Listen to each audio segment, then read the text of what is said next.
Naruto. Starting as a civilian ninja, this video is purely for entertainment and does not infringe on copyrights or laws. The rights to the novel and image belong to the original author. We do not claim ownership. Don't like waiting and want to listen to this fanfic in full now? Subscribe to our Patreon, where you'll find the best fanfics. Chapter 126, Muen's decision. The village was also surprised by Hokage Tsukumo's decisive choice. At this time, in the Konoha meeting room, the third generation Sarutobi Hiruzen was discussing with Utatane Koharu, Mitokado En and others, and even Shimura Danzo appeared here in a wheelchair. Hokage Tsukumo is really naive. He thought that if he died, we would not be able to find those traitors? Danzo said sinisterly. Upon hearing this, the third generation frowned slightly, his face showed an uneasy look, and he said sternly, Danzo, pay attention to your words, they are not traitors, they are also bleeding and sacrificing for Konoha. Danzo, who was already guilty, saw that the third generation seemed to be angry, and did not dare to speak wildly anymore, and fell silent. However, Utatane Koharu on the side unexpectedly spoke for Danzo. Although what Danzo did was indeed despicable, they still stood on the same front on the issue of right and wrong. Hiruzen, there is nothing wrong with what Danzo said. Utatane Koharu said seriously, their thoughts are too terrible. If they are not dealt with in time, there may be consequences more terrible than betrayal. Mitokado En beside him also looked solemn, and agreed with Utatane Koharu's point of view. The most important thing now is how to deal with it next. Mitokado En looked at the Sandai and asked. The third generation stood up from his seat, and for a moment he said nothing more. He just walked to the window, and looked at Konoha outside the window, took a puff of cigarette, then turned around, looked at everyone, and said calmly, it is not impossible to find out those people, arrest them and deal with them. I agree. However, before dealing with them, another problem must be solved first. I believe everyone knows the current situation. A war is inevitable, and the village needs stronger combat power. The third generation said helplessly, a large-scale investigation and arrest will definitely cause unrest in the village. In addition, arresting and dealing with so many people at one time will also lead to a serious shortage of combat power in the village. Therefore, before dealing with these people, our respective families must take the lead in sending more personnel to the battlefield to strengthen Konoha's combat power. As soon as the third generation finished speaking, everyone present fell into silence. Whether it was Utatane Koharu, Mitokado En, or Shimura Danzo, none of them could easily agree to the third generation's request. The cruelty of war was deeply understood by each family, and now the casualties on the battlefield have already caused each family to start to suffer. However, no matter how much damage was done, it was only the branches of each family that were injured, and the main family had not suffered any major damage, so the families could barely accept it. Now, if more people were to be sent, only the main ninjas of the main family would be dispatched, and then the main family of each family would also be seriously injured, which was unacceptable to the families.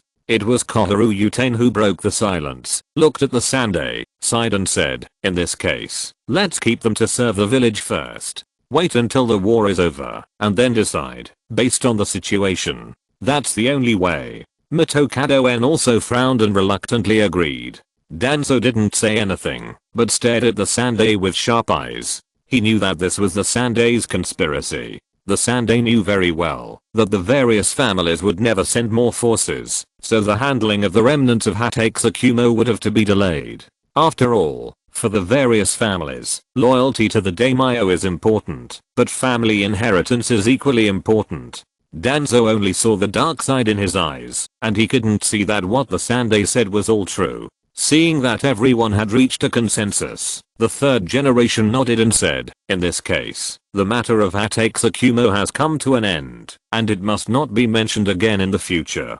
Today, let's adjourn first. When everyone left the meeting room, the third generation was full of sorrow, and sat in his seat for a long time, unwilling to leave. He smoked a cigarette, slumped in his seat, with a decadent look, thinking to himself, Tsukumo, why don't you trust me so much? I just want to understand the situation, not to kill everyone. Why do you want to commit suicide? Why do you take such a road of no return? For the third generation, at the moment, when the village was trapped inside and outside, Hatake Tsukumo was the most trustworthy deployment. His death was a huge loss to the village and a blow to the third generation. Of course, since Hatake Tsukumo was dead, the third generation stood up again after a little remembrance. When he walked out of the door of the meeting room, the decadent aura on him turned into the confidence and domineering that a Hokage should have. While the village's top leaders were meeting to discuss, several small groups gathered in various parts of the village.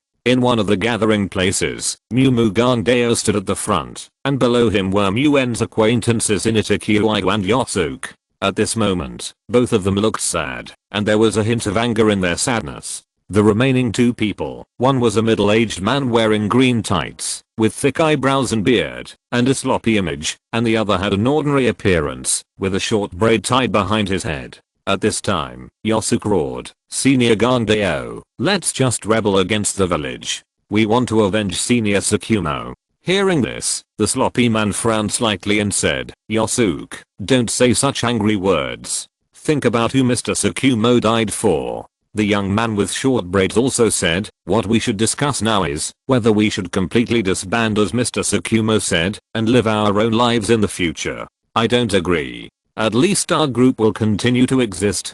We gather together, based on the concept of mutual understanding and mutual help, and we are looking forward to changing the current situation in the ninja world through this concept one day." The sloppy man frowned even deeper while speaking, and said, "Now this concept has become our ninja way. How can a ninja betray his own ninja way?" Yosuke calmed down a little at this time and said, "I don't agree to disband either. I don't want to betray the daimyo, nor do I want to change the ninja world. It's just that I can be relaxed and comfortable with everyone, and I'm not afraid of death." At this time, Hinata Rakizuki also said, "I joined here hoping to change my family in Konoha one day. We haven't even started yet. How can we give up halfway?" "I don't agree either. I don't want my son to be looked down upon when he is born. I hope those high-ranking elders can understand us one day." The man with a short braid looked at Gandeo and said, "Gandeo, what do you think? I don't agree with Tsukumo's approach, but Tsukumo has made up his mind and I can't persuade him."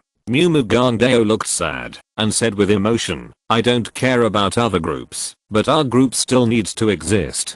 Similar situations also occurred in several other places in the village. Most of them were the same as Gandeo's place, and no one wanted to disband. The development of things is always so unsatisfactory. In Hatake Tsukumo's view, disbanding the Mutual Aid Association is a good thing for everyone, but the people in the Mutual Aid Association disagree. After all, the concept of mutual understanding and mutual help has become the ninja way of many people. How can a ninja betray his own ninja way?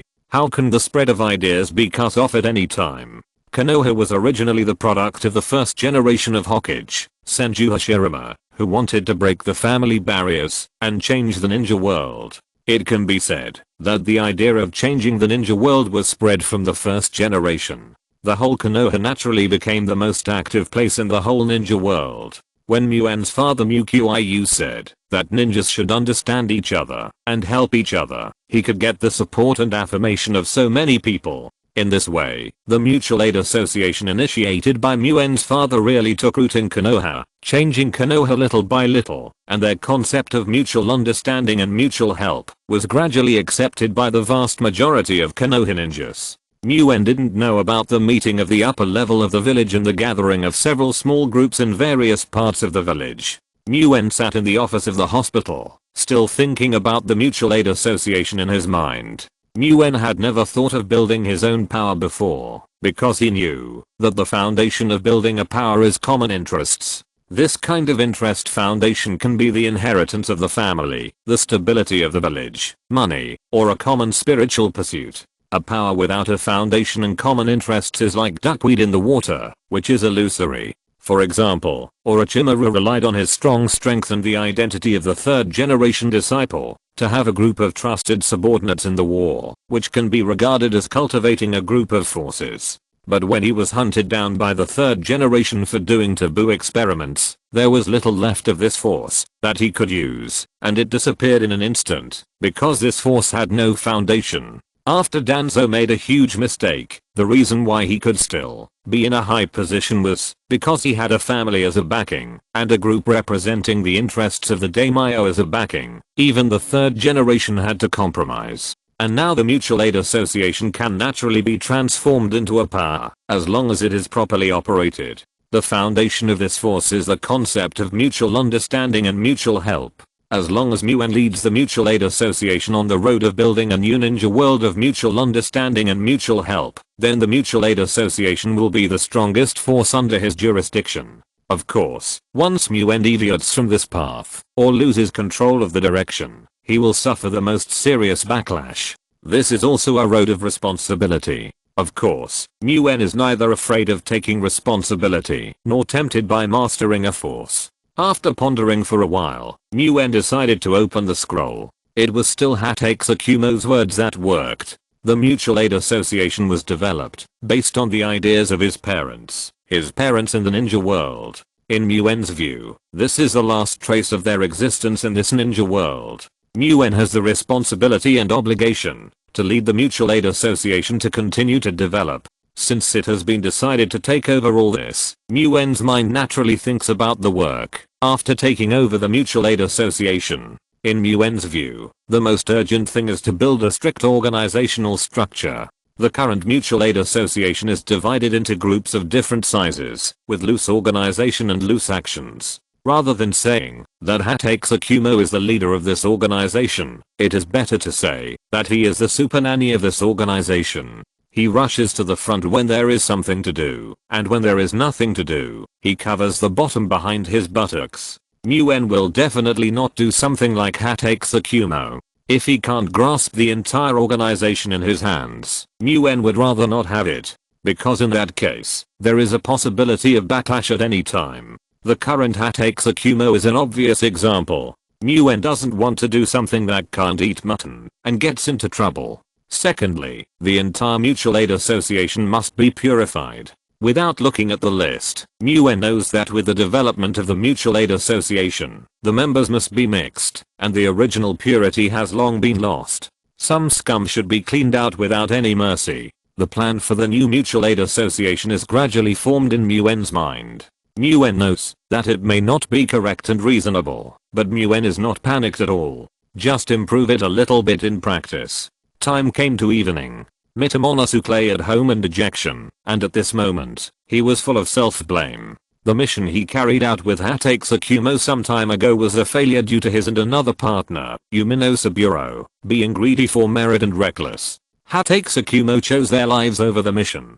For this, he was very grateful. When the message about Hatake Tsukumo started to spread in the village, he once wanted to stand up, to explain and take responsibility. However, before he could act, an elder in the family ordered him to change his words and slander Hatake Tsukumo. He did not dare to resist, and he also thought that at most his reputation would be damaged, and there would be no problem. But when the news of Hatake Tsukumo's suicide came, Mitamonosuke was completely dumbfounded. He wanted to go to the family to question the elder, but he did not have the courage. The elder's authority was not allowed to be challenged by him. At this time, there was a knock on the door. Mitamonosuke did not want to pay attention, but the person knocking on the door seemed to be very stubborn. Seeing that no one opened the door, he did not leave, but kept knocking. Mitamonosuke was angry when he saw this, but he had to get up and open the door. However, he saw his former teammate, Saburo Umino, who had slandered Captain Tsukumo with him, outside the door. He only heard Saburo Umino saying, "Tomo, why do you want to slander Captain Tsukumo?" Mitamonosuke was stunned by the question, looked at Saburo Umino in disbelief, and said angrily, "How can you ask me? Didn't you also slander Captain Tsukumo?" After saying this, Mitamonosuke felt his mind go blank, and he unconsciously took out a kunai. Saburo Umino on the other side did the same thing, and neither side dodged, but hugged and inserted the kunai into each other's heart. At this time, the two woke up at the same time, pushed each other away, looked at the kunai inserted in the heart, and laughed in an instant. I'll write more. Writing slowly, it will be very late. Everyone can read it tomorrow. Chapter 127 A New Way to Practice would release. The deaths of these two people were, of course, the work of Muen. Although the Hatex incident, strictly speaking, had nothing to do with the two of them, and Hatex was not really dead. However, in Muen's view, the behavior of the two was betrayal, repaying kindness with enmity, and they were the two most damnable people among all those who spread rumors. Even if the two of them had their own unspeakable secrets, no matter what the reason was, it was not a reason for them to spread rumors and slander others, not to mention that the slander was against their savior. Muen also saw the relieved smiles of the two when their lives ended. Although he felt that the two might still have a little conscience, Muen would not regret taking action. In Muen's eyes, some mistakes could not be made. Konoha's reaction was very fast. The report that Hatex two former teammates accused each other and stabbed each other to death was soon placed on the desk of the Sandame.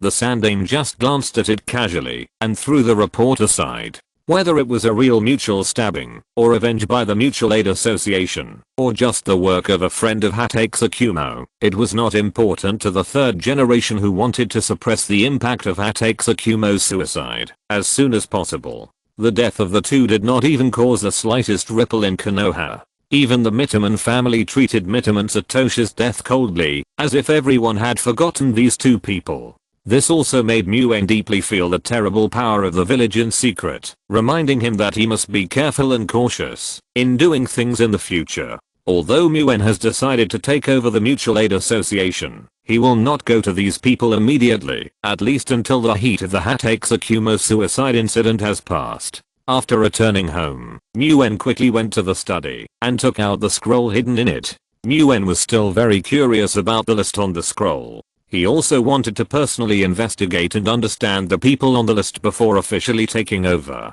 When he saw the name on the scroll, Muen was surprised with his eyes wide open and his mouth wide open. Not only was the list longer than he could imagine, with more than 300 people, but some of the names were beyond his expectations. Not to mention that Muen repeatedly looked at the names on the scroll for confirmation. In Muen's plan, there was another very important experiment tonight that needed to be carried out. After dinner, Muen practiced the would-release bloodline as usual. When Muen felt that his body's endurance had reached its limit, he had to stop as usual. Then, Muen began to make hand seals, controlling the flow and transformation of chakra in his body, which was to condense the yang release chakra.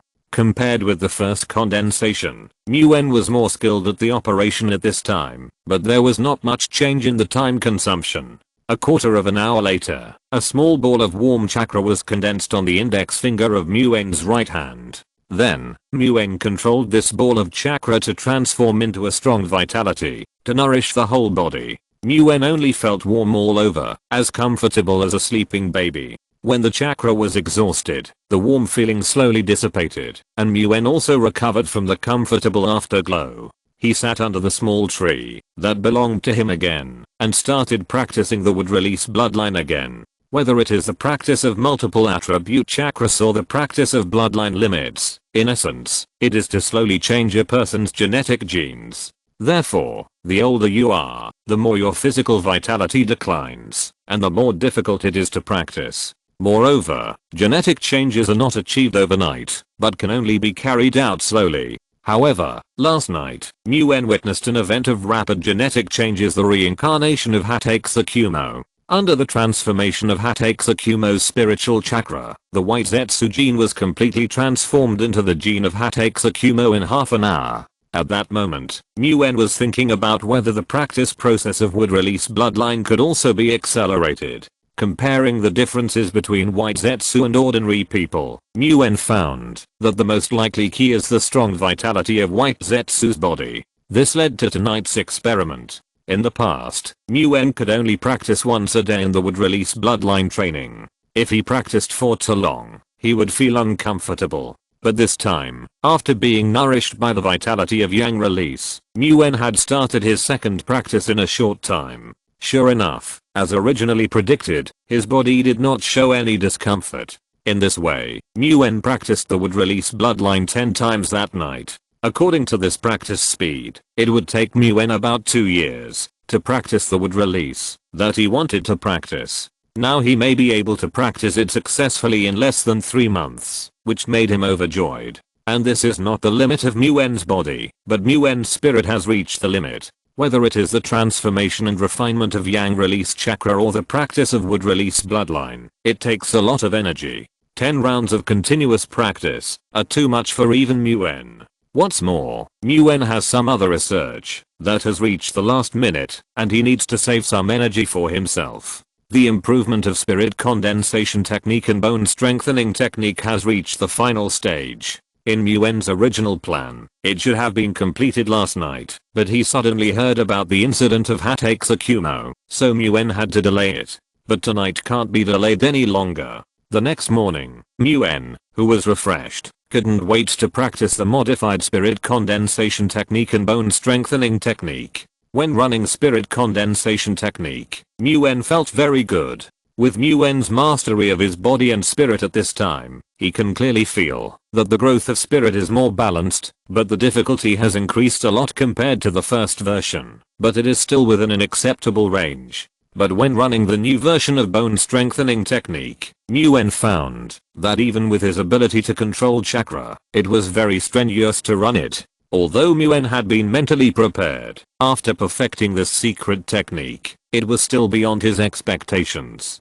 To be precise, this secret technique can no longer be called bone strengthening technique now, or it is more appropriate to simply call it body strengthening technique. The previous bone strengthening technique mainly focused on strengthening bones. When the bones are strengthened to a certain extent, the practice will be stagnant due to the limitations of other parts of the body. The current body strengthening technique can not only strengthen bones, but also strengthen fascia and internal organs, strengthen various parts of the body, and continue to strengthen the body. However, it will be more difficult to practice. Nguyen is sure that practicing body strengthening technique can really bring the ninja's physique closer to the immortal body. As for the degree to which it can be practiced in the end, it is not something Nguyen can guess. That's all for today. I will try to do more tomorrow than today. I have to put some pressure on myself. It is true that I write slowly. I will try to write faster. Chapter 128 Return of the Secret Technique. The nature of chakra required to strengthen tendons, bones, skin, membranes, heart, liver, spleen, lungs, etc. is different. Therefore, when practicing the new strengthening body technique, when the chakra moves to different positions, the transformation and operation of the chakra will change differently. This requires not only extremely strong chakra control ability, but also extremely strong concentration. Therefore, the difficulty of practicing can be imagined. In Nguyen's view, the difficulty is at least 10 times that of the original strengthening bone and body technique. The reason why Nguyen did not practice immediately after completing this secret technique at night was because he was exhausted at night, and it was impossible to practice successfully. At this time, Nguyen was in the most energetic state after a night's rest. Nguyen exhaled lightly and concentrated all his attention to start running the strengthening body technique. Nguyen looked solemn, running chakra while making seals to assist. As time passed, when Nguyen's forehead was slightly sweaty, Nguyen finally opened his eyes and looked excited. Although there were some bumps in the first practice, and it took nearly half an hour, the secret technique was really effective. After Nguyen's own practice and inspection, the strengthening body technique was successfully developed. With excitement, Nguyen found Uzumaki Kushina with the secret scroll. If Kushina wants to truly become a perfect Jinkriki, she must have a body that can withstand the Ninetales chakra. Otherwise, even if the Ninetales chakra can be perfectly used, it will consume Kushina's life. Therefore, the one who really needs this secret technique now is Kushina. Kushina yawned, opened the door with sleepy eyes and disheveled hair, and saw Nguyen outside the door, and said, "It's Nguyen. What's the matter? Otherwise, come in and sit down first." Although Kushina's invitation made Nguyen flattered, Kushina's attitude towards Nguyen in the past was not friendly, but Nguyen still declined Kushina's invitation on the grounds that he had to go to the hospital. At the same time, while handing the scroll of the secret technique in his hand to Kushina, he said, "Take a look at this secret technique first. As long as you can practice it successfully in the future, I believe that becoming a perfect Jinkriki will be just around the corner." Kushina heard this, and her sleepiness was instantly gone. She quickly snatched the scroll of the secret technique, opened it and read it, and said excitedly, "Really? What secret technique is this?" "It is improved, based on the bone strengthening and body fitness technique, but the effect is much stronger than the bone strengthening and body fitness technique." Nguyen didn't care and smiled and said. Seeing that Kushina seemed to put all her thoughts on the body strengthening technique, Nguyen said goodbye to Kushina. "Kushina, wait until Minato comes back from the mission, and then come to my house to get together. I'm leaving first." Kushina heard this, and didn't say anything, just waved to Nguyen. Seeing this, Nguyen didn't care, and also waved his hand, and went to the hospital. Although the hospital was still as busy as usual, it was relatively calm, and there were no special events. At night, after Nguyen returned home, he began to think about the difficulty of strengthening body technique. The secret technique was successfully studied, but Nguyen was sure that according to the current difficulty, even if you look at the entire ninja world, it is rare to succeed in practicing it. At least, none of Nguyen's friends should be able to practice successfully. Even Minato, who has the best talent, is difficult enough. Nguyen was able to practice successfully, thanks to his two unmatched abilities. First, his understanding of the secret technique is unmatched. Nguyen is the creator of the secret technique, and he has the most thorough understanding of the principles of the secret technique and the meaning of chakra operation.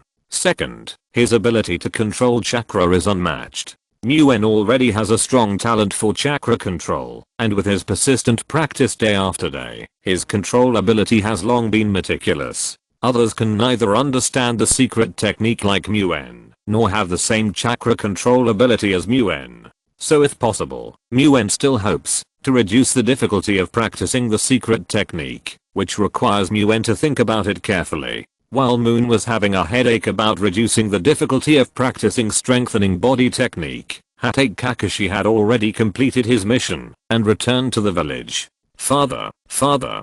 Hatake Kakashi walked into his yard and shouted loudly. Since the village had strictly forbidden to discuss the suicide of Hatake Tsukumo, Hatake Kakashi did not learn about the suicide of Hatake Tsukumo during his return home. Although Hatake Kakashi also felt some strange looks, he did not care too much, because since he became a chunin at the age of 6, whenever he walked on the streets of Konoha, there has never been a lack of envious and jealous looks. At this time, an old man with a hunched back and grey beard came out of the house, looked at Hatake Kakashi, and said with some sadness, "Kakashi is back."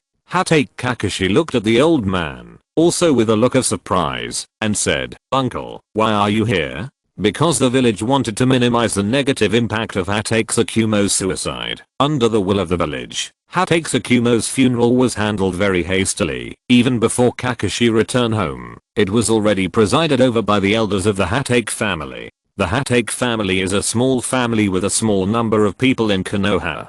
In addition to the wars in recent years, the ninjas of the Hatake family, except for Hatake Tsukumo and Hatake Kakashi and his son, basically died on the battlefield. The old man Kakashi called Uncle was the oldest among the civilians of the Hatake family.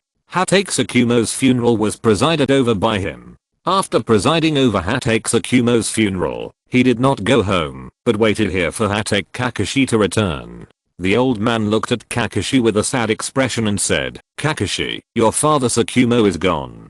"Gone? Out on a mission?" Kakashi didn't care, but smiled and said to the old man, "It's okay, uncle. Do you have something to ask my father? Just tell me when he comes back." Before Kakashi finished speaking, the old man's eyes turned red, and he said sadly, "No, Kakashi, Tsukumo committed suicide. I'm here to take care of his funeral." As soon as the voice fell, Kakashi stood there in shock. This news was no less than a bolt from the blue for Kakashi. For Kakashi, Hatake Tsukumo is not only his father, but also his hero in his heart, and his role model on the road of ninja. However, now Hatake Tsukumo, who is both a father and a role model, has died quietly, and he committed suicide. Kakashi couldn't accept it for a while. After a while, Kakashi looked at the old man and said in a low and hoarse voice, "Uncle, what's going on?" The old man looked at Kakashi, who had a calm face, and told him everything that happened in the village a few days ago in detail with a depressed and sad expression. Of course, as an ordinary person, he certainly didn't know the secrets. Kakashi listened to the old man's narration quietly, without any reaction, just standing in the yard blankly. At this time, the old man seemed to think of something, and turned back to the house. After a while, he came out again, this time with a short knife in his hand. He handed the short knife to Kakashi, who was still standing still, and said, "Kakashi, this is what he had when dealing with Tsukumo's funeral. I was afraid that this might be useful, so I kept it. You can put it away, it's also a thought." After hearing this, the dazed Kakashi finally moved, took the short knife with both hands, and tears burst out in an instant, and he couldn't stop it anymore. "Father, how could you commit suicide? How could you commit suicide?" Kakashi held the dagger, and muttered to himself, "It's not your fault that the mission failed due to the rescue of your companions. Is it really your fault?" Kakashi held his father's dagger, and couldn't figure out the logic and reason. Since Muen had been paying attention to Kakashi's news, he knew about it the morning of the second day, when Kakashi returned to the village. As a model worker in the hospital, Dean Muen, who never rested, actually left the hospital during working hours, and appeared in front of Hatake Kakashi. At this time, Hatake Kakashi looked very haggard, holding Hatake Tsukumo's dagger in his arms. Seeing Muen's arrival, he just nodded faintly, and didn't say anything.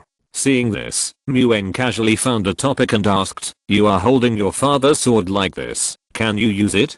Kakashi looked at Muen strangely, and seeing that Muen's eyes were sincere, he said in his now hoarse voice, "I do know some swordsmanship." Muen shook his head and said nothing. He just took out a scroll from his arms, and handed it to Kakashi. Kakashi took the scroll, and asked in confusion, "What is this?" "This is a scroll of secret techniques that your father, Tsukumo-senpai, gave me. It contains the secrets of his swordsmanship." Muen paused and continued, "You gave it to me back then. Now I'm returning it to you. It can be considered as returning it to its original owner." Secret technique scroll? Kakashi heard this, his face full of disbelief, looked at Muen with suspicion and said, "How come I didn't know there was such a secret technique?" Seeing that Kakashi didn't seem to believe it, Muen had to explain, "It's not that your father didn't want to teach you, but this secret technique is quite difficult to practice, and it is indeed a bit dangerous for you.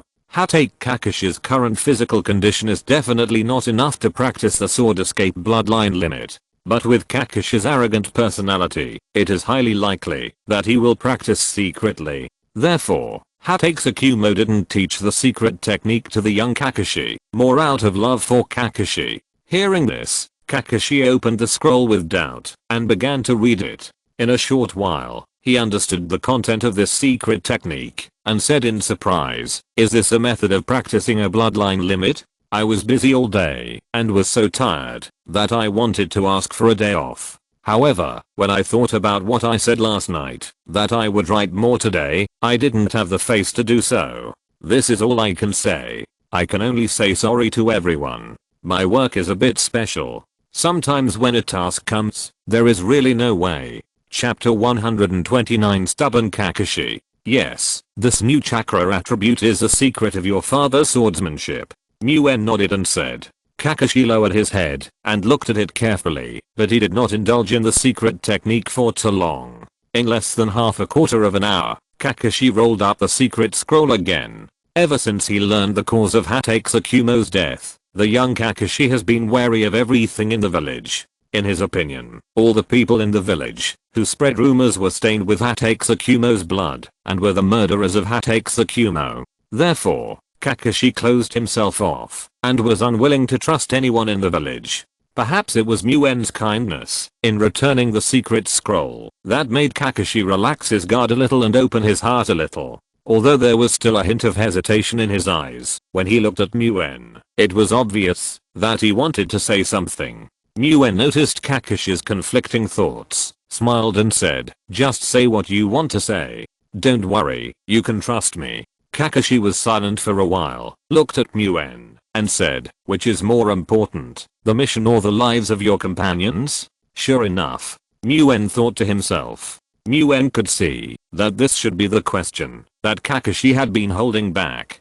Before coming here, Muen had already guessed that Kakashi would ask such a question, and answered without hesitation. You need to weigh this question yourself on your future ninja path. What I can tell you is that your father has never regretted the decision he made. Muen paused, then said, if it were me, I would choose to make myself strong enough, so strong that I would never fall into such a choice. I want both companions and missions. What if I have to choose? Kakashi asked persistently. What an unpleasant boy. Muen looked at Kakashi and said seriously, listen, if it is my most cherished partner, even if the world will be destroyed in the next moment, I will choose my partner. Then why do so many people in the village oppose your father's approach? Kakashi asked emotionally. Your father's approach is just a different choice. There is no right or wrong. Some people in the village are just taking advantage of the situation to protect their own interests. Muen shook his head and was unwilling to talk about this issue in depth. He continued, some things are far from as simple as you see on the surface. All you can do now is to become stronger. Only when you are strong enough, you will not have to face the problem of missions and companions in the future. After that, Muen walked out without waiting for Kakashi to respond. When he walked to the door, he seemed to have thought of something, stopped and turned back to solemnly warn, just practice the secret technique as a sword technique first. Don't try to practice the bloodline limit, your body can't bear it. This is also the reason why your father didn't pass the secret technique to you. Also, come to me in half a month. I will teach you some interesting things, which will be good for your future practice of bloodline limit. Muen didn't want to do something bad with good intentions and cause him to get injured. Therefore, he had to warn him solemnly. Muen already had a mature idea about the transformation of the strengthening body technique. Unlike from scratch, in Muen's opinion, half a month was enough for him to complete his idea. In this way, time flew, and 10 days passed in a flash. That evening, when Muen rushed home exhausted, he saw Minato and Kushina with disheveled hair waiting for him outside the courtyard gate for the first time in a long time. Before Moon and Minato had time to say hello, Kushina, with disheveled hair, glared at Moon and said, Moon, what kind of secret technique is this? It's too difficult. I haven't succeeded once in more than 10 days. It turned out that, since she got the secret technique of strengthening the body, Kushina fell into a frenzy. For more than 10 days, she studied the secret technique without sleep and forgetting to eat. However, until her passion was exhausted, even if she looked at the scroll and followed the diagram, she didn't succeed even once, and she didn't even run half of it smoothly. This hit Kushina hard. I didn't ask you to practice it now, I just asked you to take a look and understand it first. Moon heard this and secretly admired Kushina. Being able to persist for more than 10 days was enough to show Kushina's tenacity. Most people, facing this almost impossible task, would have given up after trying once or twice and seeing no hope.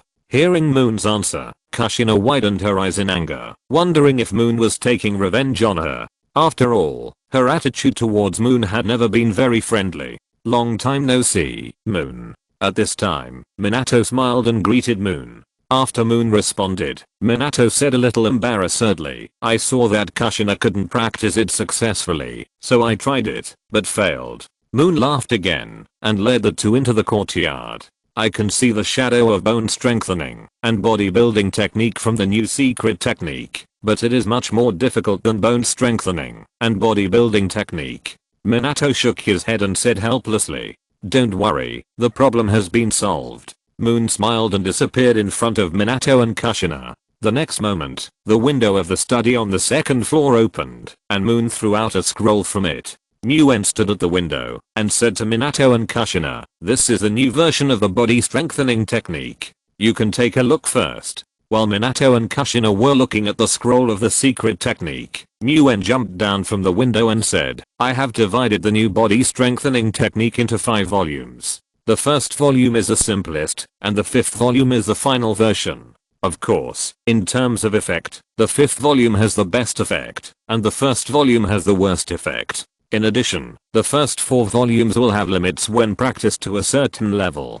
Minato had already taken the lead in taking a rough look at the scroll. He looked at Muen in surprise and said, Muen, you are really a genius. I can't imagine to what heights this secret technique will eventually bring ninjas. In the face of Minato's compliment, Muen said very calmly, the difficulty of the first volume of this secret technique is comparable to the original bone strengthening technique.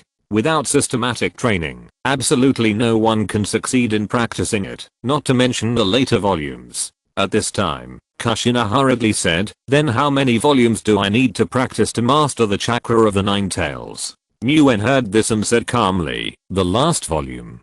Kushina heard this, and immediately became dejected and said, then I guess I will never be able to practice successfully. Seeing this, Minato hurriedly comforted, don't worry, Kushina. You can do it. I will work hard with you. Muen also comforted and said, the practice process of each volume of strengthening body technique is also the process of training chakra control ability, and when the first volume is practiced to perfection, it will be much easier to practice the second volume than to practice the second volume directly. In theory, as long as you persevere in training chakra control ability, starting from the first volume, and practicing step by step, anyone has the opportunity to practice the final volume.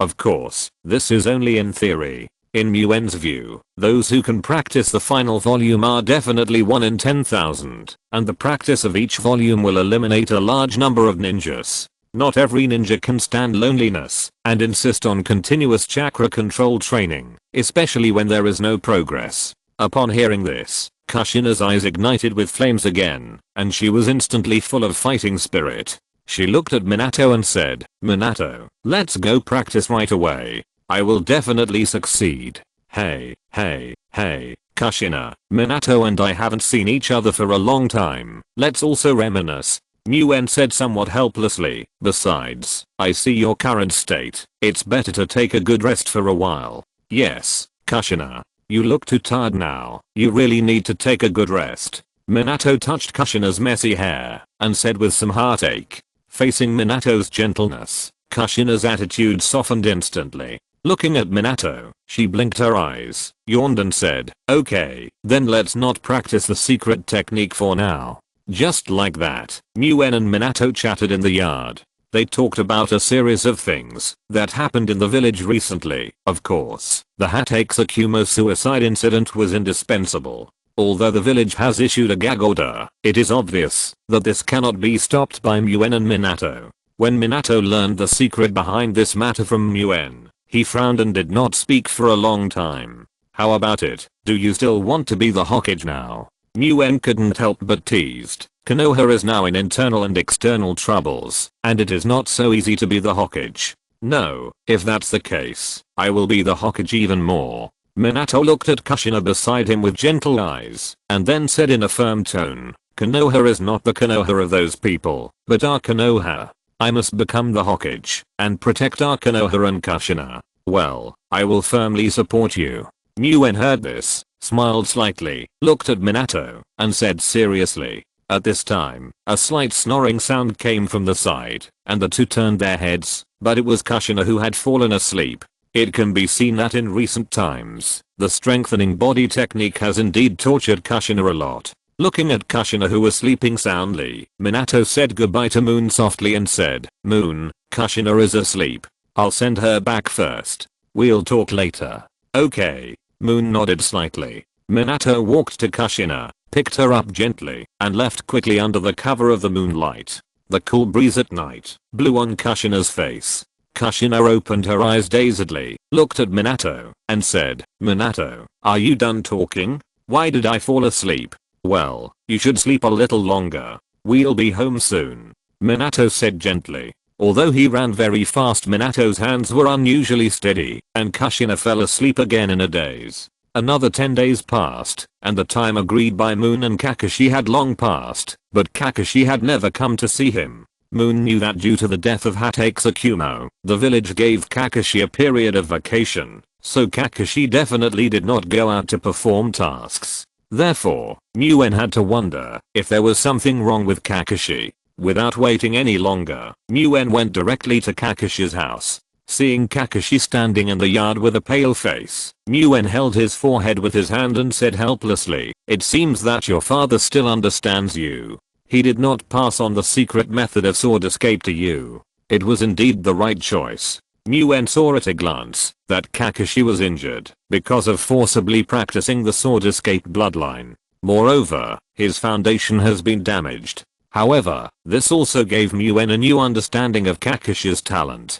Although his physical foundation was injured, being able to practice to this point is enough to prove Kakashi's talent. You must know that when Kaintang first practiced the wood escape bloodline, even under Muen's careful guidance, even if he had laid a foundation for several years before practicing, it was extremely difficult. It's nothing. It's not a serious injury. It will heal soon. Kakashi's face was serious, and he said in a nonchalant tone, "Senior Muen, what's the matter with you?" Hearing this, Muen couldn't help but feel a little angry, and said angrily, "Why did you say I came to find you? Didn't I tell you last time to come to me in half a month? I waited and waited for you to come, so I had to come to you in person. I'm a medical ninja. No injury can escape my eyes." Muen glared at Kakashi and said, "Your injury is not a minor injury. It is a serious injury that has damaged the foundation.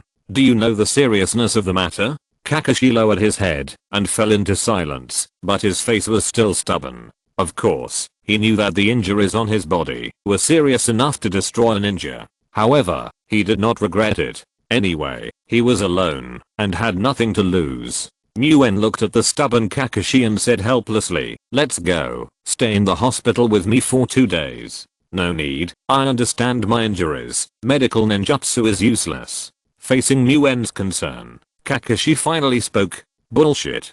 Don't compare me with other medical ninjas." Muen was angry at first, and then said proudly, "Don't talk about your minor injuries. As long as I want, I can also bring the dead back to life for you." After that, without waiting for Kakashi to respond, Muen carried him up forcefully, regardless of his struggle, and went directly to the hospital. For Muen, who has already mastered the Yang escape, Kakashi's injuries certainly do not need to be returned to the hospital for treatment.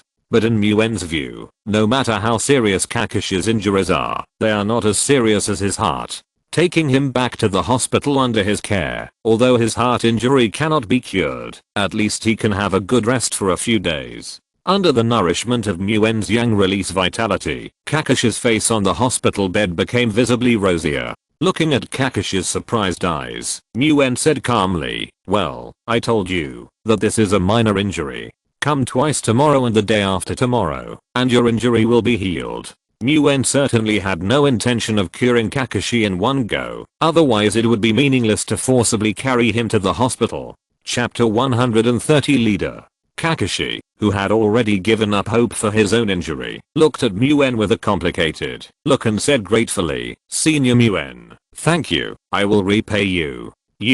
As long as you don't seek death, it will be the best reward for me," Muen said helplessly. At the same time, he threw a scroll to Kakashi on the bed, which was the first volume of strengthening body technique. Kakashi took the scroll and said with a puzzled look, "Senior Muen, what is this?" "A secret technique. If you practice it to the limit, you can practice the bloodline of sword escape."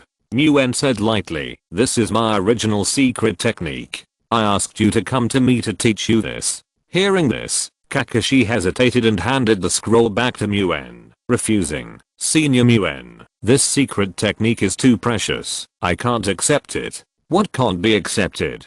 Don't be so pedantic at such a young age. Besides, you may not be able to practice successfully." Muen looked at Kakashi on the bed and said with some disdain, "You know, Kakashi is very proud of his talent. How can he bear such stimulation from Muen?" Sure enough, after hearing Muen's words, Kakashi no longer refused, and with an indignant look on his face, he put the scroll away again. He secretly vowed in his heart that he must practice the secret technique and let Muen take a good look.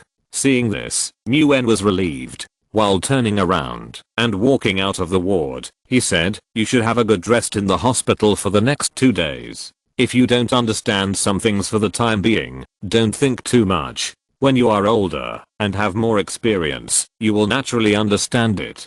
Kakashi looked at Muen's back and fell silent for a moment. I don't know if he can get out of the dead end of his heart at such a young age. When Yakushi no was very young, his parents died, and he became an orphan. Just when her life was unsustainable, she was selected by the root with great qualifications. It can be said that she is a ninja who has been trained by the root since she was a child, and she is proficient in medical ninjutsu. Unlike other root ninjas, Yakushi no was not successfully brainwashed by the root, but has an independent personality. Perhaps because she herself is an orphan and understands the hardships of orphan survival, her greatest wish is to set up an orphanage to provide a new home for those children who lost their parents in the war.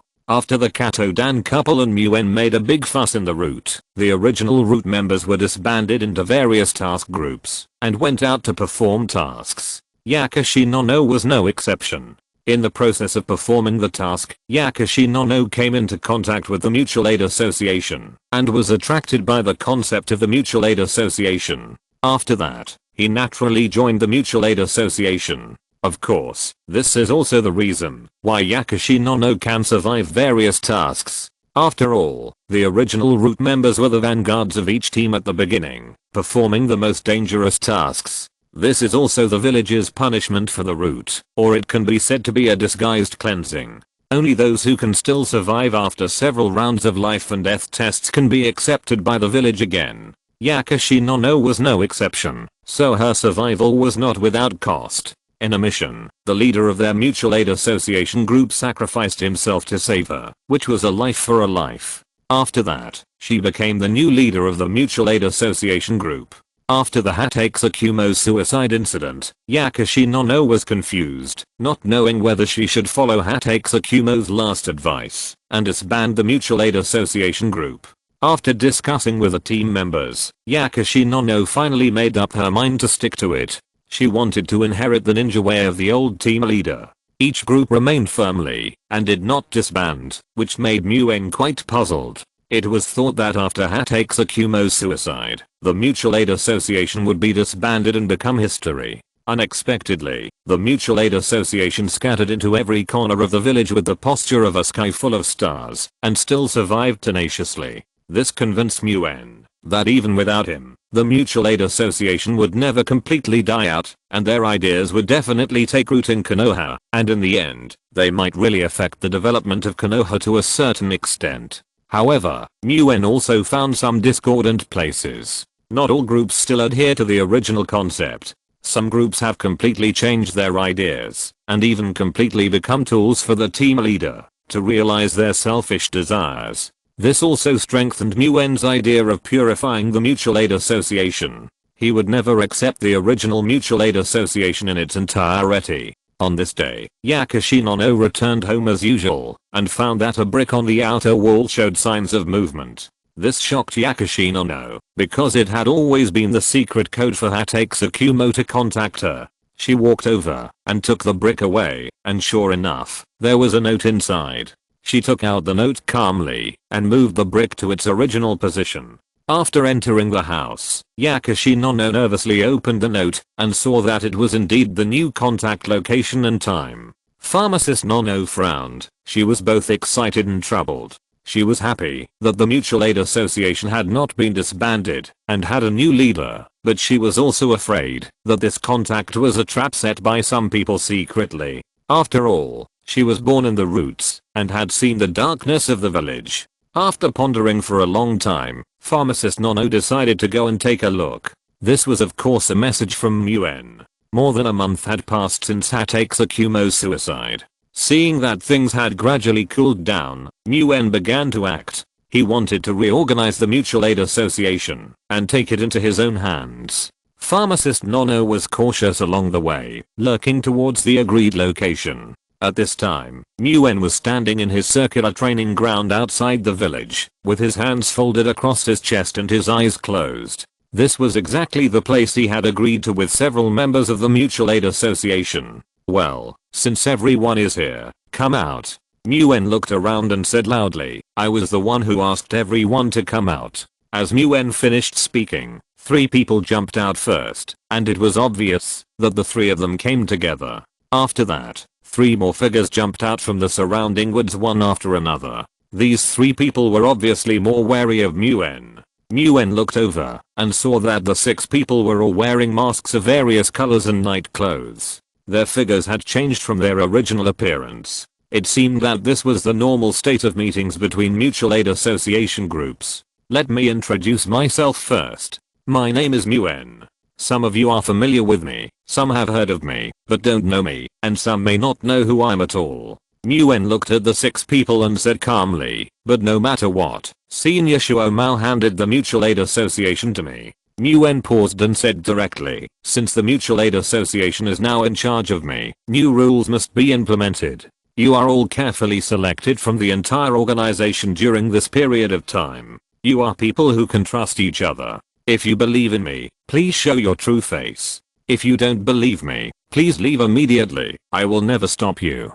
Captain Muen, I completely believe in you. Hinata Kiuayu took off the mask on his face at the first time and said excitedly. He knew Muen, and he was willing to let Muen take charge of the mutual aid association. Muen, I believe in you too. Mu Gangdeo also took off his mask at this time. He still trusted Muen. He knew Muen's parents, and understood the origin of Muen and the mutual aid association. He had suggested to Hatake Tsukumo several times to bring Muen into the mutual aid association, but Hatake Tsukumo refused. At this time, he was quite relieved to see Hatake Tsukumo hand over the mutual aid association to Muen. It also made him relax his heart that had been hanging all the way. At this time, another person also took off his mask. This person, with thick eyebrows, beard, and a sloppy image, was Mighty, who jumped out with Mu Gangdeo and Hinata Rakizuki. The 3 of them belonged to the same group, which was also the largest group in the mutual aid association. The moment Yakushi Nono saw Muen, he recognized Muen's identity without waiting for Muen to introduce himself. After all, he was a member of the former root, and there was no reason not to know the culprit who caused the dissolution of the former root. At this time, Yakushi Nono was also quite hesitant. It was not that he did not trust Muen, but as a former member of the root, she was not sure whether she could get Muen's trust. However, after seeing Hinata Rakizuki and the other 2 standing up, she still took off her mask decisively and said, of course I still trust one of the famous Konoha twin stars. At this time, the other 2 people beside her also took off their masks. Both of them were about 20 years old. One of them was a member of the Uchiha family, named Uchiha Cheng.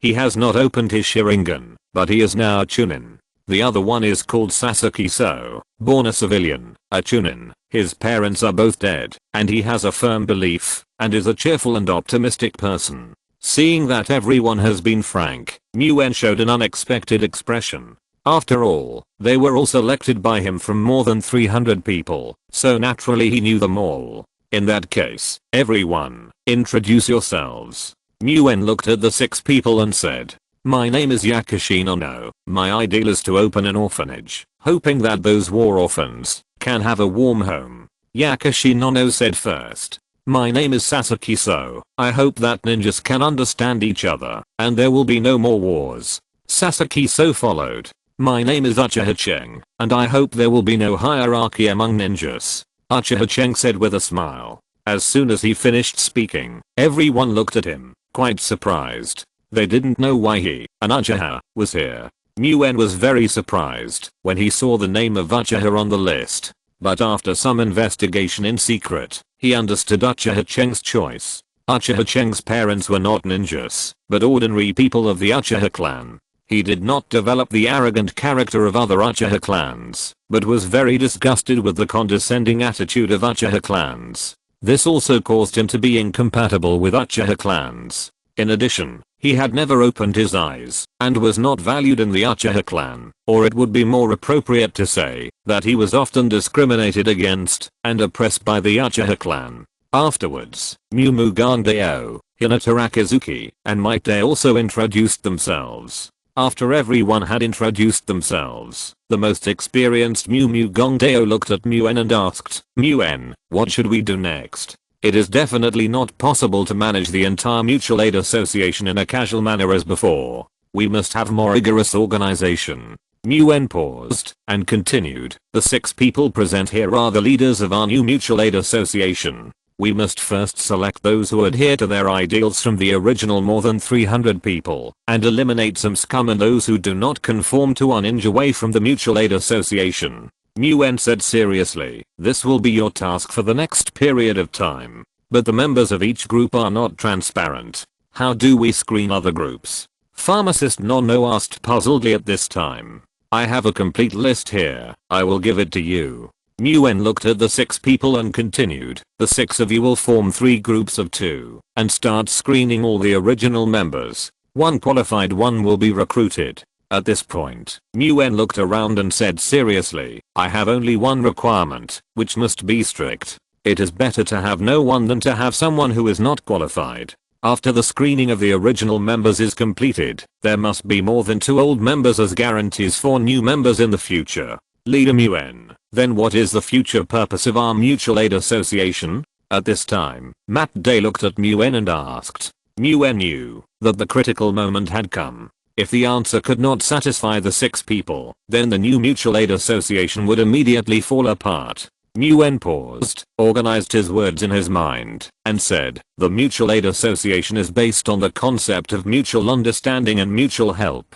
We hope that the strong can understand the weak, and the high ranking can understand the low ranking, so as to eliminate war and achieve peace. But it is unrealistic for us to change the entire ninja world now, but we can try to change Konoha first. Nguyen, do you want to overthrow Konoha? Mu Mugongdeo stared at Nguyen with his eyes sparkling and said, a friend of mine told me that Konoha is not only the Konoha of those big men, but also the Konoha of us small men. I don't want to overthrow Konoha all at once, but I will unite all the people with lofty ideals in Konoha and change Konoha little by little. Nguyen also stared at Mu Mugongdeo without any retreat and said, it is unrealistic to passively wait for the strong to understand the weak and for the high-ranking people to have a change of heart and understand the low-ranking people. We need to unite and become stronger. Only when we are strong enough can we let the strong and the high-ranking people see us and understand us. Chapter 131 Uchiha Cheng's Sharingan. We must make every effort to build a better Konoha. In this Konoha, there will be greater equality between ninjas from large families, ninjas from small families, and civilian ninjas. In the same family, there will be greater equality between the main family and the branch family. Nguyen continued to describe the beautiful future to the 6 people. Mu Mugongdeo and the other 6 people seemed to breathe more heavily when they heard Nguyen's words, as if they saw the birth of a new Konoha. Gentlemen, are you willing to work with me? Nguyen asked with his eyes sparkling and sincere eyes looking at the 6 people. Of course I'm willing, count me in, Captain Nguyen. Hinata Rakizuki answered immediately. Hinata Rakizuki had long been overwhelmed by the system of the main family and the branch family of the family. He has been seeking change, and Nguyen's words can be said to be exactly what he wants. Mu Mugongdeo also looked at Nguyen with relief at this time and said, Nguyen, I hope you don't forget what I said today. Then, the other people also agreed to follow Nguyen and try to make a new career. Seeing that everyone had made up their minds, Nguyen divided the 6 people into groups based on their personal wishes. Mu Mugongdeo and Sasaki Zhang, Hinata Kyoigo and Yakushi Nono, Uchiha Cheng and Might Day, 3 groups of people will investigate and screen more than 300 people from the original Mutual Aid Association. Of course, they usually have tasks, and this screening process will also be a long process and cannot be completed in one go. When they were about to part, Nguyen looked at the 6 people, hesitated for a while, and said, you should know a little bit. My Flying Thunder God technique is a bit special, and it can achieve the purpose of rescue at a critical moment. I wonder if you are willing to let me engrave the Flying Thunder God technique. This is the leadership selected by Nguyen, and naturally he does not want them to die easily in the village mission. Of course, Hinata Kyoigo had already engraved Nguyen's Flying Thunder God technique on his body a long time ago. Nguyen thought that the other 5 people would be a little unhappy. After all, engraving Nguyen's Flying Thunder God technique means that the 5 people will never escape Nguyen's control. Unexpectedly, the 5 people agreed without any hesitation and were quite excited. This was somewhat beyond Nguyen's expectations. What Nguyen didn't expect was that for the 5 people, surviving in one mission after another was the most important thing. Compared to this, everything else was trivial. In this case, who can give up the temptation of having a master bodyguard? Seeing this, Nguyen did not hesitate and neatly engraved his unique flying thunder god technique on several people. In this way, Nguyen integrated the original mutual aid association and created an action that completely belonged to him. Of course, for Nguyen, this was also a casual thing. He did not intend to spend too much energy on this mutual aid association. Nguyen is very clear about his position. His existence is more to provide direction and goals for the development of the mutual aid association. The actual activities will be completely handed over to the 6-man group.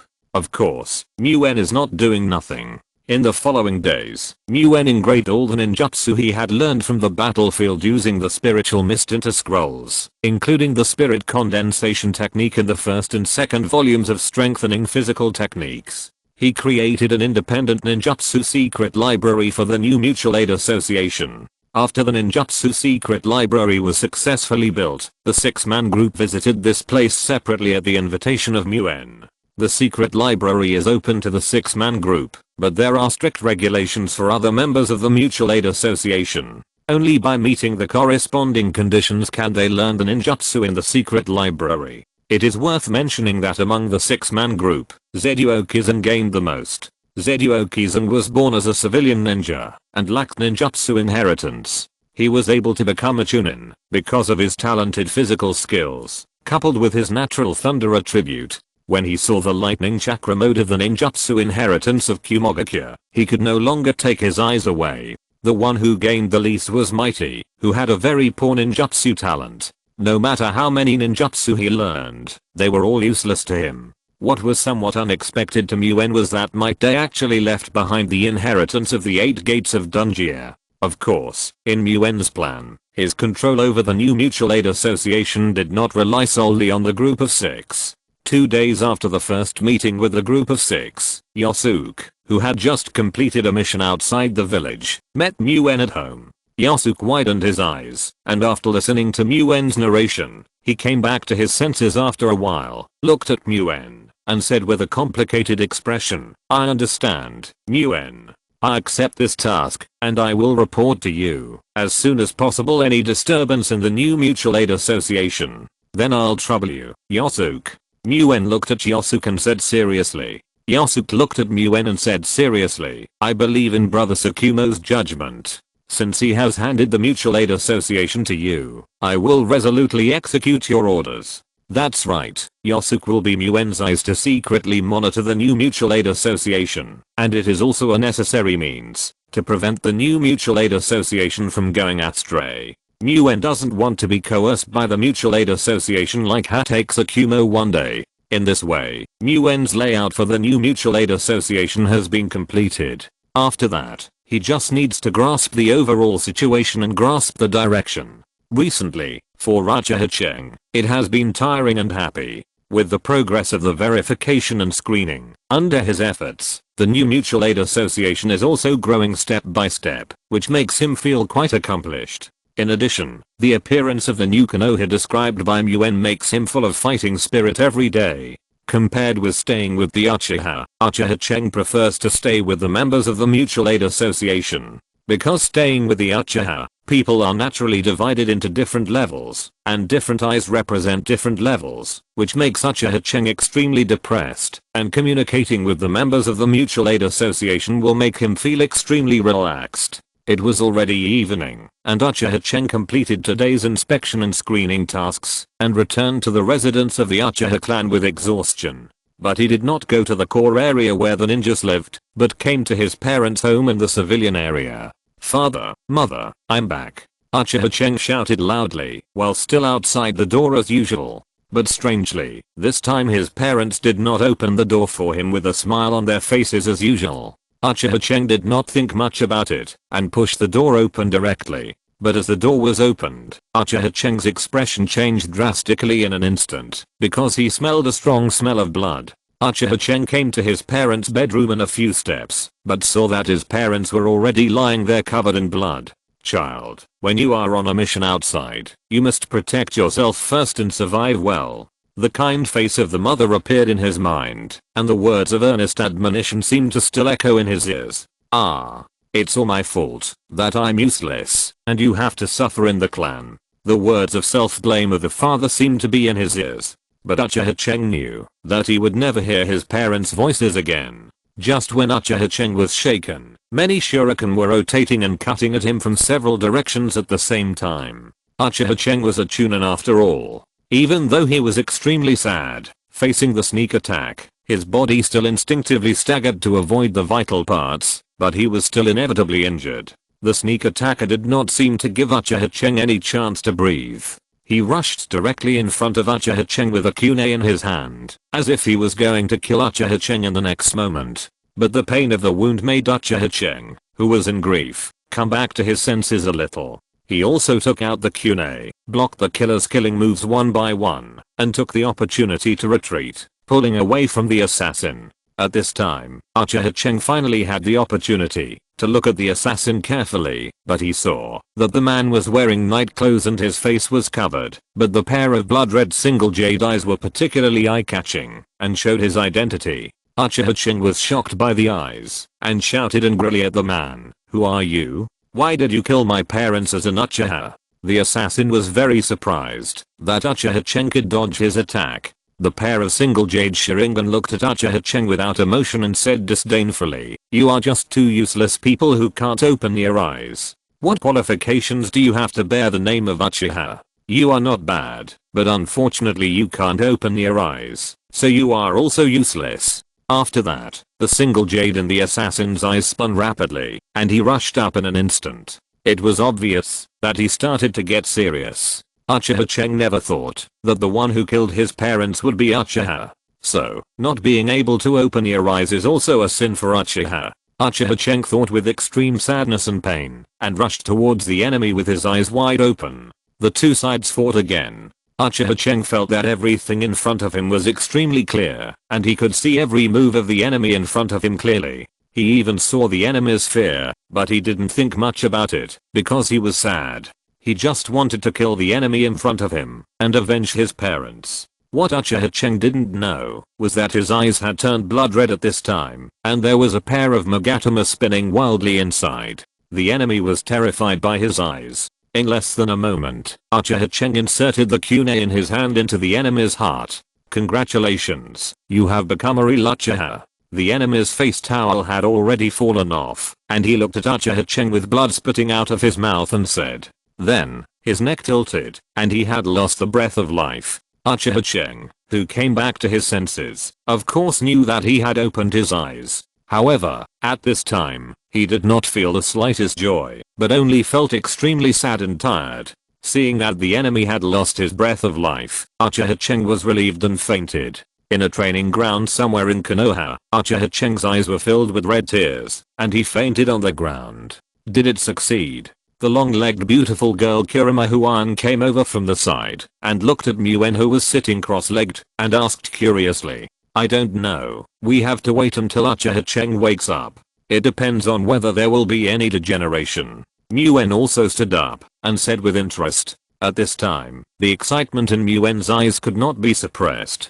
Obviously, he had gained a lot just now. It is well known that, if the Uchiha clan wants to open their eyes, they must be subjected to strong emotional stimulation. Therefore, Muen once asked Uchiha Cheng whether this emotional stimulation could be achieved in the form of illusion. At that time, Uchiha Cheng explained to Muen with a strange look on his face. It turned out that Uchiha, who was already proficient in illusion, had thought of this method a long time ago and experimented with it, but the final experimental results were not good.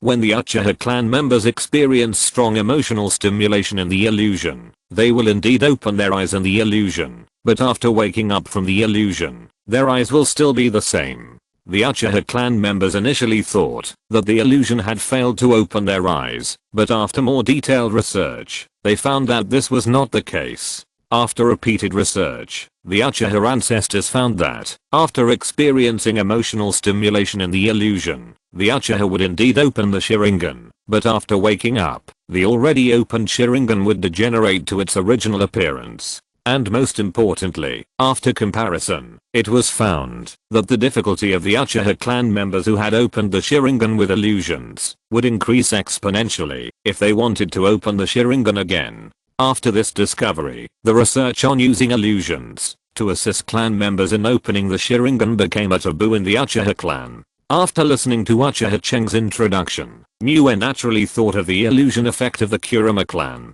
controlling the 5 senses and reflecting the illusion into reality. This gave Muen the idea of using Kurama illusion to assist Uchiha in opening his eyes. Once this idea appeared, he could no longer control it and spread in Muen's mind.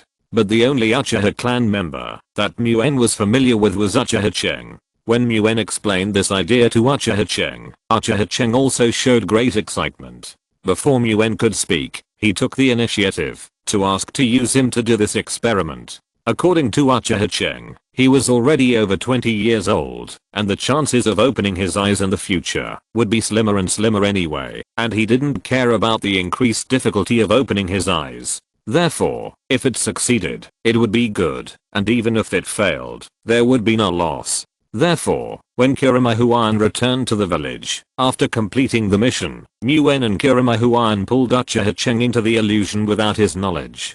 Half an hour later, Uchiha Cheng woke up in a daze. Uchiha Cheng opened his eyes, sat up with a wooden face, looked at Muen and Kurama Huan beside him, seemed to have thought of something, suddenly smiled happily, and said, "It is worthy of Kurama's illusion. It is really powerful." "How is it?" Muen asked. Uchiha Cheng certainly knew what Muen meant. Uchiha Cheng closed his eyes again, and after a while, when he opened his eyes again, his eyes were blood red, and there were 2 Megatama in his eyes. Obviously, with the help of the Kurama clan's illusion, Uchiha Cheng successfully opened the Sharingan. If you're listening to this novel on a channel other than Fanfic World, it means they downloaded and uploaded it without effort. We cordially invite you to visit our channel, Mundo Fanfic Novelos. There you'll find the original version of this story and you can explore many other novels of various genres. We're waiting for you to immerse yourself in a world of incredible novels. Chapter 132 would release bloodline and strength bottleneck. Muen and Kurama Huan looked at each other, and both saw joy in each other's eyes. The blood-related illusion of the Kurama clan can indeed help the Uchiha clan successfully open their eyes, and overcome the risk of degeneration, and successfully reflect it into reality. "How do you feel?" Muen looked at Uchiha Cheng and asked. Uchiha Cheng only felt that everything in front of him was clearly visible, which was exactly the same as the feeling when he fought the assassin in his dream. However, at this time, Uchiha Cheng did not have too much thought to experience this pair of new eyes. Facing Muen's inquiry, he was a little calm and a little haggard and replied, "Not bad." Then, Uchiha Cheng looked at Muen with a little hesitation and said, "Leader, I have something to do temporarily. Can I leave for a while?" Seeing Uchiha Cheng's complicated expression, Muen seemed to understand something in an instant and said, "Go." Uchiha Cheng heard this, and instantly breathed a sigh of relief. He said goodbye to Muen and Kurama Huan again, turned around and left. "Leader?"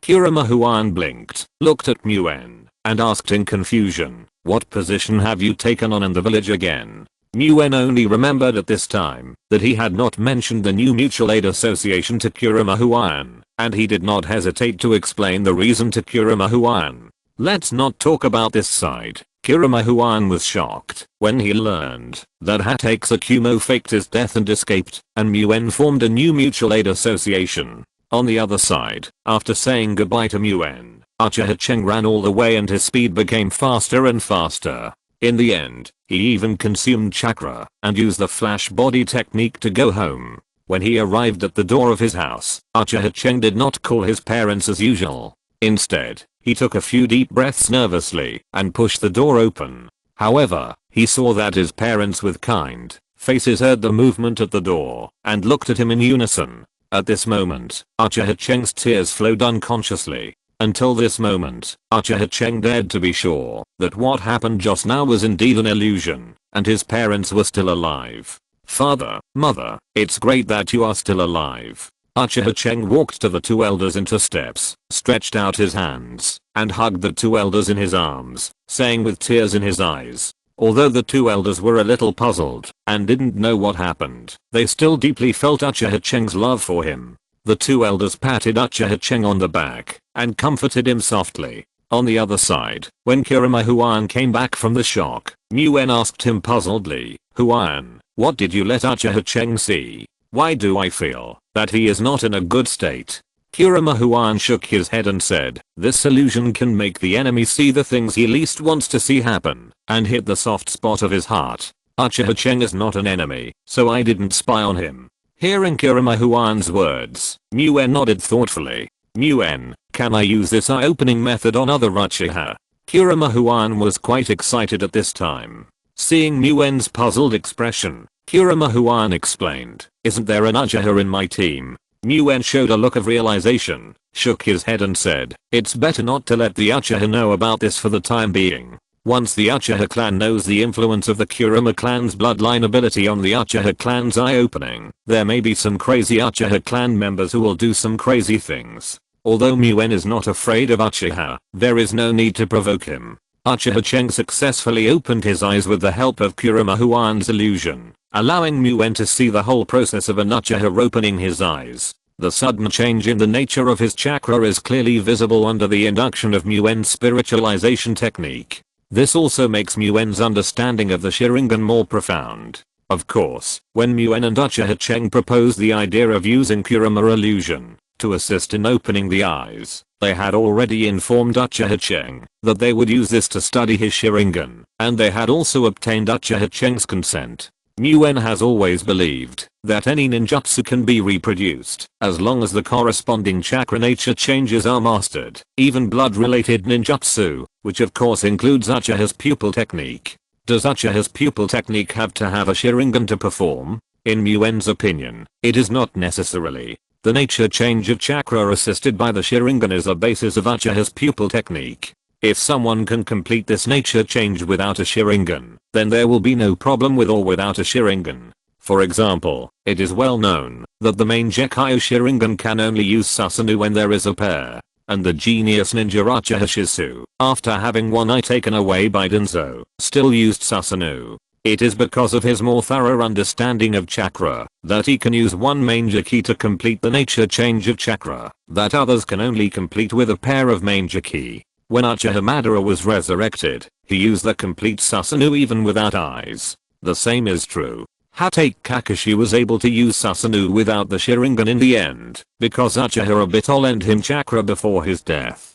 Therefore, Muen believes that when he can understand all the secrets of chakra, those ninjutsu that must have the Sharingan or even the Samsara to perform will not be a problem for Muen. Just as Muen was enjoying the future in a laboratory of the root, Orochimaru's various research, including the research on wood release, has reached a bottleneck, which often makes Orochimaru anxious. The minister has been in a bad mood recently. Danzo looked at Orochimaru and asked puzzledly, there's nothing wrong with it, it's just that many of my guesses can't be confirmed, and I'm a little upset. After a period of getting along, Danzo behaved more honestly in front of Orochimaru, and Orochimaru gradually relaxed his guard against Danzo. This matter is very simple, isn't it enough to capture a few ninjas from the enemy village and experiment? Danzo said seemingly harmless. Orochimaru looked at Danzo with sharp eyes and said sinisterly, you don't have good intentions. Human experiments are taboos for ninjas. Danzo was not panicked at all and looked at Orochimaru fearlessly, saying with some disdain, it's just a few ninjas from the enemy village, what's the big deal? Using human experiments to verify the guesses in Orochimaru's mind can indeed save a lot of time and greatly speed up the progress of his research. The pursuit of truth and the desire for truth made Orochimaru's restless heart ready to move. Of course, Orochimaru knew that Danzo had bad intentions, but he also felt that what Danzo said made sense. They were just a few ninjas from the enemy village. Even if they were discovered by the village, it would not be a big deal for him with his current status. Thinking of this, Orochimaru had already made a decision. He looked at Danzo and said calmly, my experimental materials are up to you, Danzo. Danzo heard the meaning of Orochimaru's words. Even though he was sitting in a wheelchair, he immediately bowed his head humbly and said, I understand, Minister. After that, Danzo sat in the wheelchair and left the laboratory. The moment he turned around, a cunning smile appeared on his face, as if his evil plan had succeeded. In this way, Danzo took advantage of Orochimaru's mental weakness and lured him into the trap, tailored for him step by step. Time flies, and in the blink of an eye, another 2 months have passed. Outside the village, in Nguyen's circular training ground, Nguyen looked serious, formed seals with both hands, stretched out his right hand, and shouted softly, "Wood release, great forest technique." Nguyen's right hand stretched out several wooden vines and branches, entwined and attacked forward. Nguyen found that it could carefully sense and control the attack and entanglement direction of each vine. What an unexpectedly useful ninjutsu. Nguyen thought secretly in his heart. Yes, at this time, Nguyen has completely mastered wood release. After discovering that yang release can assist the practice of wood release bloodline, Nguyen practiced wood release more than 10 times every night. Now Nguyen can completely complete the change of the nature of the wood attribute chakra in his body. Nguyen has completely cultivated the bloodline limit of wood release. Now Nguyen has become a ninja with 2 bloodline limits of sword release and wood release. However, Nguyen can also clearly feel that his physical body has reached the extreme. In other words, even if he gets other bloodline training methods in the future, Nguyen will not be able to practice. After fully mastering wood release, Nguyen can feel obvious changes. First, his total amount of chakra has increased greatly. Second, the conversion rate of his chakra into the ultimate yang release attribute has also increased a lot, although it is still pitifully small. Afterwards, Nguyen tried some other wood release ninjutsu. He did not return to his home until he was almost exhausted. In general, the cultivation of the wood release bloodline has indeed increased Nguyen's means of dealing with the enemy, but in terms of overall combat power, it has not brought Nguyen a very obvious improvement. This made Nguyen a little disappointed. A long time ago, to be precise, after mastering the sword release bloodline, Nguyen had already felt that his combat power had reached a bottleneck and was getting closer and closer to a certain limit. Even if he mastered more ninjutsu, he could not achieve a qualitative breakthrough. Another reason why Nguyen has been practicing the wood release bloodline so frantically in the past 2 or 3 months is that he hopes that the cultivation of the wood release bloodline will allow him to break through the bottleneck of strength. However, it is obvious that this plan has failed. The cultivation of the wood release bloodline has indeed made his fighting methods more diverse, and his strength has also improved to a certain extent, but it is not obvious. At most, it just makes his overall strength closer to that limit, but it cannot allow him to achieve a qualitative change and break through that limit. In simple terms, before the cultivation of the wood release bloodline, Nguyen could beat the opponent, and after the cultivation of wood release, Nguyen may be able to beat it more easily. However, before the cultivation of wood release, Nguyen could not defeat the opponent, and after the cultivation of wood release, Nguyen still could not defeat it. This is a bottleneck of strength that is bothering Nguyen now. Nguyen, who deeply understands the importance of power in the ninja world, now has a growing sense of urgency.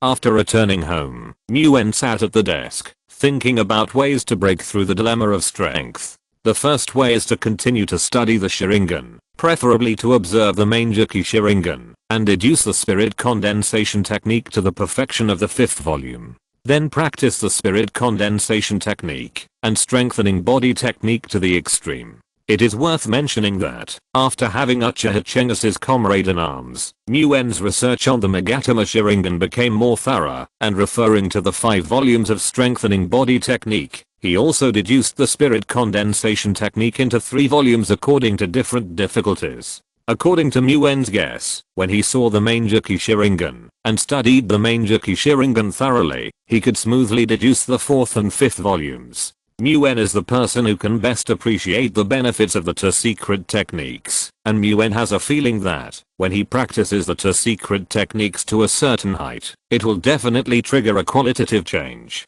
However, Nguyen also knows how slow and difficult it is to practice the 2 secret techniques. It will be an extremely long process to practice them to the limit or to a high depth, which is inconsistent with Nguyen's desire to improve his strength in a short period of time. Nguyen was thinking about the ways to improve his strength in the original comics. One by one, ninjutsu, secret techniques, blood inheritance, etc. flashed through Nguyen's mind.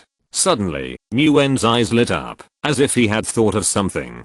He bit his left thumb, wiped the blood on the palm of his right hand, formed seals with both hands, pressed his right palm on the desk, and shouted softly, "Spiritual summoning technique."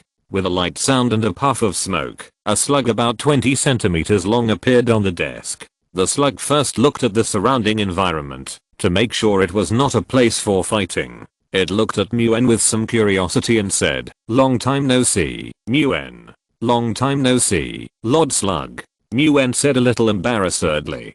To be precise, Muen and the slug only met twice. One time was when Muen signed the summoning contract under Tsunade's witness. They met for the first time during the summoning. Another time was when Tsunade summoned the slug during the raid on the route. "What's the matter with summoning me here, Muen?" the slug said with some doubt. "Sir Slug, I want to know what conditions are required to practice the fairy arts of the wet bone forest." Muen looked at the slug and asked seriously. That's right, the way Muen thought of to break through the bottleneck of strength is fairy arts. Hearing this, the slug was also a little surprised, and then climbed onto Muen, watched carefully for a while, shook his head at first, nodded, and said, "You are now barely qualified to practice the wet bone forest fairy arts." Chapter 133, Double Agent Yakushi Nono. Muen was delighted when he heard this. The slug beside him saw this, and gently stopped Muen, who was about to say something, and persuaded him. "However, it is still a bit reluctant and a bit too dangerous. Is it difficult to practice the fairy arts in the wet bone forest?" Muen frowned slightly and asked solemnly. Seeing that Muen had no intention of giving up, the slug said in a soft but serious voice, "It is not only difficult to practice the fairy arts in the wet bone forest, but also in Mayaboku Mountain and Dalungdang. The fairy arts in the three holy places are all very difficult to practice." "Then what are the conditions for practicing fairy arts?" Muen couldn't help asking the slug. The slug did not hide his shortcomings, and whispered in Muen's ear. Muen gradually understood the reason.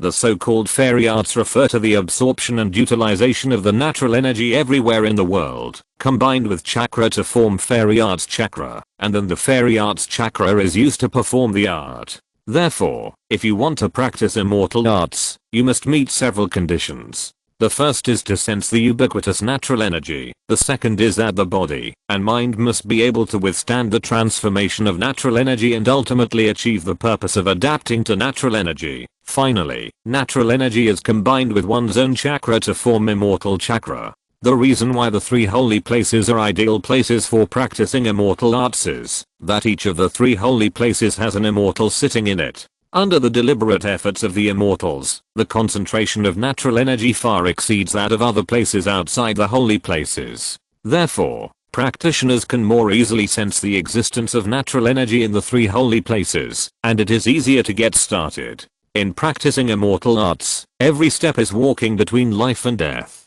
Natural energy is a huge energy, and in front of nature, ninjas are small. Therefore, when ninjas sense natural energy, facing the majestic momentum of natural energy, they are easily taken away from their minds and lose themselves. When a ninja is able to overcome the step of induction and absorb natural energy into the body, if the physique is not strong enough, or if too much natural energy is absorbed at one time, the body may not be able to resist the erosion of natural energy, which may lead to irreversible consequences. For example, under the action of natural energy, it is possible to turn into stone and lose human form and humanity. Even if the first two steps are successful, it does not mean that the fairy technique has been successfully cultivated. Natural energy and chakra are two completely different energies. Combining natural energy and chakra into fairy chakra must be done in a strict ratio, and this ratio is within a very small range. Therefore, if you are not careful, it is possible to cause energy out of control and endanger the life of the ninja. Therefore, if you want to practice immortal arts, you must have a strong will, a strong physique, and a meticulous mind. Even if a ninja can meet these requirements, there is still a great possibility of failure, and failure means death. The slug looked at Muen and said quietly, "Lady Tsunade barely met the conditions for practice, but eventually gave up the practice of immortal arts. Your current conditions for practicing immortal arts are equivalent to those of Lady Tsunade, barely passing." The slug looked at Muen, who was lost in thought, and said curiously, "In theory, a person's physical nature is difficult to change. When I first met you, your physique was absolutely impossible to practice immortal arts. This time, I see that your physique has met the requirements, which is really strange. Muen certainly knew that the change in his physique was the result of cultivating 2 bloodline limits and unremitting strong body techniques practice. He immediately told the truth about his own situation, expecting the slug to give him more advice. After all, strictly speaking, all the slugs in the wetbone forest are the clones of the slug immortal, and their thousands of years of experience are not in vain. Muen, you are really a genius. You can actually create such a secret technique. Sure enough, when the slug heard that there was actually a secret technique called strengthening the body technique, he was also shocked. He looked at Muen and said, if that's the case, then you should continue to practice the strengthening the body technique. After your physique is further strengthened, it will be easier to succeed in practicing the immortal technique. I understand, Lord Slug. I will think about it carefully. Muen nodded and responded. Seeing that Muen seemed to be in a bad mood, the slug couldn't help but comfort him. That's good. You are still young. Don't be too anxious. Then, the slug said goodbye to Muen. With a slight sound and a puff of white smoke, the slug disappeared in front of Muen. Not long after the slug left, Muen had already made the decision to postpone the practice of the immortal technique.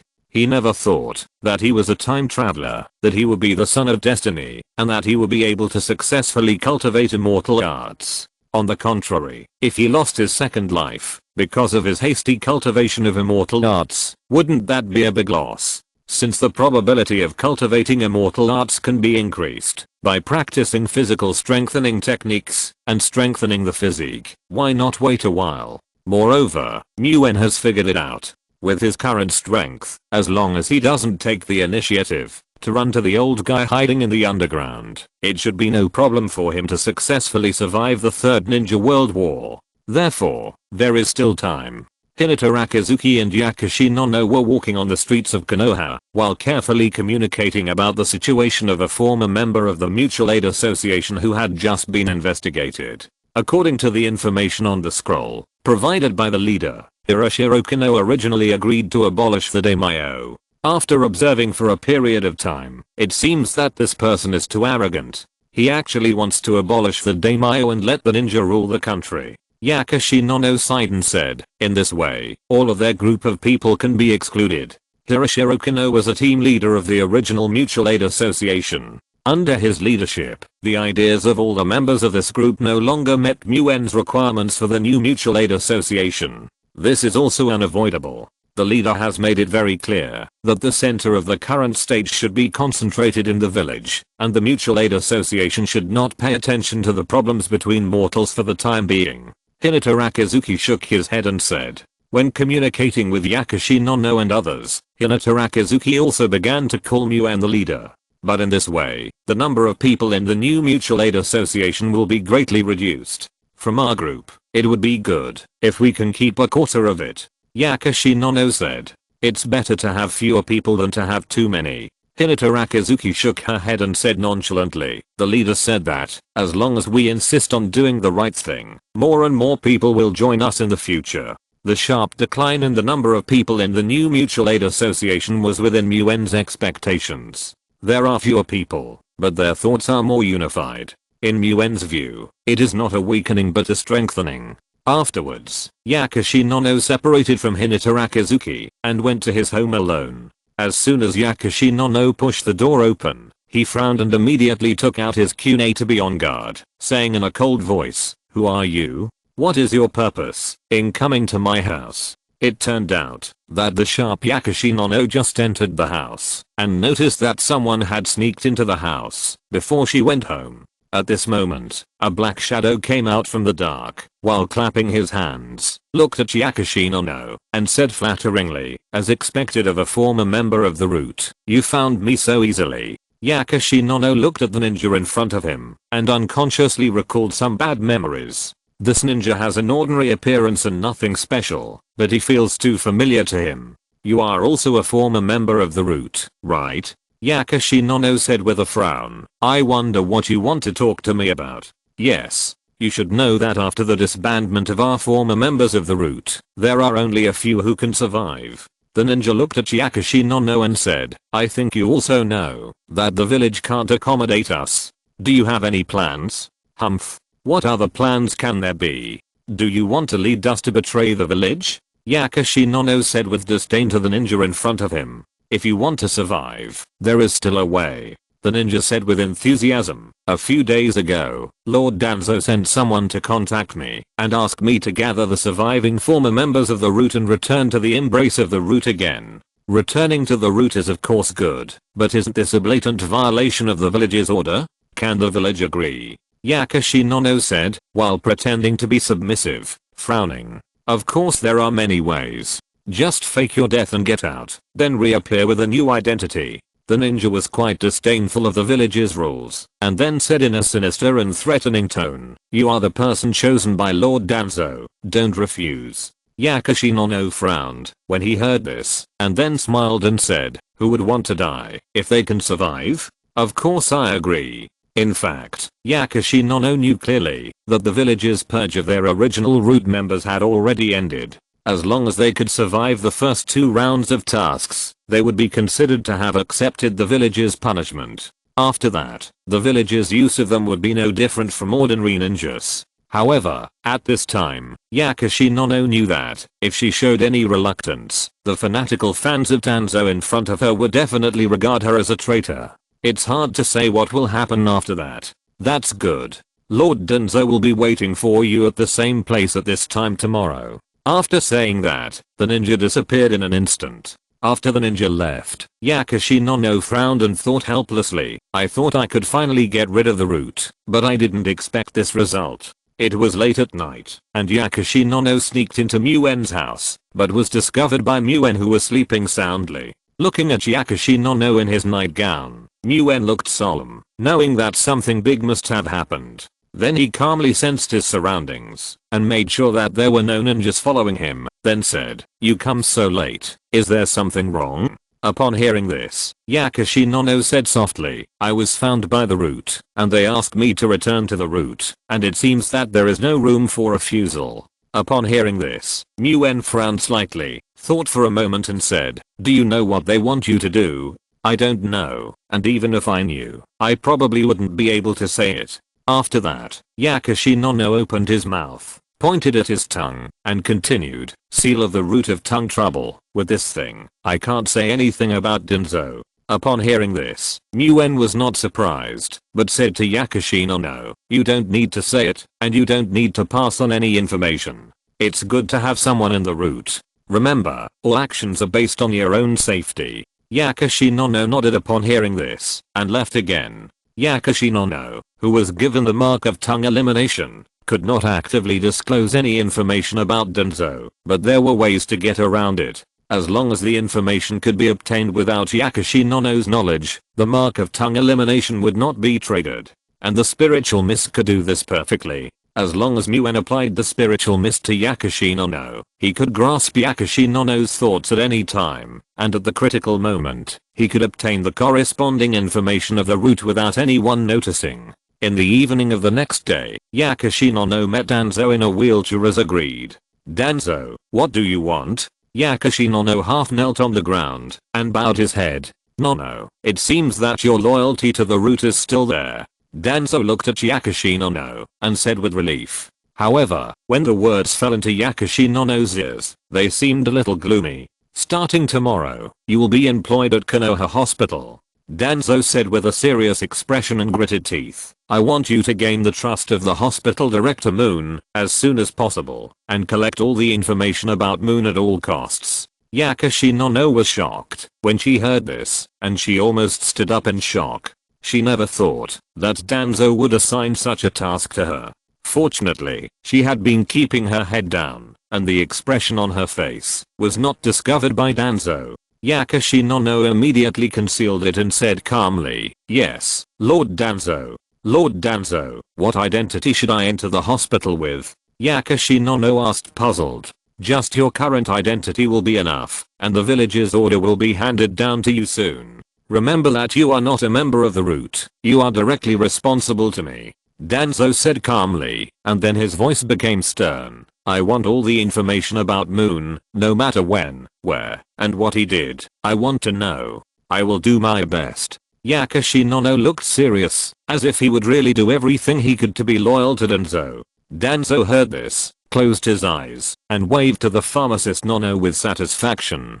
Nono immediately retreated upon seeing this. Sure enough, after returning home, the pharmacist Nono soon received an appointment from the village, conveyed by the Enbu. She became a doctor at Konoha Hospital.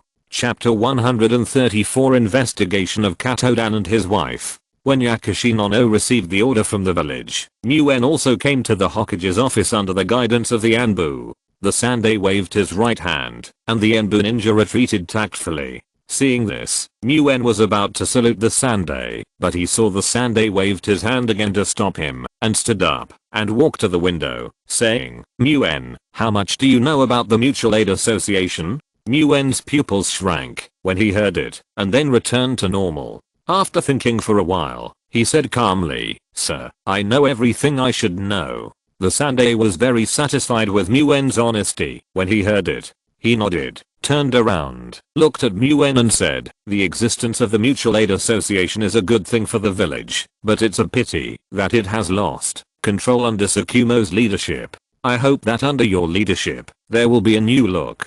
The Sandai said with some emotion. "Sir, you know everything?" Muen asked with some doubts. "When such a large force is reintegrated, there will always be some movement." The third generation sighed lightly and said, "But don't worry, you are doing it very covertly. I'm just making a few guesses, based on a little information, and there is no solid evidence. Other people or forces in the village should not know about it." Seeing that Muen seemed confused, the third generation seemed to be talking to himself, and seemed to be explaining to Muen, and said softly, "Anyway, I have no intention of killing Tsukumo. If he trusted me a little more, maybe he would not choose to die." Then the third generation's voice became louder, staring at Muen, and then said, "I will leave a top secret order for you.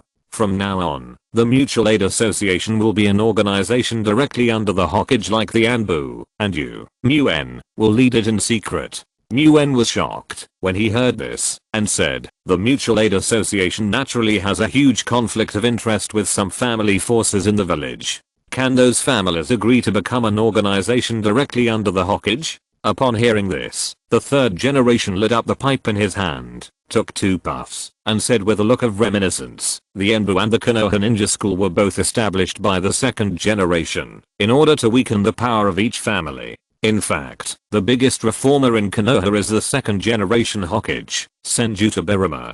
The second generation once said to me, if you want to be a qualified Hokage, you must stand on the opposite side of each family."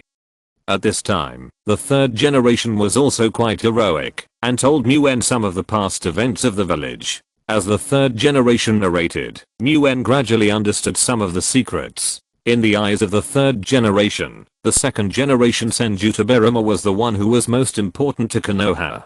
The first generation Senju Hashirama had a lofty ideal, breaking the barriers between the families, and establishing the ninja village. But it was Senju Tobirama who really made this ideal a reality. When the village was first established, it was more like an alliance of multiple ninja families. It was not until Tobirama Senju formulated various systems that civilian ninjas gradually gained a place in the village, and there was gradually more communication between families and ninjas. According to the third generation, the second generation's determination to reform the village is unquestionable, and the disappearance of the Senju clan was an experiment he conducted on his own family. At the beginning, the Senju clan members had frequent accidents, and the second generation also noticed the undercurrent inside and outside the village, so he disbanded the clan and set an example for the subsequent village reform. The second generation took the first step of the village reform on his own family. Therefore, there is a saying that the Senju clan members are not grateful to Hashirama and Tobirama. It's a pity that something unexpected happened during the negotiation with Kumogakuya. Otherwise, if the second generation had lived to this day, the village would have been different. The third generation said with some emotion, "I still don't have the courage, prestige and strength of the second generation. I may not be qualified as a Hokage. I can't do what the second generation wants to do, but I can temporarily protect you ninjas who are seeking change. Maybe you will have a chance in the future." The third generation looked at Muen and said.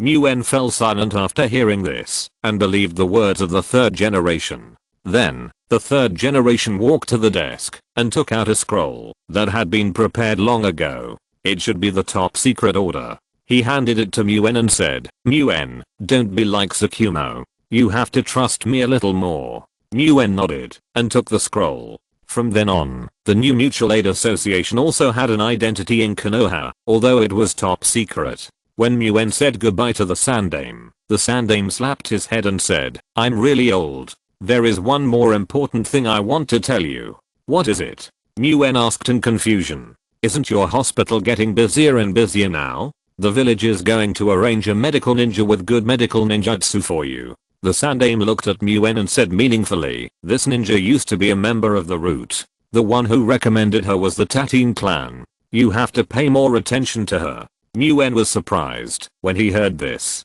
He had guessed the identity of this ninja. He just sighed in his heart that Konoha village was really small. It seemed that Danzo was targeting him again. However, from the tone of the Sandame, he was also suspicious, so he specially reminded Yakushi Nono of his former Root member. Muen looked serious and said, don't worry, Lord Sandame, I will pay more attention to it. Then, Muen said goodbye to the Sandame again, and returned to his home. The next morning, Yakushi Nono came to Konoha Hospital with the village's appointment scroll. In the dean's office, Muen and pharmacist Nono looked at each other, and tacitly pretended to meet for the first time. After introducing each other, Muen looked at Hiruna who had been waiting by the side, and said, Dr. Hiruna, Dr. Pharmacist Nono's medical ninjutsu is quite excellent, and her work will be left to you to arrange first. Then, he looked at Pharmacist Nono again and said, Dr. Pharmacist Nono, you should obey Dr. Hiruna's arrangements first.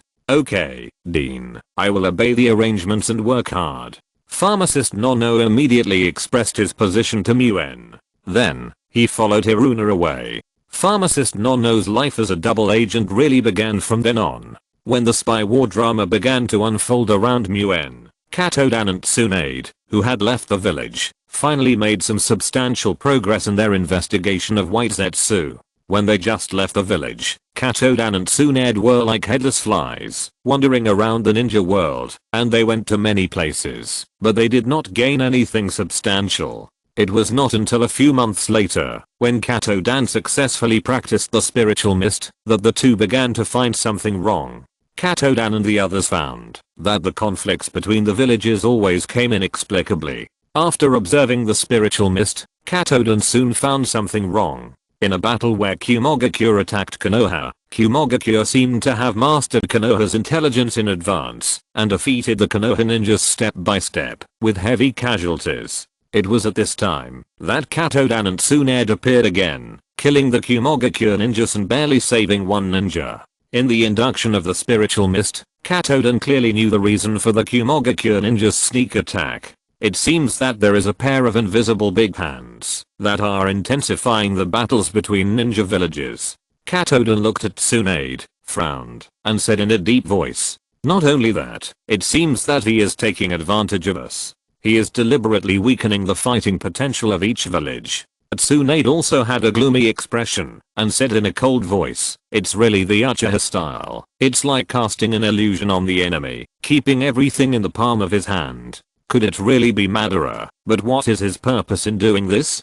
Katodan and Tsunade looked at each other, and said suspiciously, Madara would never do this for no reason. There must be some secrets that we don't know about. We must find out as soon as possible. But where does this information come from? Katodan continued with some doubts. Moreover, he seems to be aware of our whereabouts at all times. But in my perception, I didn't find anything wrong. Katodan himself is a perception type ninja. He was originally very confident in his own sensing ability, but now he has some doubts about himself. It should be the White Zetsu that looks like a human, but not a human.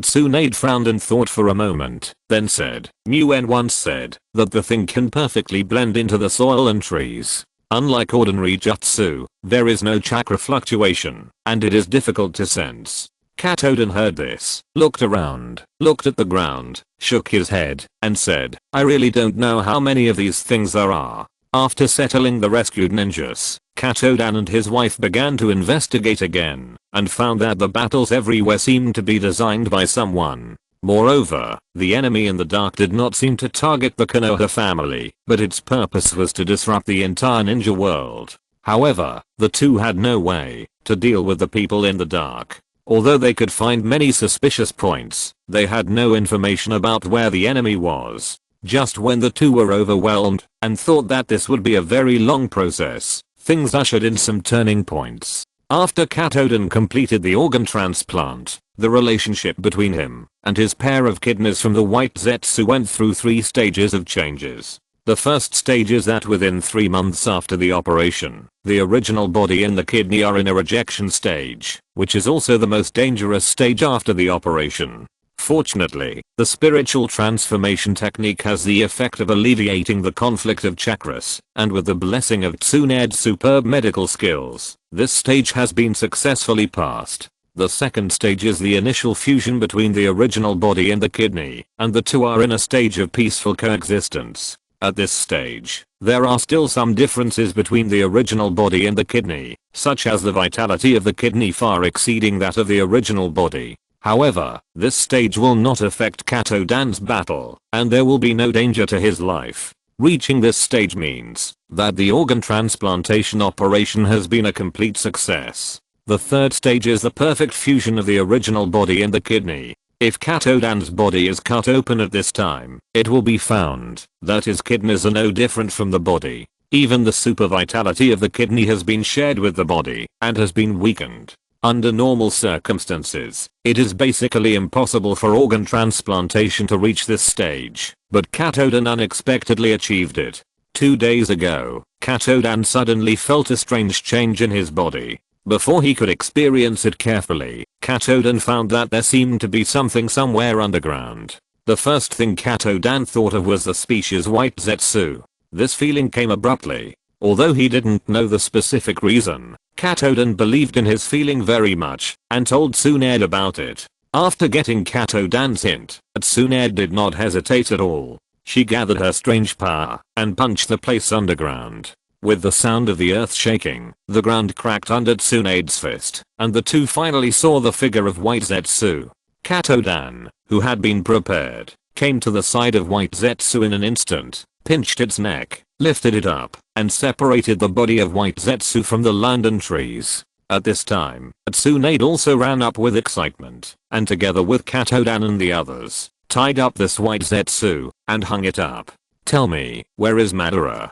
Tsunade said with a calm look and a low voice. Beizetsu turned a deaf ear to Tsunade's words, instead looked at Katodan beside him, and said with a grin, "I feel a little bit of the breath of our kind from you. What's going on?" Hearing this, Katodan frowned and said coldly, "It seems that you don't understand the situation. Now you are a prisoner, and it is not your turn to ask us. I can guess it, even if you don't say it. You should have seen people like me before. No, not just seeing it, you should have transplanted cells of my kind, or directly transplanted organs."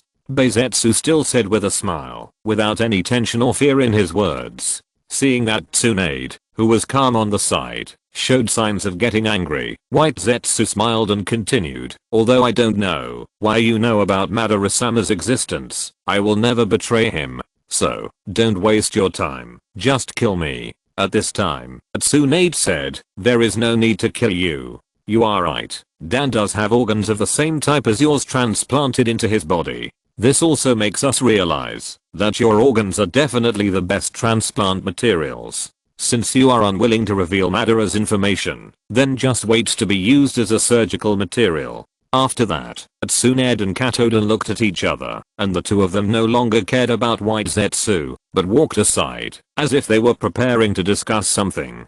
Chapter 135. Battle with Madara. We can bring it back to the village. There may be a way to pry open its mouth in the village. Katodan's voice faintly reached White Zetsu's ears. "No need, seal it first. It's not time for us to go back to the village yet." Tsunade refused. White Zetsu was tied and hung on a tree, listening to the conversation between Katodan and Tsunade not far away. Suddenly, a breeze blew, and White Zetsu followed the direction of the wind and tried to swing to the big tree beside him. The moment he was close to the big tree, he attached himself to the tree and disappeared.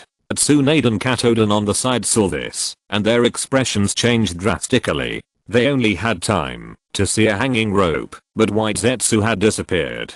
However, Tsunade and Katodan calmed down at this time. Katodan closed his eyes and sensed for a long time. After opening his eyes, he looked excited. How is it? Can you sense it? Tsunade saw Katodan open his eyes and said a little nervously, "Spiritual mist is indeed useful and is still under control."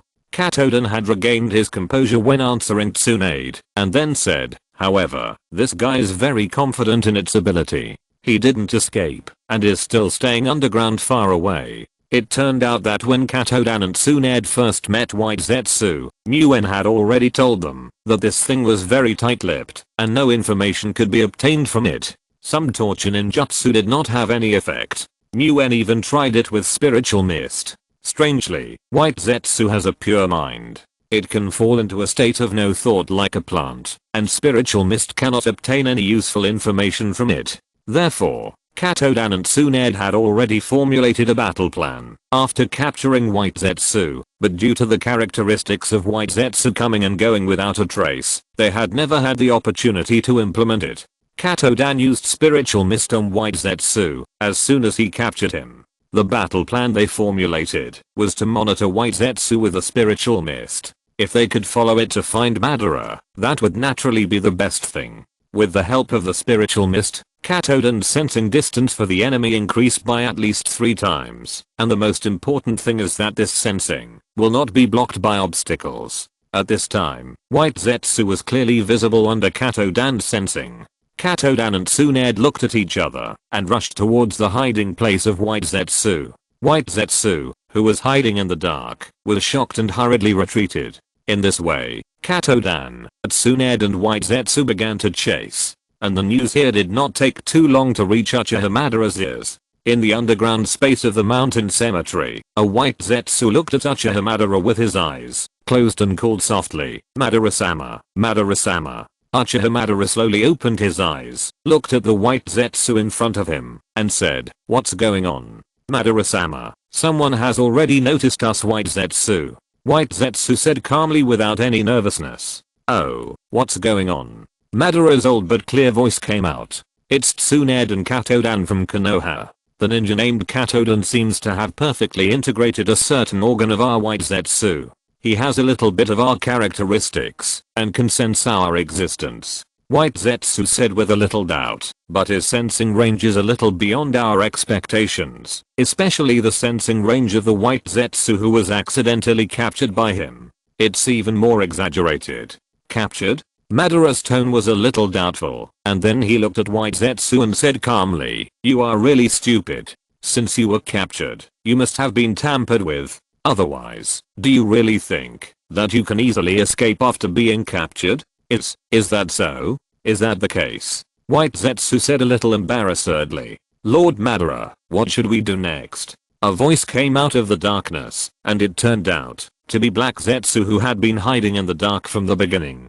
Black Zetsu continued, "Do you want to find a way to set a trap for these 2 people? This is a very simple thing. As long as the information about these 2 people is leaked to other ninja villages, I believe they will be happy to take action." Madara was silent for a while and said, "No need, just lure them here directly. I will come to meet them in person." "Really, Lord Madara, are you going to do it yourself?" Black Zetsu was surprised when he heard this. You know, before this, Madara was hiding in the dark and disdained to take action. "It's been a long time since I took action, and I'm a little itchy." Madara heard this and said indifferently, "Besides, I'm very interested in Katodan, who can perfectly integrate the organs of White Zetsu.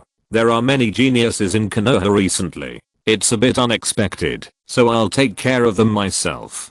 "But, can your body still withstand a big battle now?" Black Zetsu said with some doubts. "You think too highly of them. After Hashirama left, who else in the world can fight with me? Can it be called a big battle?"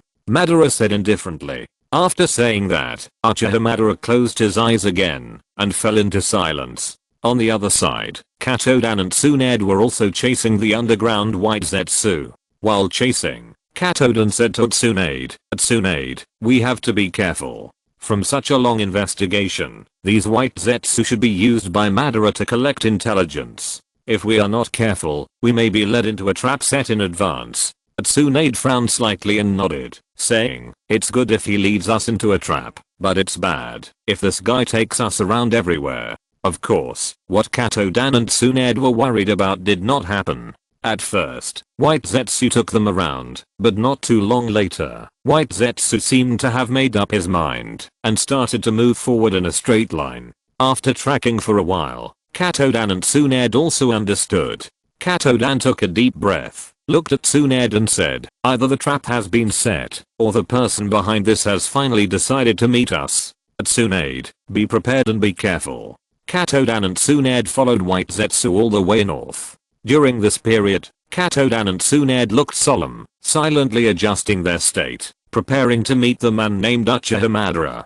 2 days later, Katodan and Tsunade followed White Zetsu to the destination. It was very desolate here, with large wild animal skeletons everywhere, and moss growing on the skeletons. People standing in front of these skeletons are like ants, and I don't know how huge these beasts were when they were alive. At this time, about 30 meters in front of Katodan and Tsunade, there was a skeleton. An old man was sitting cross-legged. It seemed that there was no flesh and blood on his body. Only loose skin was left wrapped around the skeleton, as if he would die at any time. His hair was white but slightly flamboyant.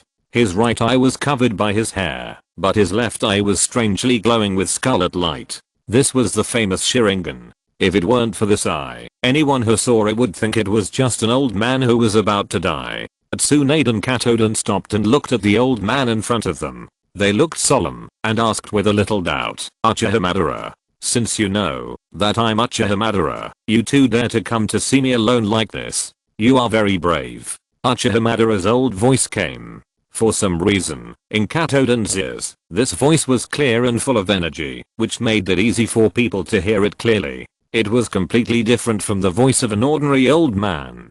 Even if you are strong, when you are young, it is inevitable that your strength will decline after you get old. Katodan looked at Uchiha Madara and said calmly, "Even if you escaped the killing of the first generation with the means of heaven, and escaped by faking your death, you can't escape the punishment of time. So, why should we too be afraid of an old man?" Haha. Uchiha Madara was stunned for a moment after hearing this, and then laughed and said, "Boy, it seems that you know nothing about strength." Tsunade on the side heard this, suddenly kicked her feet and jumped out, and attacked Uchiha Madara with all her strength. However, Uchiha Madara just slightly turned sideways to avoid Tsunade's attack. It was at this time that Tsunade and Katodan discovered that there was a thick wooden bar behind Uchiha Madara connected to him, and the other end of the wooden bar went deep into the ground. Tsunade's fist fell from top to bottom on the remains of the giant beast under Madara, and the remains of the giant beast instantly collapsed to the ground.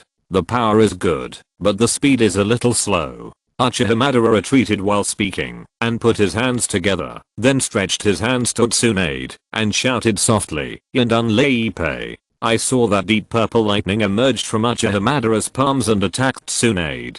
Seeing that Tsunade was about to be attacked, Katodan, who was standing by, seemed to have known it for a long time, appeared beside Tsunade, and pulled her away with the flash body technique.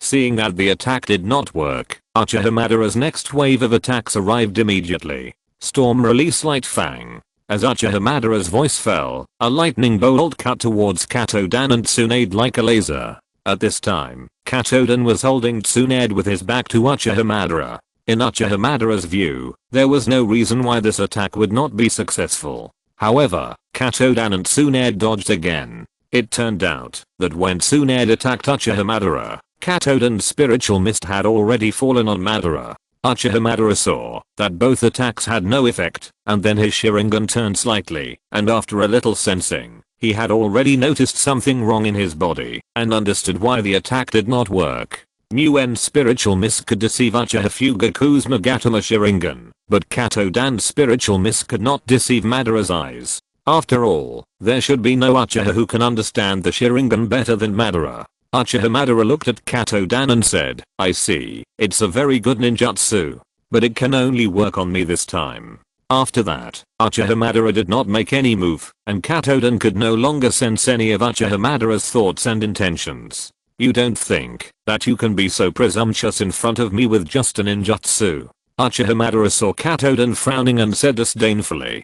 Katoden and Tsunade looked at each other, and the two cooperated to attack again. But the attacks of the two were like children to Uchiha Madara, and did not pose any threat. After being repelled by Uchiha Madara again, Tsunade persevered and attacked again, while Katoden kept retreating. Uchiha Madara was preparing to deal with Tsunade's strange attack, but unexpectedly, a flash of light flashed in front of him. It turned out that Katoden, who had retreated, performed the spiritual transformation technique. The spiritual body was one step ahead of Tsunade, and had already possessed Uchiha Madara. Even Uchiha Madara could not escape the possession of the spiritual transformation technique. However, Katoden, who was possessed, did not feel very good.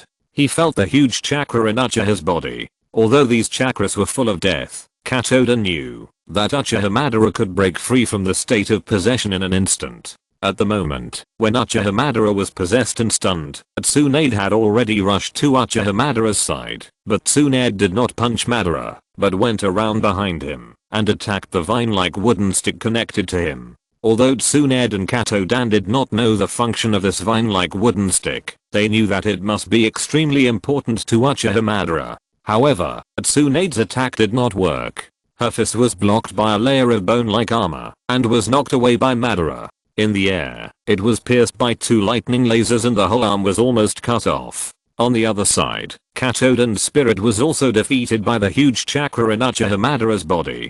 Katoden stood up crookedly from a distance with a splitting headache, and stumbled to Tsunade. However, it was seen that the yin seal on Tsunade's forehead had been unlocked long ago, and the lines were all over her body. The wound was healing rapidly. Madara, who was far away, looked at this scene, and was slightly stunned. He stopped attacking and said, "When I saw you, I remembered Hashirama's super self-healing ability. I really miss fighting with him." At this time, Tsunade's injuries had healed. She stood up and said, "If grandfather was still alive, you wouldn't have any chance." "Oh, so you are Hashirama's granddaughter? It's a pity that you didn't inherit Hashirama's power, and the Senju are getting weaker with each generation." Madara continued with disdain. "Junior, even if Hashirama is alive, he will not be my opponent. How would you know what kind of power I have obtained? You are about to die too." At this time, Kato said, "Your vitality is gone. If there wasn't something underground that was transmitting vitality to you through the wooden bars behind you, you would have died long ago. Although it was short, I have successfully possessed you after all. You can't fool me. Now you are just barely alive." Seeing that Madara frowned, Katoden continued, "You can't get out of here now. Although we can't kill you, you can't stop us from leaving." Chapter 136, Defeat. If it weren't for the perfect fusion of Hashirama's power at the last moment of his life, thus opening the Samsara, Madara's life should have come to an end long ago. In the process of perfectly fusing Hashirama's power, Uchiha Madara suffered a lot, and spent a lot of time. Uchiha Madara has a deep understanding of the difficulty of the perfect fusion of transplanted organs or cells. When he heard that Katoden had perfectly fused the organs of White Zetsu, Uchiha Madara became very interested. You know, White Zetsu was not created for a long time, and White Zetsu's stealth ability is almost unparalleled in the world. Over the years, only 2 White Zetsu who had monitored Muen disappeared. This also indirectly shows that the time it took Katoden to perfectly fuse the cells of White Zetsu was extremely short. Hearing Katoden's words, Uchiha Madara knew that the 2 people in front of him seemed to have the intention to retreat. Uchiha Madara laughed and said, "You 2 underestimated me too much. Today I will show you something interesting." After that, Uchiha Madara formed seals with his hands and shouted, "Would release, Tree World Advent." The moment Tsunade and Katoden heard the name of Uchiha Madara's ninjutsu, their expressions changed drastically. Before they could communicate more, they saw a large number of trees breaking out of the ground under the ground around them, and attacking the 2. Tsunade and Katoden jumped up, and found that the range of the technique was extremely wide. Under the attack of this technique, the 2 had basically lost the opportunity to escape. Seeing that Tsunade and Katoden were already exhausted under the attack of wood release, Uchiha Madara looked at the two leisurely and said, "How is it? This is the power of Hashirama. You should be very familiar with it." Although they were angry, the two no longer had the extra energy to respond to Madara's provocation. Especially Kato-dan. The backlash of the forced interruption of the spiritualization technique has begun to appear. He looks dazed, and blood begins to flow from his eyes, his mouth, and nose. He is in danger several times. Tsunade, who is standing by, also noticed Kato-dan's situation. While helping Kato-dan resist the attack of the trees, she anxiously asked, "Dan, how are you?" At the same time, Tsunade used the summoning technique to summon a Slugtidan's body to treat him. However, the effect of the treatment was not satisfactory. Kato-dan injured the pain in his brain, looked at Tsunade, and said, "Don't worry about me, Tsunade. My injury is in the spirit body, and ordinary medical ninjutsu is useless. Tsunade, you must return to Konoha alive, and bring back the information about Madara." After that, Kato-dan forced himself to concentrate, made seals with his hands, and shouted, "Spiritualization technique." Kato-dan's spirit body appeared behind him again. The spirit body looked at Tsunade with nostalgia, and then ignored Tsunade's shouts of dissuasion, and attacked Madara without hesitation. Kato-dan had made up his mind to interrupt Uchiha Madara's ninjutsu and block Madara as long as possible to buy Tsunade time to escape. Although Uchiha Madara also tried to block it, and even erected Susanoo in front of him, he was still pierced by the spiritual body. Tsunade was heartbroken and full of regret. However, as a ninja, she also understood that she could not give up the opportunity created by Kato-dan with her life. Tsunade bent down and lifted Kato-dan's body, turned around and ran desperately. However, when she turned around, she found that a large number of white Zetsu emerged from the ground and attacked her. Even though Kato-dan had made up his mind to die, he still couldn't hold on for 2 breaths in the face of Uchiha Madara's overwhelming chakra, and his spirit was once again dispersed by Uchiha Madara. At this time, Tsunade had broken through the layers of white Zetsu's obstruction, and ran to the edge of the ninjutsu tree world advent, and was about to break out. However, at this time, the surrounding trees seemed to come alive again, and forced Tsunade back. Kato-dan on Tsunade's shoulder had more blood flowing out of his eyes, his mouth, and nose, and it was even more creepy. He opened his eyes with difficulty, and seeing that Tsunade had not escaped yet, he could only silently looked at his right hand, and fainted again. In Konoha Hospital, Muen was still making rounds as usual. Suddenly, his brows frowned, and his expression instantly became extremely solemn. He formed seals with both hands, and disappeared from the ward. Everyone in the hospital was already used to it. It was obvious that such things had already happened from time to time. Time went back to the night before Tsunade and Kato-dan left the village. Kato-dan came to Muen's house, and the master and apprentice talked all night. "Master, I still don't think you two will go out of the village to investigate the Uchiha matter," Muen said to Kato-dan. Kato-dan was stunned when he heard this, and said, "Oh, why? Uchiha Madara is an old fox. I don't think it will be so easy for you to catch his tail," Muen said calmly. But, staying in the village, and waiting for Uchiha Madara to make a move is too passive.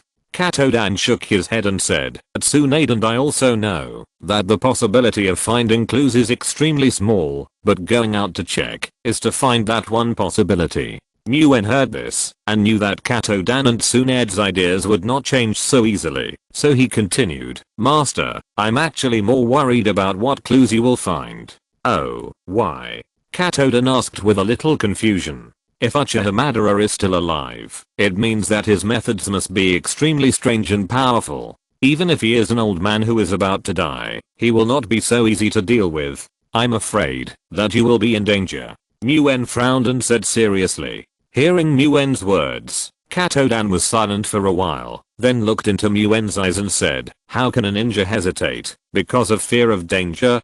Don't worry, the two of us will not die so easily." Muen also fell silent after hearing this. He knew in his heart that, even if Uchiha Madara's strength was clearly placed in front of Kato-dan and the others, it would not change their determination. When the two were about to part, Muen stretched out his right hand, looked at Kato-dan, and said, "Master, let's shake hands before we part."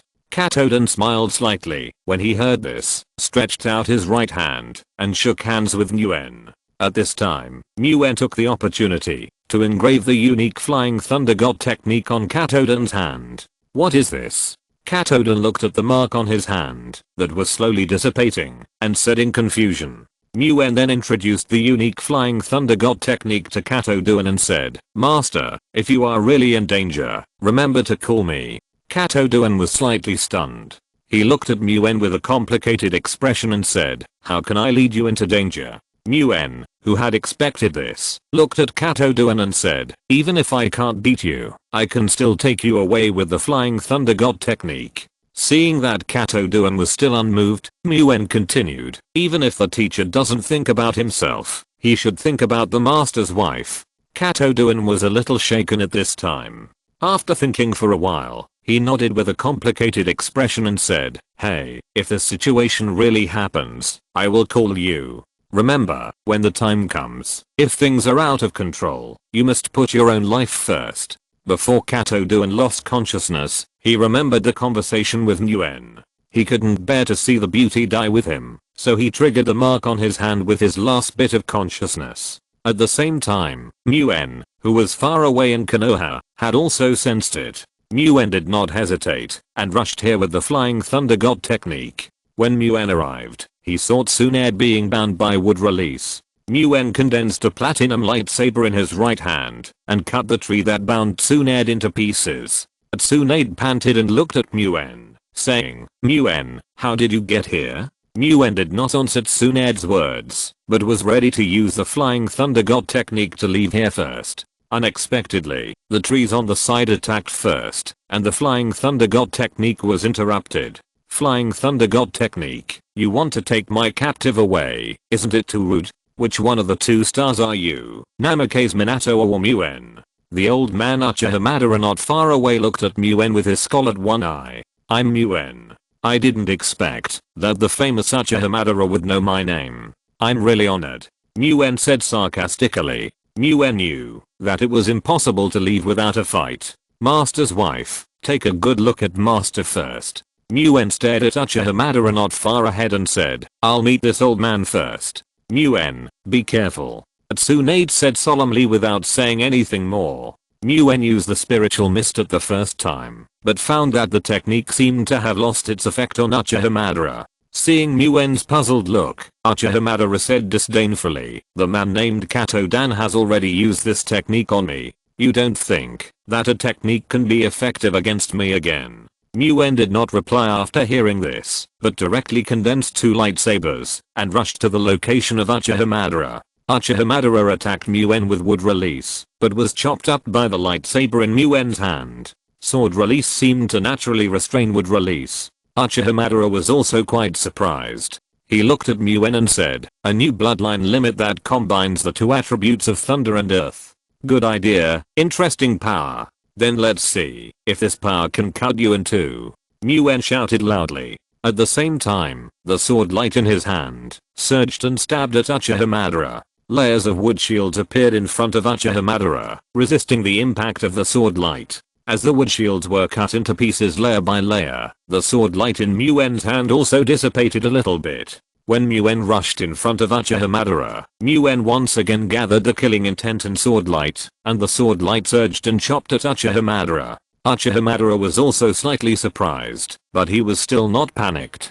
Susanoo stood up from his side and blocked Nguyen's sword light. Under the slashing of Nguyen's sword light, even Susanoo had cracks on it, but they disappeared in an instant. It's really an interesting power. If you grow up a little more, maybe this sword can hurt me, Uchiha Madara said with a big laugh. Nguyen was not panicked at all and pressed his hands on the ground. A large number of vines suddenly emerged from under Uchiha Madara's feet and entangled him. Nguyen waved his hands, and all the vines broke out of the ground. It turned out that the vines were connected to Nguyen's hands. "Come out!" Nguyen shouted, and with both hands, he pulled Uchiha Madara directly out of the turtle shell of Susanoo. Nguyen dispersed the vines, formed seals with his hands, and several sword lights gathered around him to attack Uchiha Madara, who lost his protection in the air. At this time, Uchiha Madara was still in shock. How could he not be familiar with the power of wood release? However, he could also feel that this power seemed to be a little different from Ashirama and his would release, as if something was missing.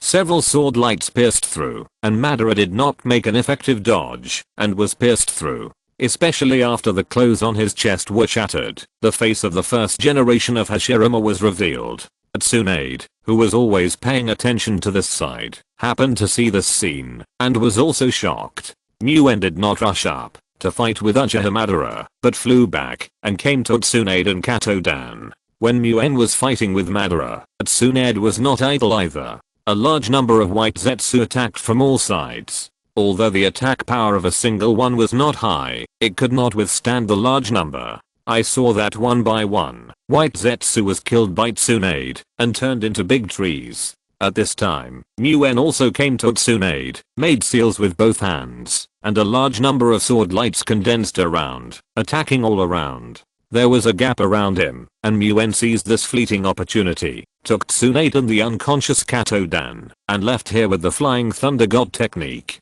The destination of the Flying Thunder God technique this time was not in the hospital. Muen took the two, and went directly back to his home. Muen and Tsunade began to check Katodan's physical condition tacitly, but found that there was no sign of injury on his body. The body is not injured. It seems that it is indeed the backlash of the spiritualization technique. Tsunade said, somewhat at a loss, but the injury of the spirit body, even I can't treat it. The backlash of the spiritualization technique is something that ninjas who practice the spiritualization technique need to pay special attention to. Just one time is enough to make a ninja's spirit collapse and never wake up again. This is also an important reason why Muen rarely uses the spiritualization technique against the enemy. What's more, Katodan suffered 2 backlashes in a short period of time, and his injuries are obvious. Muen didn't say much, and the spiritualization mist was cast, carefully sensing the situation in Katodan's body. But he found that Katodan's spirit had been scattered all over the body, and was extremely restless. If timely and effective treatment is not carried out, it will be a high probability event to become a vegetable or dementia. Sensing the spirits scattered throughout the body, Muen used spiritual chakra to comfort Katodan. Master, don't worry. My wife and I have escaped safely. Chapter 137, Secret Covenant. Perhaps it was because of Muen's soothing voice that the broken and agitated spirit in Katodan's body slowly calmed down, and Muen was relieved to see this. If Katodan's spirit remains in an agitated state, it will not be a good thing for the subsequent treatment and recovery. After carefully examining the situation in Katodan's body, Muen looked at the anxious Tsunade and said comfortingly, Master's wife, don't worry, Master's injury will be left to me, and there will be no problem. Katodan's spirit was directly torn apart by Uchiha Madara's powerful chakra, which required Muen to piece it together bit by bit. This is a major operation on the spirit. For ordinary medical ninjas, this is something that cannot be entered, but for Muen, the ninjutsu spirit hand is the key to open the door to spirit surgery. Hearing Muen's words, Tsunade's expression was a little more stable. When she was about to reply, she saw Muen's serious expression, and she quickly swallowed the words that were about to come to her mouth. Muen made hand seals with both hands. On his outstretched right hand, the spiritual light diffused and slowly condensed into a spiritual hand. The spiritual hand automatically extended into Katodan's body. Under the effect of the spiritual hand, the spiritual light diffused on Katodan's body, and the fragments of the spirit flew out in disorder, but were firmly grasped by Muen's spiritual hand. Muen looked solemn, and countless spiritual threads diffused on the spiritual hand, slowly piecing together the fragments of Katodan's spirit, bit by bit, like restoring a broken picture. Tsunade looked at this scene in shock, and saw the fragments of Katodan's spirit flying constantly. Under Muen's operation, they slowly formed the appearance of Katodan. Although the spirit Katodan was full of cracks, and was still unconscious, it had at least been orderly formed into a human form. Then, under Muen's careful operation, the spirit Katodan slowly merged into the flesh. Muen finally breathed a sigh of relief, and his tense nerves relaxed. He was sweating all over, and his lips were pale. He said, okay, next we have to rely on Master's body to nourish us. After that, Muen's body softened and he fainted. 2 long-distance flying thunder god techniques and a brief confrontation with Uchiha Madara were a great test for Muen's body and spirit. Muen, whose body and spirit had already reached their limits, had to force himself to treat Katodan in time after returning home. He could no longer hold on. Muen. Tsunade was very anxious when she saw this. She walked Muen into steps and found that he was just mentally weak and exhausted due to excessive use of chakra. He was not in danger of life. Tsunade was relieved when Muen was nervously treating Katodan in the underground space of the mountain cemetery in the distance. Uchiha Madara's figure seemed to be more hunched. It was obvious that he had paid a price for the battle with Katodan, Tsunade, and Muen. He muttered to himself, even would release has been mastered. One person has mastered 2 rare bloodline limits. He is also a great figure. After Hashirama left, the ninja world finally has some meaning. Then, looking at his dry hands, he said with regret, if I were not so old, I would really like to have a good fight with him. Unfortunately, I remember that these 3 people also have enemies in Konoha. Uchiha Madara looked into the darkness and said, yes, Lord Madara. Black Zetsu in the darkness said respectfully, the guy called Shimura Dunzo, but he is already disabled. Then help him. Uchiha Madara said lightly, I understand. Black Zetsu smiled and said, do we need to change places? No need, I'm Uchiha Madara. Even though I'm old, there is no one in the ninja world now who is worthy of me escaping. Madara said proudly. When Muen woke up again, he found himself lying on a hospital bed. Shaking his still dizzy head, Muen sat up from the bed. At this time, a long-haired round-faced nurse came in, looked at Muen, and said excitedly, Dean Muen, you are awake. Before Muen could answer, the nurse had already trotted away, leaving Muen in a daze. Muen didn't care too much about the nurse's recklessness, but just shook his head and laughed. Then, he remembered the battle with the old Uchiha Madara. Obviously, the gap in strength between Muen and Uchiha Madara is still very obvious. Even though Uchiha Madara is now dying and has difficulty moving in battle, even though Uchiha Madara no longer has the Rinnegan, Muen still couldn't force Uchiha Madara to his limit. At this time, the door was opened again, and Tsunade and the Sandaime came together. Muen, you and Tsunade have done something really big. The Sandaime frowned and said seriously, are you sure that it was Uchiha Madara? Muen looked at Tsunade and saw Tsunade nodded. Then he replied, it should be correct. It turned out that, after sending Muen and Kato to the hospital yesterday, Tsunade immediately reported the cause and effect of this action to the Sandaime in detail. This frightened the Sandaime. Although he knew that Tsunade would not lie to him, he couldn't help but confirm it again when he saw Muen. What do you think of Uchiha Madara's current strength? Seeing this, the Sandaime gave up his fantasy and began to face the fact that Uchiha Madara was still alive. Very strong. He has completely taken away the power of the first generation, whether it is word escape or vitality. Muen seemed to be lost in memory and said seriously, moreover, I don't think he has shown all his strength by fighting with us. Then is it possible for us to get rid of him? The Sandaime said with a serious expression and a cold voice. If the whole village joins forces, there should be some chances. But it will definitely cost a very painful price.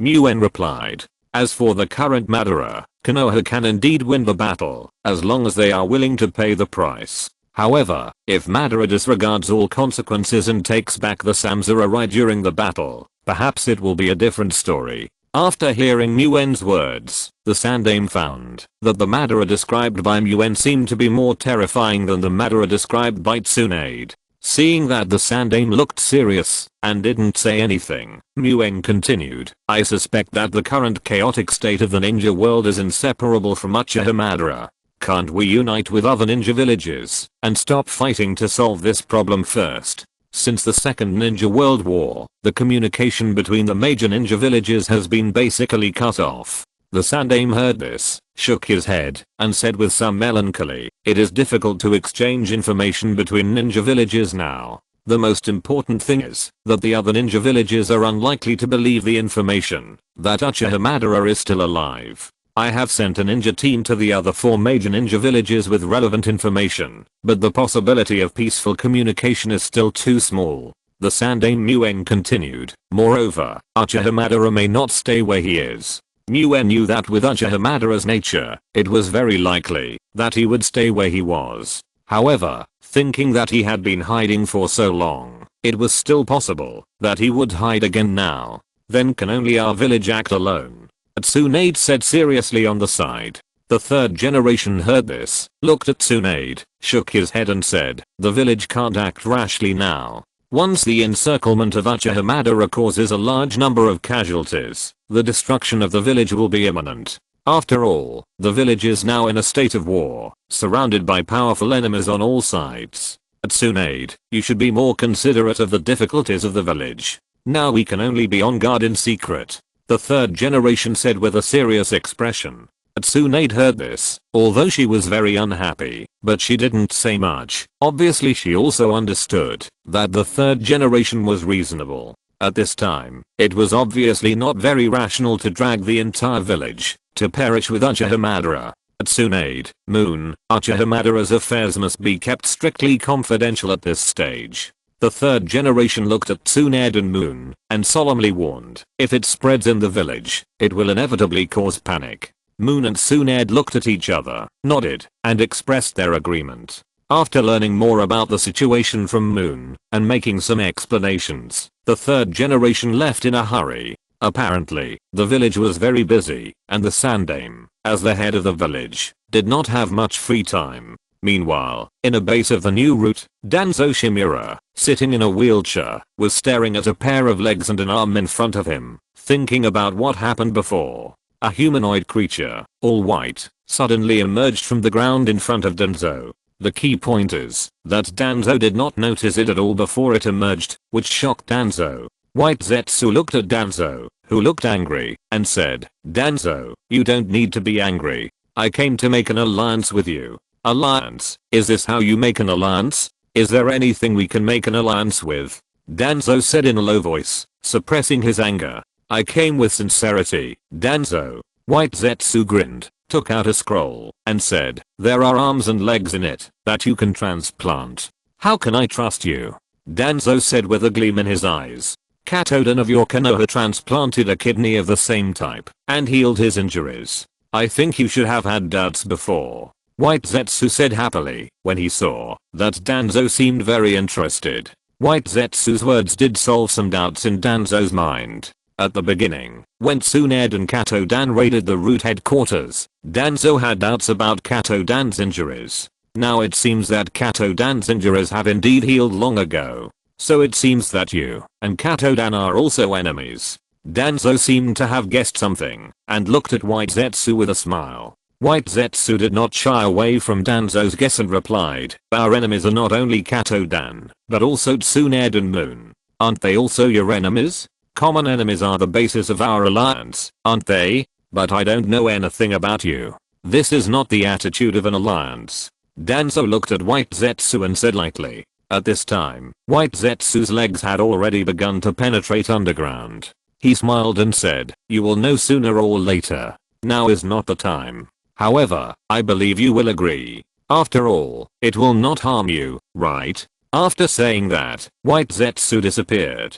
Danzo could feel the strong vitality from the organ in front of him. For a ninja like him, this is indeed the best transplant organ. Danzo knew very well that the organ in front of him must have been tampered with by the white guy. Once it is transplanted to the body, it means a formal alliance with it. Looking at the crippled legs, Danzo's eyes flashed with a fierce light, and he had made a decision in his heart. Even if he knew that under the sweet bait was a cold fish hook, Danzo had the confidence to eat the bait and get rid of the fish hook. Heal the legs and arms first, and there will be ways to deal with things in the future. That night, the pharmacist Nono, who was returning home from get off work at the hospital, came to a base of the route under the guidance of a route member. Looking at the legs and arms in front of her, as well as Danzo lying on the operating table, Yakushi Nono naturally understood why she was called here tonight. She was a former medical ninja of the route, and was engraved with the seal of the tongue root.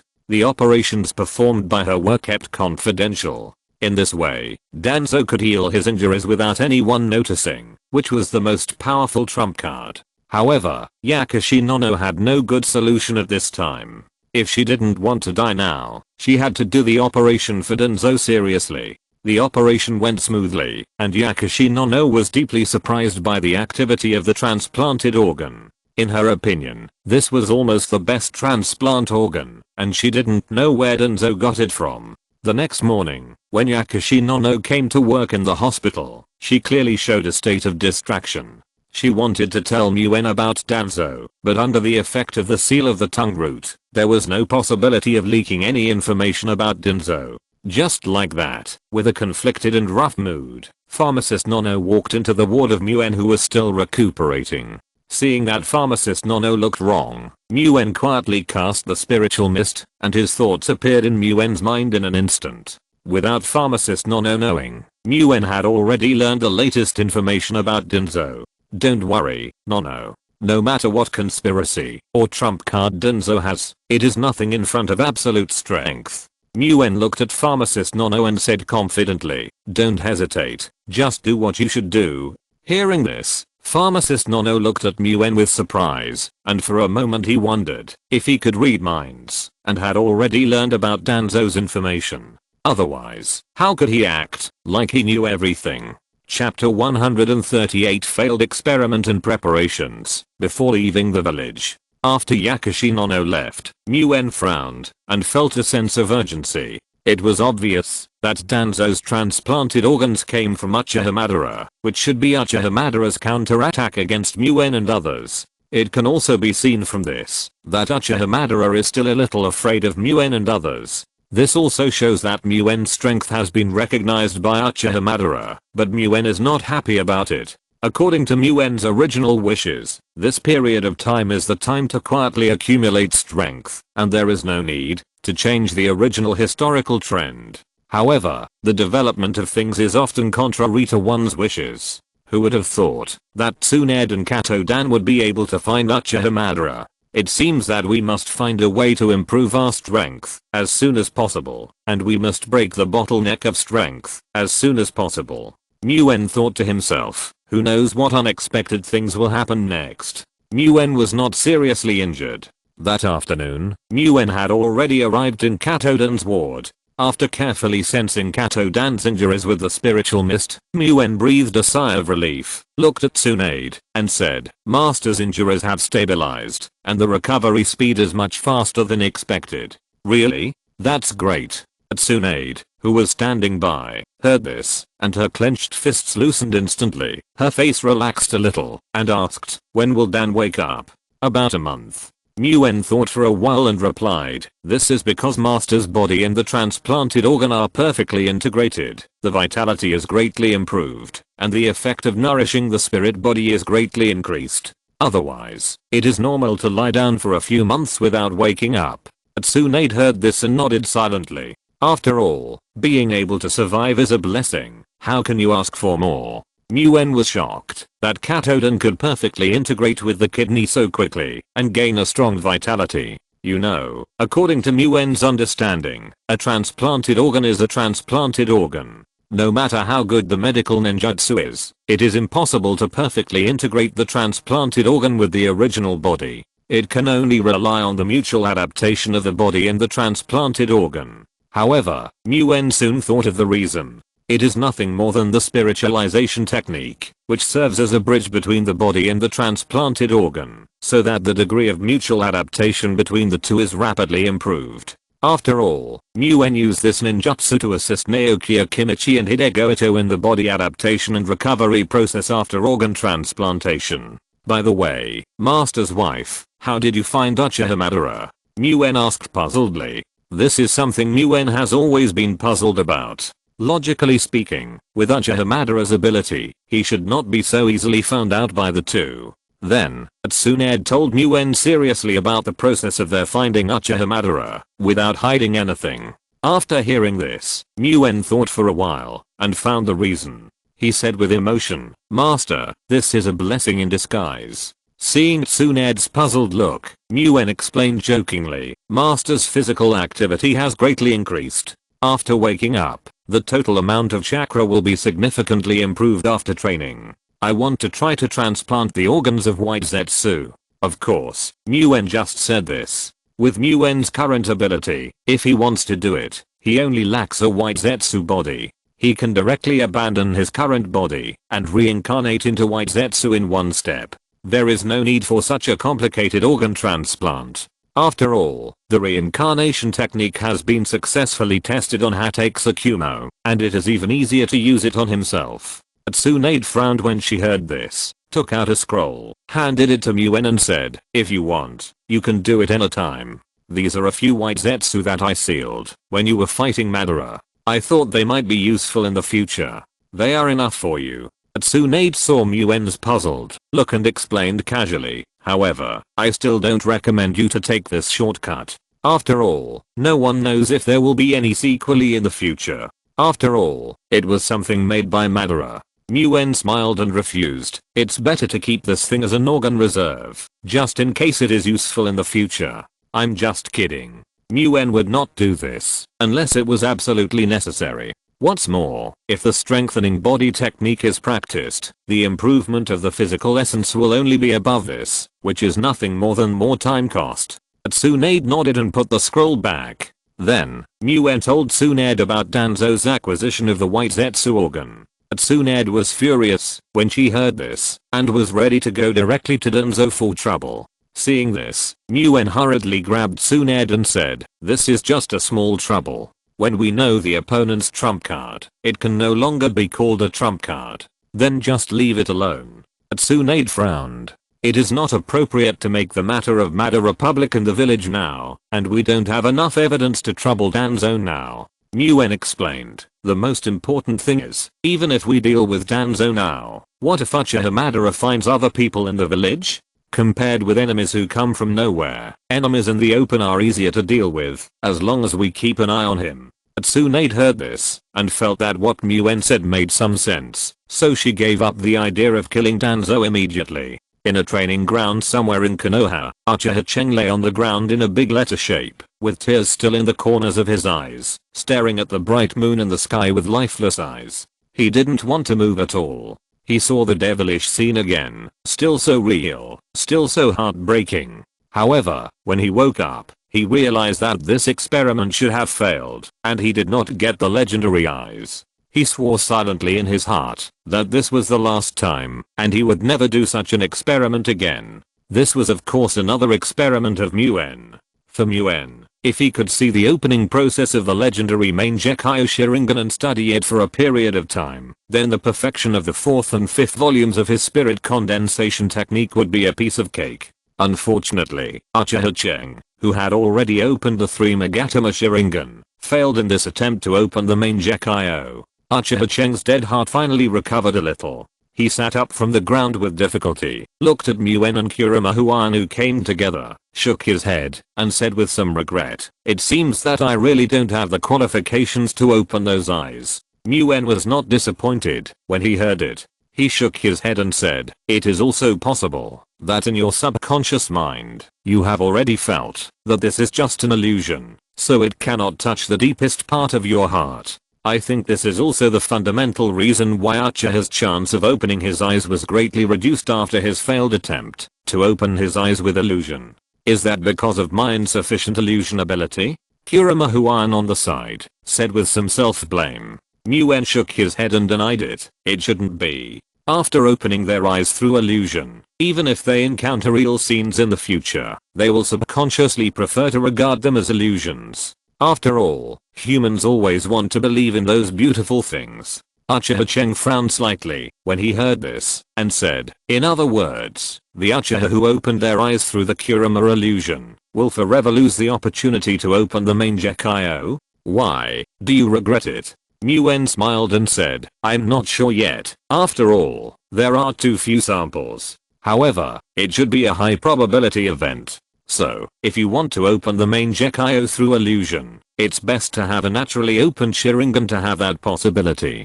Uchiha Cheng was slightly stunned when he heard Muen's joking words, and said, how could I regret it? It's a great blessing for me to be able to open my eyes. As for the legendary Mangekyo, I dare not think about it. After all, this pair of eyes has not appeared in the entire Uchiha clan yet. The entire Uchiha clan doesn't have it? Muen's mind unconsciously appeared the figure of Uchiha Fugaku. His eyes narrowed, and he said with interest, that may not be the case. Chief, do you mean that the Uchiha clan already has a kaleidoscope? Uchiha Cheng also heard the meaning in Muen's tone, and asked in shock. Muen shook his head, and did not reply. Kurama Huan on the side also showed a thoughtful expression. Muen had already prepared for the failure of this experiment. It would be good if it could succeed, and he would not be too disappointed if it did not succeed. Muen looked at Kurama Huan and said softly, Huan, go home first. Cheng and I still have some things to do. Kurama Huan pouted when he heard this. Although he was a little reluctant, he still left obediently. At this time, half a month had passed since the battle with Uchiha Madara. The 6-member group of the Mutual Aid Association had no tasks and returned to the village. Muen naturally took this opportunity to summon the 6-member group to prepare for a meeting. Muen and Uchiha Cheng came to the agreed meeting place outside the village, Muen's circular training ground. When Muen and Uchiha Cheng arrived, the other 5 people had already been waiting by the side. At first glance, except for Might Day who still looked sloppy, there were some obvious changes. The oldest, Mu Mugandeo, was obviously more energetic. Yakashi Nono was obviously more confident and cheerful compared to his previous timid appearance. Hinata Rakizuki was also more stable. It was said that he was ready to get married under the arrangement of his family. After all, he was already 18 years old, which was considered an older youth in the ninja world. Sasuke-so had the biggest change. His muscles bulged, and there was a faint flash of lightning. It was obvious that he had cultivated the lightning chakra mode, but he could not control it well. Muen got straight to the point and said to everyone, I may have to leave the village for a while. During this period, the affairs of the Mutual Aid Association will be handed over to you. If there are any problems that cannot be solved, you can use the Flying Thunder God technique on you to notify me. Muen, you are doing a good job as the director of the hospital. Why are you leaving the village now? Does the village have any special tasks for you? Mu Mugongdeo frowned and asked. Hearing this, Muen shook his head and said, Tsunaide has returned to the village. The affairs of the hospital can be safely handed over to her. It is not a task of the village, but some of my own affairs that require me to leave the village. How long will you be out of the village, and how will our Mutual Aid Association work be arranged afterwards? Hinata Rakizuki also asked. It's uncertain, maybe 1 or 2 months, or maybe 1 or 2 years. Muen thought for a moment and said, the purpose of our Mutual Aid Association is to help more people survive the war, while ensuring our own survival. At the same time, we will find ways to strengthen ourselves, but we must be cautious in recruiting members. They must have good character and agree with our beliefs, and at least 2 members must guarantee them. At this time, Muen looked at Might Day, who didn't say much, and said, Day, are you interested in going to the Konoha Ninja School to be a physical training teacher? Physical training is your advantage. I believe you can do this job well. Might Day showed an interested look and asked, can this be arranged? Don't worry, it shouldn't be a problem when my master Katodan wakes up. Muen said. When Katodan and Tsunaide left the village, Katodan's position as the school principal was not lost, but was once again taken over by the 3rd generation. Now that he has returned to the village, he will naturally take on the position of school principal again. I'm more willing to be a college teacher. Might Day heard this and quickly agreed. After that, a few days later, Namake's Minato also completed his mission and returned to the village. Moon, Minato, Huan, and Kushina reunited and appeared in the Ninetales sealed space. Moon told the 3 people and 1 beast about the battle with Uchiha Madara. Although they had doubts about this before, they were still very shocked to hear the clear news at this time. Is Madara really that strong? Minato frowned and said solemnly. Boy, that's Uchiha Madara, who is as famous as Hashirama. What do you think? Before Muen could answer, the Ninetales on the side said unhappily, if he is not strong, how can he control me? What's more, he has even mastered the wood release now. Then, the Ninetales looked at Muen and said, but what surprised me most is you, Kit. I didn't expect that you could come back alive after fighting with Madara. Nguyen was not proud of the Ninetales words, but just said calmly, after all, Madara is old. It is a miracle that he can live until now. It's nothing to escape back. Since he is going to die, why are you still making trouble? Kushina said angrily on the side. Kushina's complaints were also what puzzled everyone. Who knows, maybe he can come back from the dead in the future. Nguyen said jokingly, maybe what he is doing now is preparing for his future resurrection from the dead. After all, none of us knows what kind of power he has mastered. If you're listening to this novel on a channel other than Fanfic World, it means they downloaded and uploaded it without effort. We cordially invite you to visit our channel, Mundo Fanfic Novelos. There you'll find the original version of this story and you can explore many other novels of various genres. We're waiting for you to immerse yourself in a world of incredible novels. Chapter 139 Nguyen's Purpose. Nguyen's words made the three people and the beast fall into silence, and they were all thinking about the possibility of Nguyen's words. Anyway, Nguyen, I recognize your talent. The deep voice of Nine-Tailed Fox sounded in the sealed space. It looked at Nguyen and said, the so-called strong body technique that Kushina practiced was also researched by you, right? It is indeed a good thing. You will never regret cooperating with the four of us.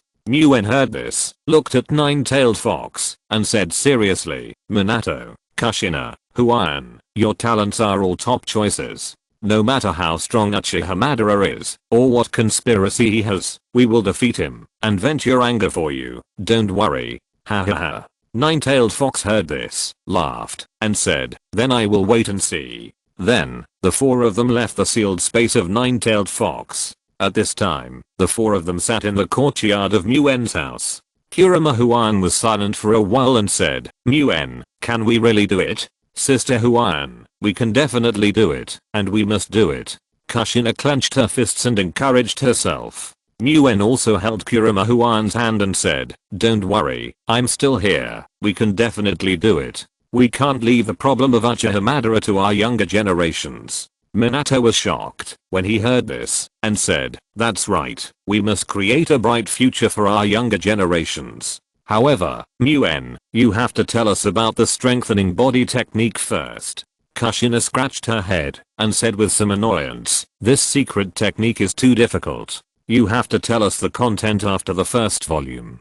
Nguyen heard this, laughed, and did not hesitate to start to disassemble the strengthening body technique, and introduce the principles behind it. A few days later, Katoden had woken up from the hospital bed. When Nguyen, who heard the news, rushed to the hospital, Tsunade was already by his side, and Katoden had already sat up from the bed. Nguyen is here, quickly check on Dan, how is he recovering now? Tsunade saw Nguyen coming in and quickly stood up and said, Katoden was injured in spirit, at least not within Tsunade's treatment range for now. As long as Mr. Dan wakes up from this kind of injury, he will basically be healed. Having said that, Nguyen still carefully sensed the injury of Katoden's spirit, then nodded, smiled and said, it's healed. Hearing this, Katoden looked at Tsunade and said, I told you that I'm fine, you should be relieved now, Tsunade. Hearing this, Tsunade also breathed a sigh of relief, but just gave Katoden a reproachful look. Nguyen, this is the second time you have saved me. Tsunade really found a lucky star for me when she introduced you to me. Katoden looked at Nguyen, and then said sincerely, Nguyen, thank you so much. At this time, Tsunade beside him also saluted to express his gratitude to Nguyen. This sudden move made Nguyen a little overwhelmed for a moment. He looked at Katoden and said, Teacher Duan, if it weren't for your spiritual transformation technique, I wouldn't have achieved what I have today. I'm just repaying your kindness. Hearing this, Katoden shook his head and said to Nguyen seriously, you are excellent. Even without the help of the two of us, you will rise in the ninja world. If you need us in the future, just tell us directly and we will do our best. Teacher Duan, you are serious. Nguyen said flattered. Nguyen, what happened to Duan is not serious. Tsunade said on the side, for us, this is a great favor of rebirth twice, and the favor is as heavy as a mountain. After this incident, you and our couple have become one, and there is no distinction between us anymore. If there is anything in the future, we will be your most solid backing. Tsunade said seriously. Hearing this, Nguyen pretended to be unhappy and said, hey, I thought you had already regarded me as a family member, but I didn't expect it to be now. Tsunade and Katodan were stunned when they heard this, and they also laughed. The two sides chatted for a while, and Muen looked at the couple and said, I'm going to leave the village for a while, and then I will need you to take care of the things in the village. Muen was naturally talking about Danzo. This is a poisonous snake hidden in the dark, and we must not let our guard down. The village assigned you a task? Tsunade frowned and said seriously, you are a hospital worker now. The village needs people, so didn't they tell me? It's not the village's business. Muen waved his hand and said, I have something to do, and need to go out. Don't go to Uchiha-Madara alone. You are still young, and have a great opportunity. Tsunade warned Muen at this time. Don't worry, teacher Tsunade. Muen certainly would not go to Uchiha-Madara. He left the village to pursue power. After getting Muen's repeated assurances, Tsunade and Katodan reluctantly agreed to Muen's request to leave the village. After Muen left, Katodan's expression immediately became extremely serious. He looked at Tsunade and said, it seems that both of us lack some means of strong attack. Later, we have to think of ways to make up for the shortcomings. Tsunade heard this and nodded in agreement. The ninjutsu of the two of them can crush ninjas who are weaker or equal to them, but once they face stronger ones, they have no means of desperately fighting or winning with one move. Tsunade threw the scroll in her hand and said, I don't know what effect the strong body technique and spiritual technique mentioned by Muen will have. Katodan smiled and said, the effect is definitely not bad, but it should be difficult to practice successfully. After all, even Muen, a little monster, admits that there are difficult things. Under the recommendation of Katodan and Tsunade, Muen's request to leave the village alone was finally agreed by the third generation. After all, Muen is now one of the most important talents in the village and the future of the village. From the perspective of the village, the request to leave the village alone does need to be treated with caution. In the land of rain, a small nameless village, raindrops chased each other and fell from the sky, and the thatched houses were crackled. At this time, in a certain room, a family of 4 was huddled in a corner and shivering, while 2 ninjas were sitting in the middle of the room, eating heartily. Seeing the ninjas eating with big mouthfuls, the 2 children protected by their parents swallowed their saliva unconsciously. They had not eaten such big mouthfuls for a long time. Bah. Bastard, is this the only thing you are going to eat for the ninja master? One of the ninjas with a scar on his left face spat out the food in his mouth and said with disgust. A man walked out of the corner with a nod and bowed and said tremblingly, Ninja Master, this is already the best thing in our family. Please bear with it, bear with it. As he said that, the man's stomach growled unconvincingly. Another one-eyed ninja on the side heard this and looked at the man with disgust. The scarred ninja, as a subordinate, was furious when he saw this and kicked the man out with a kick that understood what he meant. The man was hunched over, unable to speak anymore, with a few streaks of blood hanging from the corners of his mouth. At the same time, the 2 children hiding in the woman's arms in the corner burst into tears. The one-eyed ninja heard the crying and frowned, and his mood seemed to be even worse. Seeing this, the scarred ninja was about to take action. The woman was shocked. She didn't care about her husband who was curled up on the ground. She quickly covered the mouths of the 2 children, knelt down and kowtowed to the 2 ninjas, and said nervously, Ninja, it's the 2 children who are ignorant. Please, spare the children's lives. Spare the children's lives. The scarred ninja saw that the one-eyed ninja beside him frowned slightly and had no intention of letting them go. He strode to the woman and the children and said cruelly, if you want to blame us for being in a bad mood today. You should go to death. Anyway, hell may be happier than the world for you. Just when the mother and her 2 children were about to fall to the underworld, a shuriken flew in from the door and hit the hand of the scarred ninja holding a kunai. With a scream of ah from the scarred ninja, the kunai in his hand also fell to the ground. Seeing this, the one-eyed ninja also stood up, looked outside the house gloomily, and said coldly, who is it? Huh. A dignified ninja actually bullies civilians here. It's really shameless. A crisp and slightly childish voice came from outside the house. At the same time, 3 figures in their teens appeared in the one-eyed ninja's sight.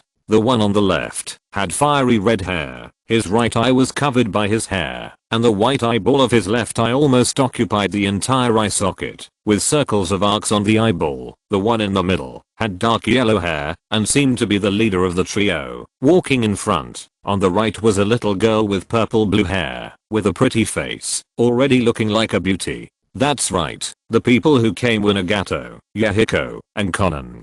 Since Jiraiya left, the three began to travel in the Land of Rain, and they had a deep understanding of the difficult lives of the people of the Land of Rain. Perhaps because they were also civilian orphans, it was easy for them to empathize with these civilians, and they gradually had the idea of changing this situation. Seeing that the visitors were just 3 children, the one-eyed ninja looked much more relaxed and said disdainfully, "It is not your turn to judge my work." At this time, the scarred ninja covered his injured right hand and said in a cold voice, "Boss, what is there to say to 3 little brats? They actually dared to plot against me. Kill them first." After that, he rushed towards the 3 people outside the house. The one-eyed ninja did not hesitate and followed closely. Seeing this, the red-haired Nagato rushed up with a kunai in his hand at the first time. He did not even use a single ninjutsu. With the blessing of the samurai, he easily killed the 2 ninjas with the kunai in his hand. Yahiko leaned over skillfully to search the 2 ninjas for their valuables, and then walked into the house. When the woman saw the 3 men walk into the house, she did not dare to look down on them, just because they were young. She just thought that they were more brutal ninjas than the 2 in front. She kowtowed and said, "3 ninja masters, please show mercy and spare the child's life." Upon hearing this, Yahiko felt very complicated. He hurriedly walked to the woman and handed the property he had searched from the 2 ninjas to her, saying, "We are different from them. Don't worry. You keep these things first." Upon hearing this, the woman was stunned for a moment in disbelief, and then tears could not stop flowing down. She hurriedly declined and said, "How dare I take things from ninja masters? It is a great favor that you can spare my life." Yahiko felt even more complicated upon hearing this. He then handed the property in his hand to the 2 children, who were staring at him, and said, "Come, little friends, I'll give these things to you." The older boy's eyes lit up upon hearing this. He immediately took it and said loudly, "Thank you, big brother." The woman was shocked when she heard this and was about to snatch the money from the little boy, but Yahiko stopped her seriously, saying, "Auntie, this is a gift from me to the 2 children. It is impossible for a ninja to take back what he has given away." The woman didn't dare to say anything more when she heard this and could only thank him non-stop. At this time, Konan came over, looked at Yahiko and shook her head, and said with a sad expression, "Yahiko, there is nothing I can do." Yahiko was stunned when he heard this, and his face became even more sad.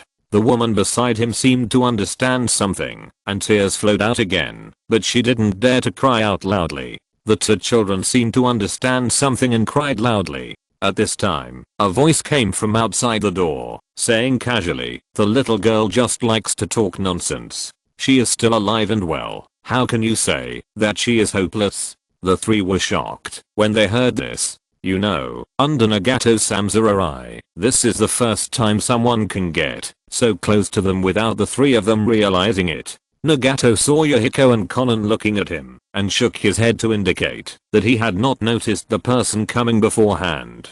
The 3 of them looked solemn and alert, looking at a ninja about 17 or 18 years old, holding an umbrella and walking in the rain. Yahiko stepped out of the crowd and said solemnly, "Who is the senior?" The person who came was Muen, who had left the village. Since there was no hope for studying the main Gekkai Sharingan for the time being, why not study the samurai that had already appeared in the world? In the past, because he wanted to avoid Uchiha Madara, Muen subconsciously ruled out the option of studying the samurai. Now that he had faced Madara head on, he no longer had so many concerns. Now that he thought about it, this period of time was the best time to study the samurai, and he probably wouldn't have this opportunity in the future. Muen ignored the 3 people who were concentrating on alert, but walked to the man curled up on the ground. The man's injuries were indeed impossible to save for ordinary medical ninjas, but for Muen, it was a simple matter. In less than a quarter of an hour, under Muen's careful treatment, the life force of the fallen man gradually became stronger and stabilized.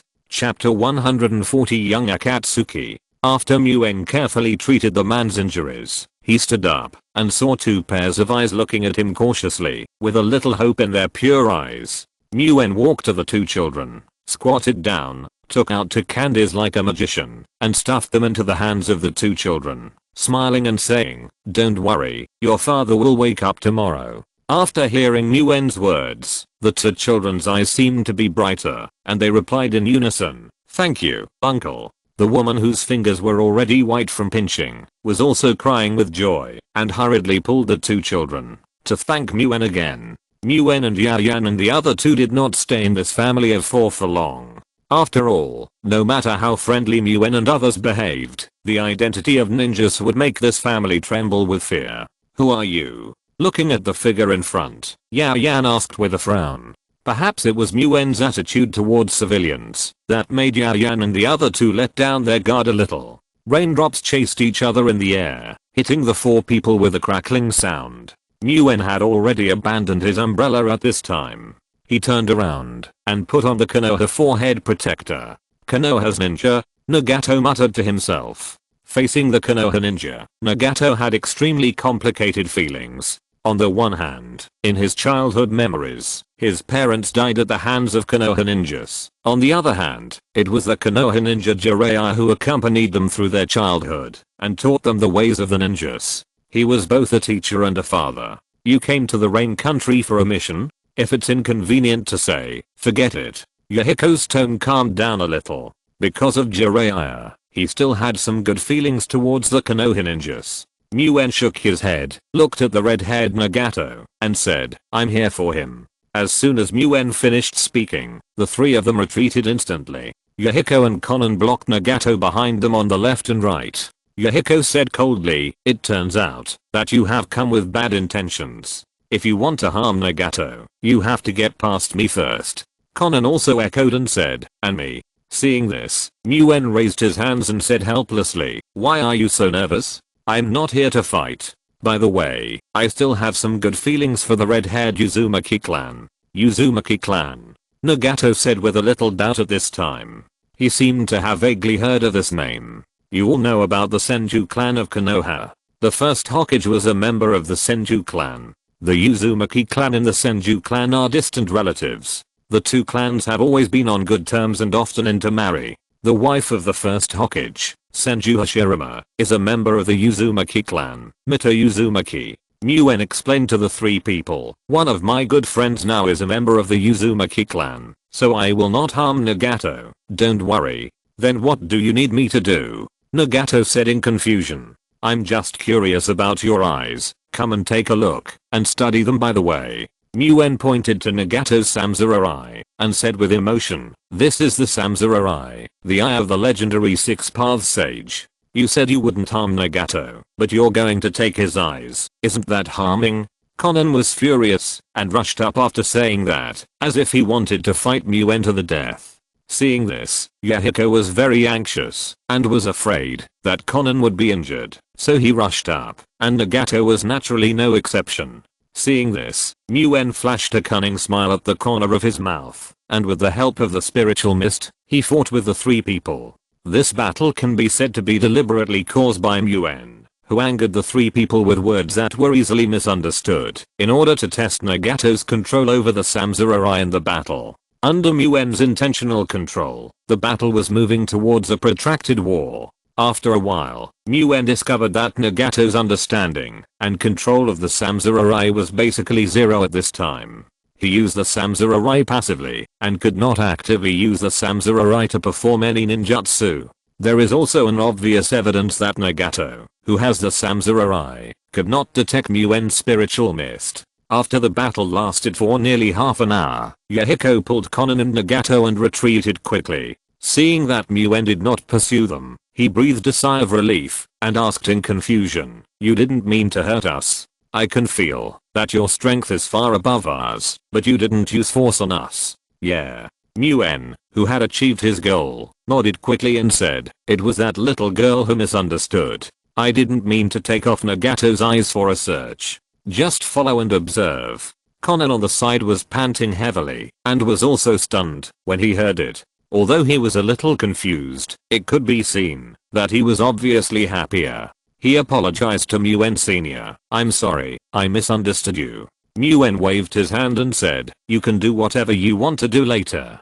I won't disturb you. Just treat me as a passerby." "What if we don't agree?" Yahiko asked with a frown. After all, no one would feel at ease with a powerful weirdo around. "You must agree." Seeing the three people's puzzled expressions, Muen said, "As a matter of course, because I'm stronger than you, you can only admit defeat." After that, Muen introduced to the three people, "Please take good care of me in the future. My name is Muen, and I'm from Konoha." Yahiko and the other two looked at each other and had to introduce themselves to Muen one by one. "My name is Yahiko, a wandering ninja. My name is Conan, a wandering ninja. My name is Nagato, a wandering ninja." In this way, the four people combined into a strange combination. Muen did what he agreed to do. Like a bystander, he stayed by the three people and did not interfere with their actions. This stay lasted for more than 2 years, and the three people gradually got used to Muen's existence. Not long after Muen came to Nagato, Madara, who was far away in the underground space of the mountain cemetery, had already received the news. Madara stared at Beisetsu with a serious expression and said, "You mean, Muen found Nagato? What did he do?" "He didn't do anything, just simply followed them, and seemed to be observing them." Beisetsu also said in confusion, "Master Madara, has Muen already known Nagato's secret?" Black Zetsu's voice came out in the darkness. "No, when I gave Nagato the samurai, Muen was still a child. He absolutely could not know the secret." Madara pondered for a while and said, "At most, he will have some doubts about the appearance of the samurai, but he will not know the relationship between it and me." "Then do we need to do something?" Black Zetsu asked. "No, once he finds out about what he did, he might suspect me. Just keep an eye on him," Madara said, and he closed his eyes and fell into a deep rest again. One morning, more than a month after Muen met Yahiko and the other two, the sun finally broke through the heavy blockade of dark clouds and sprinkled the sun on the earth. Yahiko, Conan and Nagato were having fun in the sun, and their laughter and chatter could be heard by Muen not far away from them from time to time. This was the first time in a month that Muen saw the three people smile as they should at their age. "Nagato, Conan, we want to be like the sun in the morning, bringing hope and peace to the land of rain." Yahiko looked at Nagato and Conan and said solemnly, "Let's call ourselves Akatsuki, how about that?" "I'll listen to you, Yahiko," Conan said happily, and Nagato nodded in agreement. Muen, who was not far away, was slightly stunned. He didn't expect that the Akatsuki organization was established in the land of rain on such an early morning. I don't know what expression Yahiko would have if he knew the future development of the Akatsuki organization. Muen thought to himself. Then his thoughts drifted farther and farther unconsciously. Senior. At this time, Conan's shouting sounded in Muen's ears, pulling Muen's thoughts back from afar. "This is for you." Conan handed a piece of black bread to Muen and said, "I haven't seen you eat breakfast yet, so use this to fill your stomach. Although it's not very delicious." Before Muen could reply, he saw Conan stuff the food into his hand and turned around and ran away. Muen looked at the food in his hand. A trace of warmth flowed through his heart. He chuckled and murmured to himself, "What a kind-hearted little girl." Muen knew that for the three children who had a conscience and respected civilians, their food was not abundant, even as ninjas. Therefore, leaving a bite for Muen was enough to reflect their kindness. In a civilian village in the Rain Country, a ninja team of 4 people plundered the village unscrupulously, and there were begging and screaming in the village. For ordinary civilians, the plunder of ninjas was like the end of the world. The leading ninja stood in the center of the village and shouted loudly, "Hurry up, take away all the valuables for me. We have worked hard to protect their safety, and this is the reward they should give us." At this time, the sound of fighting rang out all around, but 3 young children forced the 3 ninjas who plundered the village out of their houses. At this time, after Yahiko repelled his opponent, he looked at the leading ninja and said, "As a ninja, why do you persecute ordinary civilians like this?" The leading ninja frowned, looked at Yahiko with disgust, and said, "They are just low-class people. What's the big deal? Do you want to be our enemy for these low-class people? Shouldn't ninjas protect civilians?" Yahiko scolded. Of course, but if we protect them, shouldn't they pay a price? The leading ninja rushed to Yahiko without waiting for his reply, and the kunai in his hand flashed with cold light and pointed directly at his heart. The battle immediately became fierce. Of course, Yahiko, Konan and Nagato were carefully trained by Jiraiya after all, and their strength was not comparable to that of an ordinary ninja team, not to mention that Nagato also possessed the legendary Samsara. In less than an hour and a quarter, this ninja team had died in the hands of the three. Looking at the bloody kunai in his hand, Yahiko did not feel excited about killing the enemy. Instead, he said with some sadness, Konan, Nagato, it seems that we still have a long way to go to realize our dreams. Don't worry, Yahiko. Nagato and I will always be with you, Konan said comfortingly, but Nagato's eyes were fixed in one direction, as if he was on guard against something. Yahiko and Konan, who had fought together for a long time, instantly switched to a state of alert, staring in that direction, and said, who is spying there? Come out. After a while, a young ninja who was slightly older than them walked out from the corner of the house. The eyes and face were all painted with blue lines. He raised his hands and said, relax, I have no ill will towards you. On the contrary, I admire your actions to protect civilians. Seeing that Yahiko and the other two did not let down their guard, the ninja continued to speak. My name is Wenity Shanjiju Zhu, and I used to be a ninja from the Hidden Rain Village. You used to be a ninja from the Hidden Rain Village? Yahiko asked puzzledly. Did you defect? Not really. Wenity Shanjiju Zhu said somewhat embarrassedly. I don't like the current Hidden Rain Village very much. I just want to go out for a walk by myself. It turned out that, since the end of the Second Ninja World War, Hanzo of the Salamander had a sharp decline in strength due to physical reasons. In order to consolidate his position in the Hidden Rain Village, he began to adopt a gentle strategy towards the ninjas in the village, allowing some ninjas to burn, kill and plunder, in order to gain their support. This of course also caused dissatisfaction among some ninjas, and the young Wenity Shanjiju Zhu was one of them. Because of this, he left the village and began to seek his own answers. Have you found the answer? Yahiko said with some doubts. No, but I admire your actions of protecting civilians from the hands of ninjas. I don't have such courage. Wenity Shanjiju said again. At this time, Yahiko's eyes flashed, and he said, since you don't have an answer yet, then join us. Let's do the work of saving civilians together in the future.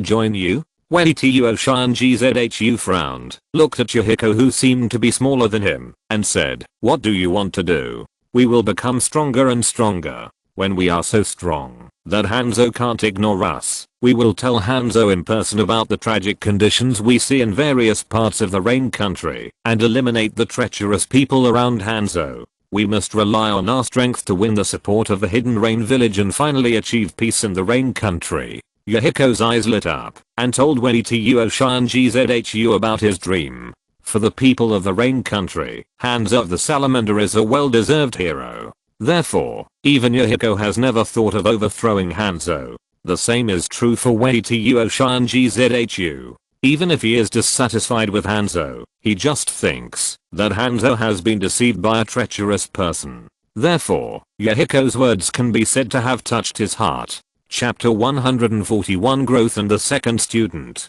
Seeing that Wenity Shanjiju was obviously interested, Yahiko quickly stepped forward, stretched out his hand, and said, my name is Yahiko, welcome to join. Wenity Shanjiju unconsciously stretched out his right hand and shook it tightly with Yahiko. At this time, Nagato and Konan also stepped forward. My name is Nagato, welcome to join. My name is Konan, welcome to join. It was not until then that the stunned Wenity Shanjiju reacted, and a trace of regret flashed in his heart. He did not expect to join an organization so confusedly. Wenity Shanjiju, it's Milner.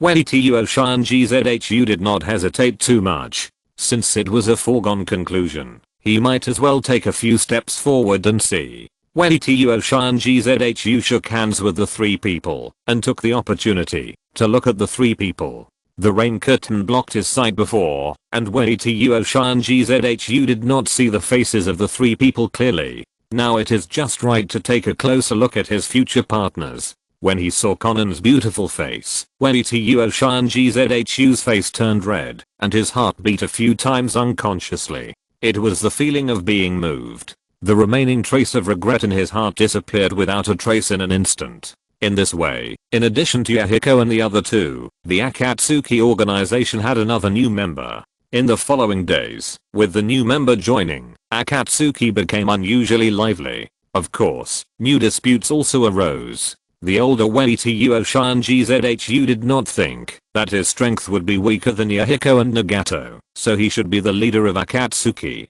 In his opinion, the leader should be the strongest. In this case, let's fight, and the winner will be the leader of Akatsuki. Yahiko looked at Wenituo Shanji-Zhu and said without showing any weakness. Wenituo Shanji-Zhu frowned slightly and said, "Yahiko, I'm at least 1 year older than you. You definitely can't beat me, so forget it. I'm afraid of hurting you." Ha ha ha. Yahiko laughed when he heard this, and then said, "We have to fight to know, right?" Wenituo Shanji-Zhu looked at Zionan, who was excited on the side, and suddenly he was full of heroic spirit in his heart, and said loudly, "Then let's have a fight." Then, the two of them really set up their positions, and had a big battle. Not long after the battle began, Wenituo Shanji-Zhu found that he had lost control. In his opinion, it should have been a sure thing, but there were variables at the beginning. In less than a few rounds, Wenituo Shanji-Zhu was defeated.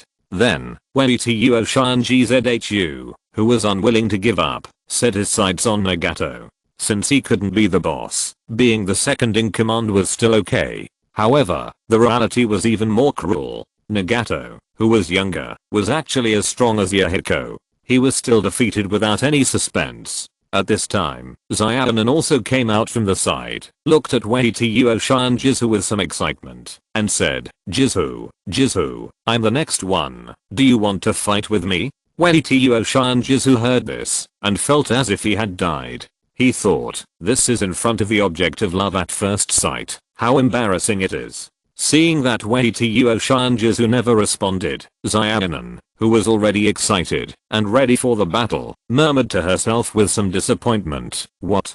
Do you look down on me because I'm a girl?" From that day on, Wenituo Shanji had two wishes in his heart. One was to win Zionan's heart, and the other was to challenge Yahiko and Nagato. Of course, Wenituo Shanji also willingly became the spearhead of Akatsuki and the most loyal supporter of Yahiko. After arranging the order of status in the organization based on strength, the Akatsuki organization gradually embarked on the road of development and growth. Nguyen witnessed all this as a bystander. Of course, the growth of Akatsuki was not smooth sailing. On this day, in the northern part of the Rain Country, on the border with the Land of Earth, a sturdy Iwagakure ninja who was over 2 meters tall looked at the village in front of him and roared angrily, "Kill these bastards from the Rain Country and let them be buried with their dead comrades." It turned out that two Iwagakure ninja teams encountered a joint team of Rain Country and Konohagakure during their mission in the Rain Country. After a fierce battle, the lives of the two Iwagakure ninjas remained on this land forever.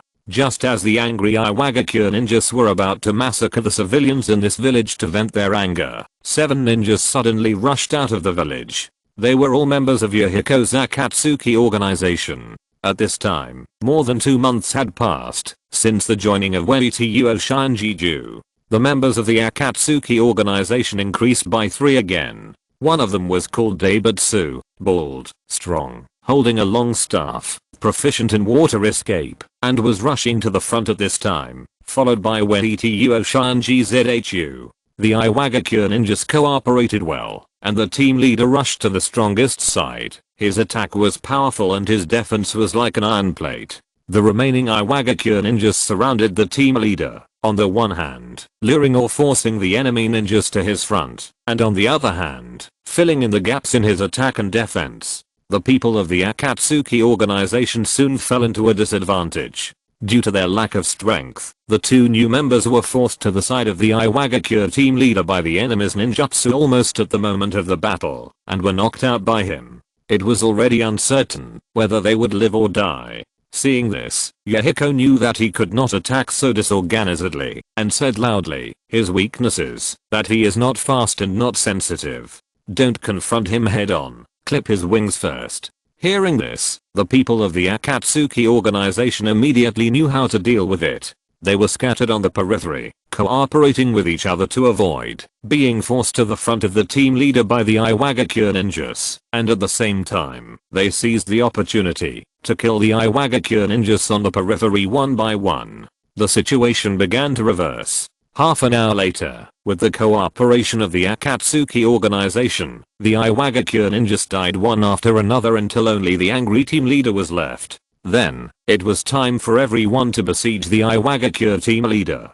Although the Iwagakure team leader was powerful, he gradually lost his strength under the siege of everyone. However, everyone also truly realized how powerful his ninja defense was. After the siege for nearly half an hour, he knelt on the ground covered in blood.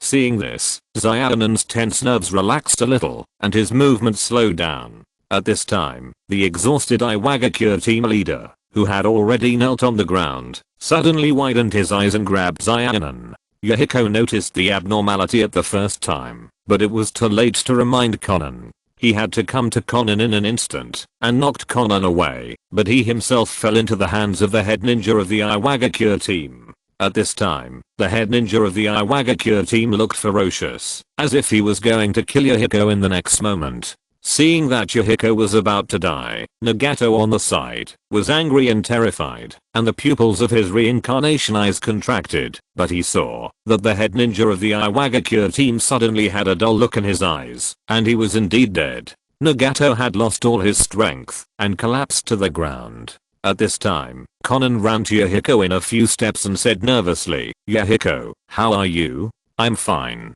Yahiko looked at Nagato, who was collapsed on the side, and said with a smile, "Fortunately, this guy was injured too badly before, otherwise Yahiko would be in great danger this time." Waituyo and Jizu also stood at the side. At this time, almost everyone was injured, and this encounter with the Iwagakure ninja could be said to be a tragic victory. At the same time, the Buddha had already carried the two ninjas who were knocked away first. The two were seriously injured, their life force was extremely weak, and they were already dying. Just as Yahiko and the others were in grief, Xiaonen seemed to have thought of something, ran back to the village not far away, and shouted loudly, Senior, Muen, where are you?" Muen, who heard Xiaonen's call, walked to Xiaonen from the dark. The moment he saw Muen, Xiaonen smiled happily and said, "Senior, they can still be saved, right? With your medical ninjutsu, you can definitely save them, right?" Looking at the kind girl in front of him, Muen thought of the black bread that was handed to him from time to time, sighed lightly, and said, "Bring them here." Xiaonen's eyes lit up when he heard this, and he turned and ran away. In less than a moment, under the leadership of Xiaonen, Yahiko and Nagato came to Muen carrying two dying wounded people. Muen has long been more and more proficient in the use of Yangdun. Even if the injury is serious, as long as there is still a breath, with Muen's current ability, he can snatch it from the hands of the god of death. It didn't take too long for the two ninjas who were originally doomed to die to stabilize their injuries in Muen's hands. They only need to recuperate for a period of time to recover. "Thank you, Senior Muen." Yahiko and Nagato looked at each other and thanked him sincerely. Although they had known that Muen had superb medical ninjutsu for a long time, they couldn't help but marvel after witnessing it with their own eyes. Muen waved his hand and said, "There's nothing to thank you for. I have something else to do, and I don't have time to entertain you. You can go and do your own things." Seeing that Muen didn't seem to want to talk to them in depth, the two looked at each other and had to leave with the wounded on their backs. Muen was extremely excited at this time. During the battle between the Akatsuki organization and the Iwagakure ninja, Muen, who was always paying attention to Nagato with the spiritual mist, could be regarded as a huge gain. Just as Muen was about to summarize the gains, he found that Xiaonen did not leave with Yahiko and Nagato. She lowered her head and dared not look at Muen.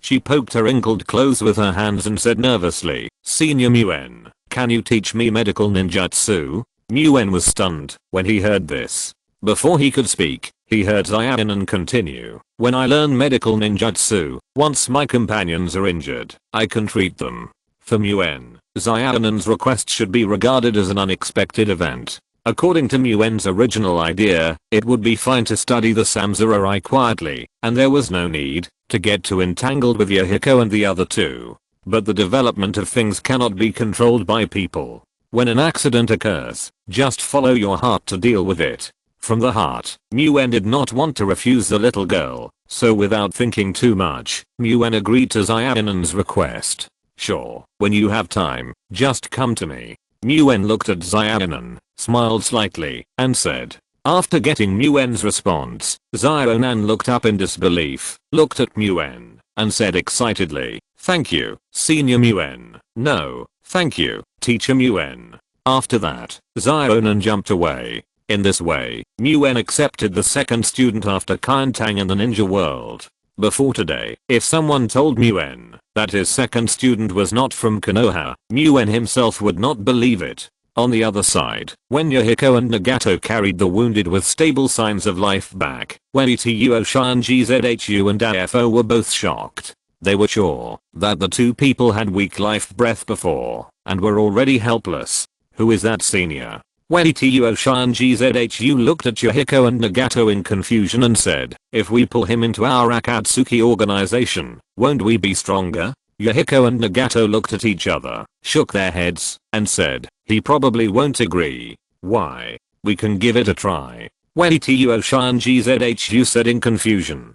Senior has other purposes, and he is not from the Land of Rain, so how can he care about the affairs of our Land of Rain? Yahiko shook his head and said. At this time, Xiaonan also returned here. She excitedly said to Yahiko and Nagato, Teacher Moon has agreed to teach me medical ninjutsu.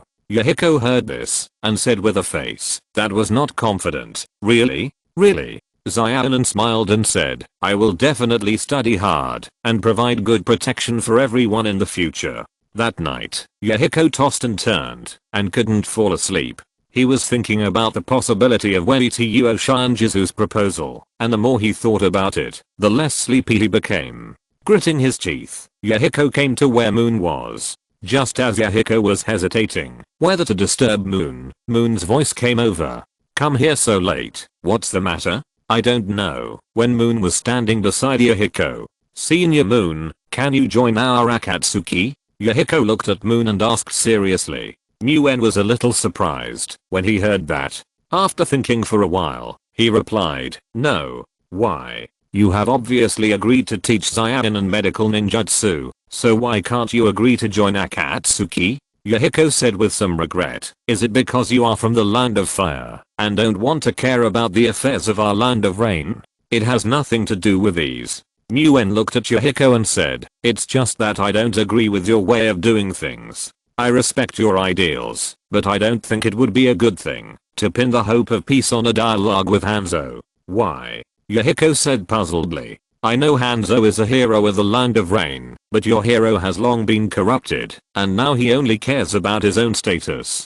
Muen looked at Yahiko and said seriously, he is primarily responsible for the corruption of Yugakure in the current situation of the Land of Rain. I really can't do 8,000 words. Chapter 142 Harvest. If you only think about changing this country through dialogue without being prepared for military reform, sooner or later, you will pay the price. Seeing Yahiko frowning, Muen stood up and prepared to walk away, and then said, when you decide to resist by force, we may still be able to talk. Yahiko is obviously a person with lofty ideals, with his own beliefs and pursuits, and Muen agrees with this. But after all, he is still young, and his understanding of society and human nature is too idealistic. Muen doesn't know how much Yahiko can understand his words, but he only hopes that he can be more careful when he contacts Hanzo in the future.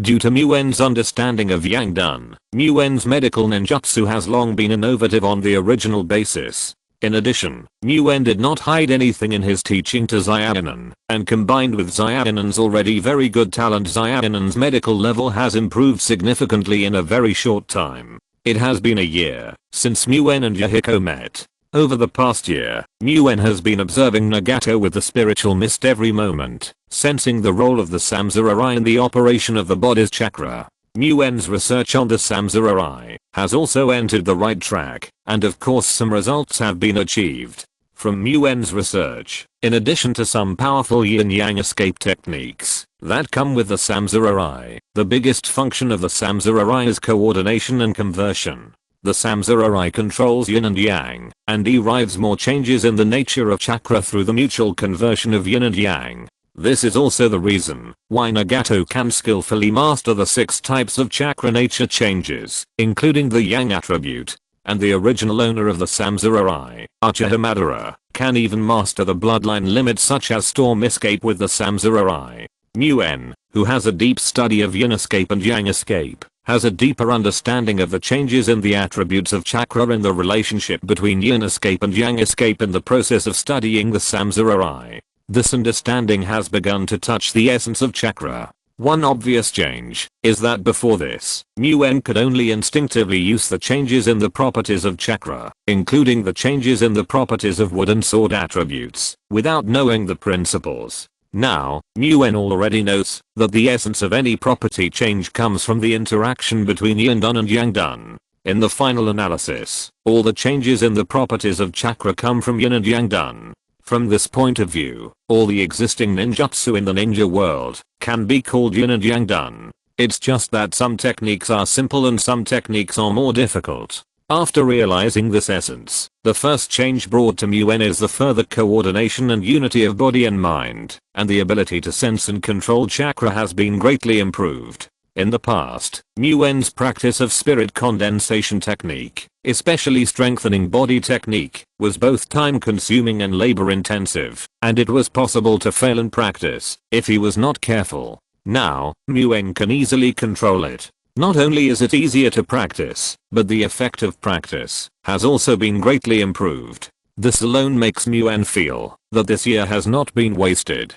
Of course, the benefits Muen has gained are far more than that. At this time, in Muen's residence, Zionin was immersed in the relevant ninjutsu scrolls that Muen gave her. This is also Muen's way of education. First self-study, then seek answers from Muen, if there are any doubts, and finally practice. Muen sat at a small desk, sometimes frowning and thinking, sometimes closing his eyes and sensing seriously, and sometimes writing furiously. Suddenly, Muen stood up from the desk, did not disturb Zionan, opened the door lightly, and walked into the rain curtain outside the door. In less than a while, Muen pushed the door in again, and in his hand there was a body of Beisetsu.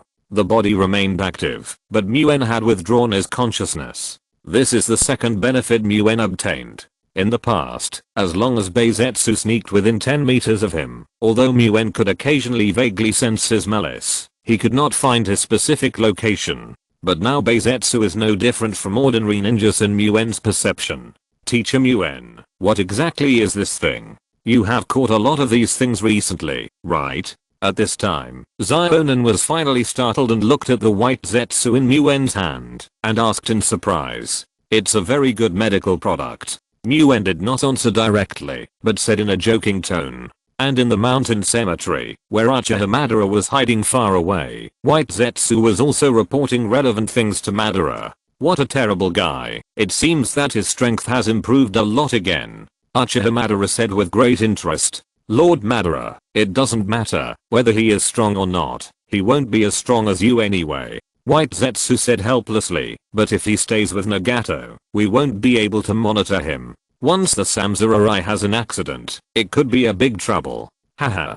Madara laughed and said, the Samsara is not so prone to accidents. If I don't have any means, why would I leave the Samsara outside? Then Madara's voice gradually became colder, and he said in a cold voice, there's no need to monitor Nagato for the time being. I want to see who dares to take advantage of those eyes. But we can't just leave him alone. We still have to find a way to get him away from Nagato. Madara thought for a while, then said, it seems like it's time to trouble our allies in Konoha. Konoha, the headquarters of the root. Lord Danzo, Minister Orochimaru needs more and more materials for his experiments recently, and there are not enough prisoners. A root ninja was reporting to Danzo. This ninja was a new member recruited when Orochimaru became the minister and formed a new route. For Danzo, he was naturally not as handy as the original route members, especially when he heard him call Orochimaru the minister. Danzo's cheeks couldn't help but twitch twice. Danzo looked at the ninja half kneeling in front of him with a sinister look and said slowly, "You don't have to worry about this matter. I will make my own arrangements for the experimental materials." After the ninja said goodbye, Danzo continued, "Chom, the matter of Orochimaru's experimental materials will be left to you, just like we did before, understand?" "Yes, Lord Danzo." A ninja emerged from the darkness and responded in a low voice. This was the former root ninja who delivered Danzo's orders to Yakushi Nono. Transition. Chapter 143. Only Otsutsuki can defeat Otsutsuki? After seeing Chom leave respectfully, Danzo thought to himself, sure enough, it's better to have your own people. Orochimaru has been completely obsessed with his research, and the trap has been dug. Wait a little longer. When he is deeply trapped and unable to extricate himself, it will be time for me to retake the route. Looking around and confirming that there were no other ninjas present, Danzo stood up from the wheelchair. More than a year has passed since the organ transplant surgery, and the transplanted organs in the body have finally adapted to each other, and there is no conflict. Danzo closed his eyes, sensing the strong vitality in his legs, and his heart was excited. He couldn't help but take 2 more steps. "Danzo, it seems that you have adapted to these legs quite well." At this time, a grinning voice came from behind Danzo. Danzo frowned when he heard it, and he had already guessed who the person was. This grinning and teasing tone is exactly the same as the white guy who gave him legs and arms. In addition, this unique aura that is almost invisible. "What is your purpose?" Danzo turned around and saw a white figure rising slowly from the ground as expected. "You don't need to know what our purpose is. You just need to know that we have a common enemy now," Beisetsu said with a grin. Danzo heard this and thought to himself, we. It seems that there is not only one person behind this strange thing, but also an organization. Seeing that Danzo did not reply, Beisetsu continued to ask, "Do you know where Muen is now?" "He left the village a year ago." The explanation given by the 3rd generation is that he was carrying out an important mission for the village. Danzo was also very interested in Muen's whereabouts, but after a year of investigation, he still didn't understand it very well. He just casually answered Beisetsu what he knew. Beisetsu said disdainfully, "It seems that your Hokage attaches great importance to Muen. He has not carried out any missions. He has been staying in the Rain Country for the past year. So, you have made some arrangements in the Rain Country, and Muen's existence has had some influence on you?" Danzo was very sensitive to intelligence information. He immediately associated a lot of things with him. He looked at Beisetsu and said, "Then why did you come to me?" Beisetsu neither denied nor confirmed Danzo's guess. Instead, he stared at Danzo and said, "Danzo, you have benefited from us. Now it's your turn to work for us. You have to find a way to get Muen to leave the Rain Country."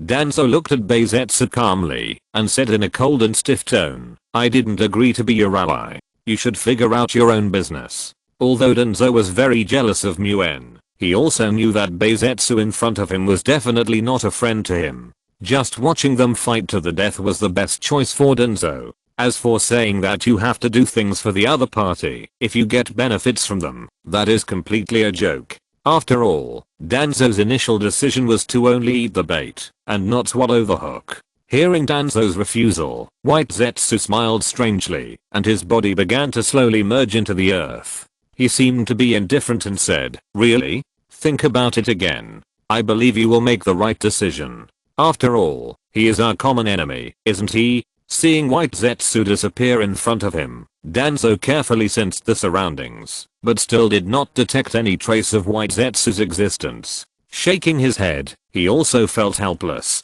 Through 2 contacts, Danzo has realized that White Zetsu does not have a very strong attack ability. Even if he comes and goes without a trace, at least it will not threaten his life safety for the time being. When White Zetsu brought the news of Danzo's refusal back to Uchiha Madara's ears, Uchiha Madara's face was calm, and he just said in a light tone with a bit of disdain, "The stronger the ninja's strength and the higher his status. the more arrogant he is, thinking that everything is under his control. But I'm Uchiha Madara, and my things are not so easy to be taken away by White Zetsu. It seems that Lord Madara has been prepared.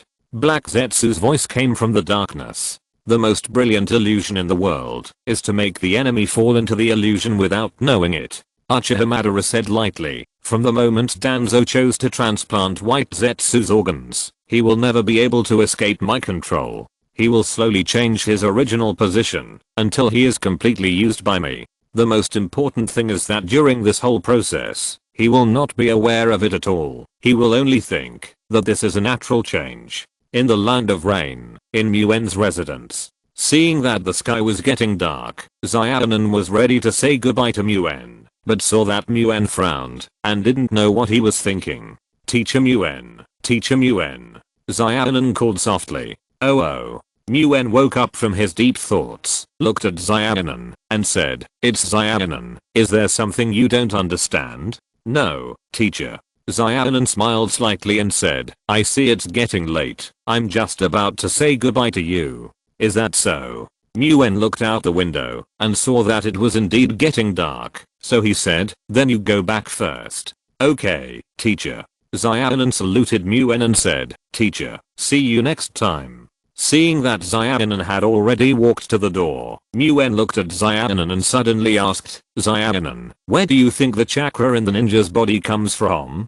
Xiaonan was slightly stunned. It's not that Muen's question was so difficult, but in Xiaonan's opinion, this question couldn't be simpler. This is the answer that any ninja knows. Chakra is a kind of power generated by the combination of the ninja's physical energy and spiritual energy. It is the basis for the ninja to perform any ninjutsu. Xiaonan tilted his head and answered seriously. She didn't understand why Muen asked her such a question. Muen didn't say much after hearing this, but just waved his hand and drove the puzzled Xiaonan out. Of course, Muen didn't ask this for no reason. This is actually a question that has been bothering Muen recently. Although the content of the comics in the previous life is not so clear, Muen knows clearly that chakra originally came from the fruit of the sacred tree and came to this world with Otsutsuki. In other words, before Otsutsuki came to this world, there was no power called chakra in this world. If chakra is simply the product of the combination of physical energy and spiritual energy, this obviously doesn't make sense.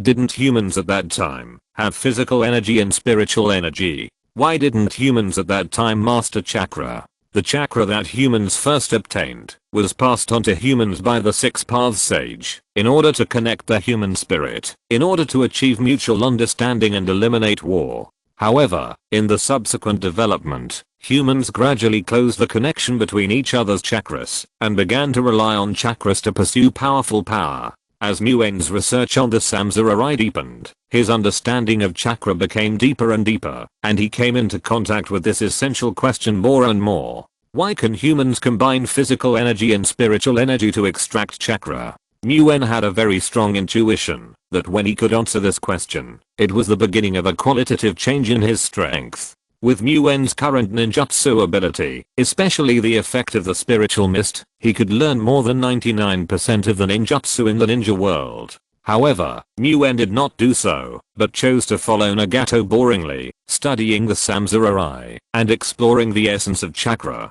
Muen did this for a reason. On the one hand, Muen now has enough means. As long as he masters wood release and sword release, he will not be weaker than any secret technique in the current ninja world. Therefore, there is really no need to practice more secret techniques. On the other hand, Muen has great doubts about these ninjutsu and secret techniques. Muen often asks himself a question.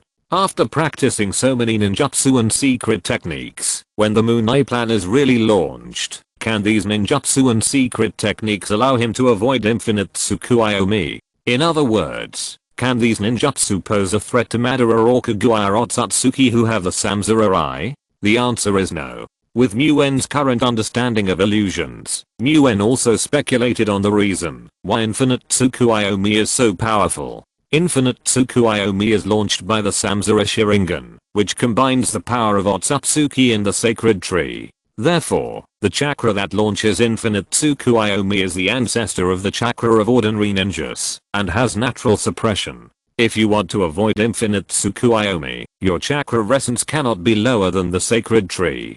Therefore, either you have the Samsara and the power of Otsutsuki, or you break through the essential upper limit of chakra and let your chakra no longer be restrained by the sacred tree. The reason why ordinary ninjutsu cannot hurt Kaguya Otsutsuki and Uchiha Madara is also because the chakra of ordinary ninjas is restrained in essence. The reason why the Senjutsu can hurt Uchiha Madara is more because the chakra mixed with natural energy has jumped out of the original chakra framework to a certain extent. Only Otsutsuki can defeat Otsutsuki. This statement is not without reason. Naruto and Sasuke were able to defeat Kaguya because they inherited the Six Paths power from the Six Paths Sage. And the Six Paths power is essentially the power that the Six Paths Sage Otsutsuki Hagoromo inherited from Otsutsuki Kaguya, which is the power of Otsutsuki. If Muen wants to have the power to compete with Otsutsuki, he must figure out the essence of chakra so that he can break through the shackles of chakra on the original basis and obtain the same power as Otsutsuki.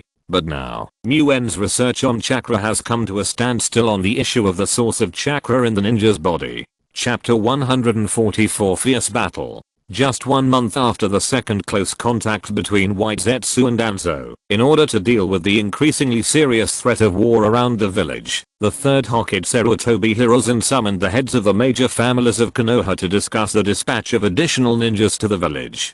I'm sure all the heads of the families know that there have been constant conflicts around the Line of Fire over the years, and the village's strength has always been somewhat stretched. In the past, the village could still hold on. However, judging from the intelligence collected by the Enbu in recent times, each village seems to be actively preparing for war. If Konoha does not take action, I'm afraid it will cause very serious consequences if it is not careful. The third Hokage looked solemn, looked around, and said straight to the point, I have applied to the daimyo for enough war supplies in the name of the Hokage, and now we are short of manpower. I will first express on behalf of the Sarutobi family that from now on, the Sarutobi family will once again send 100 ninjas to obey the orders of the village. When the third Hokage finished speaking, the heads of the families fell silent. In the early stage, each family had already sent a large number of ninjas to the village, and they had already suffered heavy losses. If they were to give blood transfusions to the village again, it would be really painful for each family. Because this means that people from the main lineage of each family will also begin to go to the battlefield in large numbers, which is something that each family is reluctant to do. However, the heads of each family know that, although the third generation seems to be asking for the opinions of each family, it has actually reached a situation that cannot be refused. On the one hand, each family has long been aware of the actual situation in the village, and knows that what the third generation said is also true. On the other hand, the third generation has taken the lead in expressing his position on behalf of the Sarutobi family, telling each family that my Sarutobi family has made a decision, and you families should stop looking for excuses. At this time, a ninja sitting in the front seat, with a sky-high braid tied behind his head and his hands lazily supporting his chin, took the lead and said, my Nara clan will follow the footsteps of the Sarutobi clan, and send 100 ninjas again to obey the village's orders. Hearing this, the Sandaime looked at the head of the Nara clan, nodded with satisfaction, and said, the head of the Nara clan is thoughtful for the village. The three tribes of Ino, Deer, and Chou have always been of the same blood. Since the Nara clan has made a decision, the heads of the other two clans looked at each other and also expressed that they would send 100 family ninjas to obey the village's orders. Afterwards, Utane Koharu represented the Utane clan, and Mitaman represented the Mitaman clan, and also expressed that they would send family ninjas to the village. From then on, each clan began to express their opinions. Seeing this situation, the Sandaime couldn't help but feel a little satisfied. With the addition of these new elite forces, the village's combat potential will be raised to a higher level. Just when the Sandaime thought that there would be no more unexpected situations, Danzo, who was sitting in a wheelchair, said in a cold voice, the village is in a tense situation. It is a duty to send family ninjas to the village. But, as soon as Danzo said but, the meeting room fell silent. Danzo looked around, then looked at the Sandaime and said loudly, "But, shouldn't we recall those ninjas who are doing nothing outside the village? Since the people in the village are already so tense, it would be a bit bad if some people are still staying outside the village to avoid missions." Everyone showed a thoughtful expression when they heard this. The Sandaime frowned when he heard this, and then he relaxed his brows and said calmly, "Danzo, who are you referring to? Just tell me. For example, your good disciple, Jiraiya. And that Muen. I know he is now in the Rain Country, and it seems that he is not carrying out the village's mission." Danzo said directly without any hesitation. At first, Danzo really didn't want to get involved in the feud between White Zetsu and Muen, thinking that the greater the conflict between them, the better. However, these days, Danzo felt something was wrong, and his hatred for Muen became deeper and deeper. His thoughts also changed accordingly, and he began to regard Muen as the biggest stumbling block on his way to becoming Hokage. White Zetsu, on the other hand, was the foreign aid he could strive for on his way to becoming Hokage. Therefore, he decided to follow White Zetsu's arrangement and find a way to transfer Muen out of the Rain Country. And today's meeting is a perfect opportunity. The Sandaime was a little confused. Even he didn't know where Muen went out, but now Danzo pointed it out without any care. It seems that Danzo has some arrangements in the Rain Country that even I don't know. However, judging from Danzo's appearance, Muen should have touched his interests in the Rain Country. In this case, Muen can't be allowed to return to the village easily. The Sandaime thought secretly in his heart. Jiraiya is completing the mission assigned to him by the great Toad Sage of the Holy Land of Miyaboki Mountain, and he has no time to return to the village for the time being. The third Hokage explained to the clan leaders very calmly. As for Moon, he has been completing a top secret mission for a village for some time, and happened to be in the Rain Country. The third Hokage continued, "Now the situation in the Rain Country is becoming more and more complicated, and we need a powerful ninja to lead Konoha's actions in the country. Moon is the best candidate." Hearing the explanation of the third Hokage, Danzo's eyes flashed with a fierce light, and then he concealed it well. The clan leaders heard this, and didn't say much, as if they had agreed with the third Hokage's decision. After all, anyone with a discerning eye could see that this was a battle between the third Hokage and Danzo, and it was self-evident which side they should stand on. 3 days later, Rain Country. A group of 4 people wearing masks were running fast in the rain. One of them was burly and strong, running in the front. He seemed to be the leader of the 4 people. He warned, "The Land of Rain has always been a chaotic battlefield. Ninjas from the villages of Rain Village, Sand Village, and Rock Village are emerging one after another. Maybe a master will pop up from somewhere. Everyone must be careful. Senior Nakayama, will Brother Moon really be in the Land of Rain?" The shortest ninja among the 4 said excitedly. His voice was beautiful. Combined with his figure, he looked about 10 years old. "Kinoshita, don't worry. Since it is the order of the Hokage, you will definitely see your senior Moon in the Land of Rain." At this time, a ninja with a moderate build and a pointed bird-faced mask said, "Really? It would be great if that were the case, Senior Kondo. I haven't seen Brother Moon for a long time." The young ninja codenamed Kinoshita said softly. At this time, the burly ninja codenamed Zungshin in the front raised his hand to signal everyone to stop, looked at the remaining ninja who had been silent, and said, "How is it, Inao?" The Enbu ninja codenamed Inao closed his eyes and sensed the surroundings for a while, then said, "Zungshin, no ninja was found within my sensing range." Hearing this, the burly ninja Zungshin looked at the 3 people and said, "Let's rest here for a while." The 4 people had just rested for a while, and Inao frowned, stood up suddenly, and looked at the rain and fog not far ahead. The other 3 people who had a tacit understanding also stood up, and stared at the front together. I saw a middle-aged man in front, dressed like a wandering monk, wearing purple clothes and a breastplate, with his hair tied into a small ponytail, and a big beard, and his hair and beard were both conspicuous red. Seeing the man getting closer and closer to the 4 of them, the burly ninja Zungshin stepped forward and said, "Who are you? If you go any further, you will be an enemy." The man glanced at the 4 of them casually and said, wearing a mask, "Are you an Enbu ninja from which village? You should not be from the Rain Country. What are you doing in the Rain Country?" The four Anbu ninjas did not answer the middle-aged man's question, but acted on guard. The wandering monk was Laozi, the four-tailed Jinchuriki of the Hidden Rock Village. It was only a few days since he had injured many elite ninjas of the Hidden Rock Village and escaped from the Hidden Rock Village. He was in a hot temper. Seeing that the four people from Konoha did not answer, he angrily said, "Since you don't speak, you are an enemy." After that, Laozi made seals with his hands, rushed forward, and shouted, "Lava release, burning river rock technique."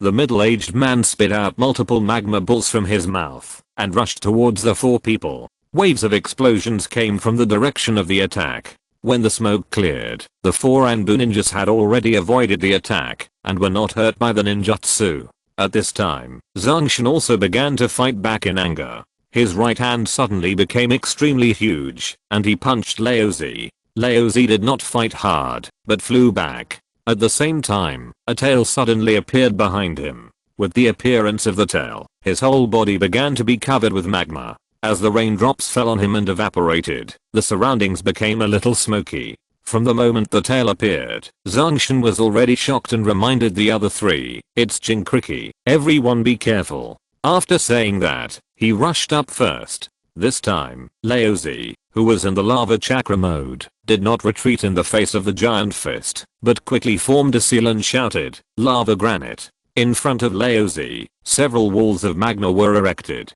After Zangshin's giant hand smashed the magma wall, he had no more strength to hurt Laozi. At the same time, his hand was burned to a serious degree. At the same time, Kinoshita, who was standing by, also came near Laozi when Zangshin attacked. He skillfully formed a seal and shouted, "Wood release, great forest technique."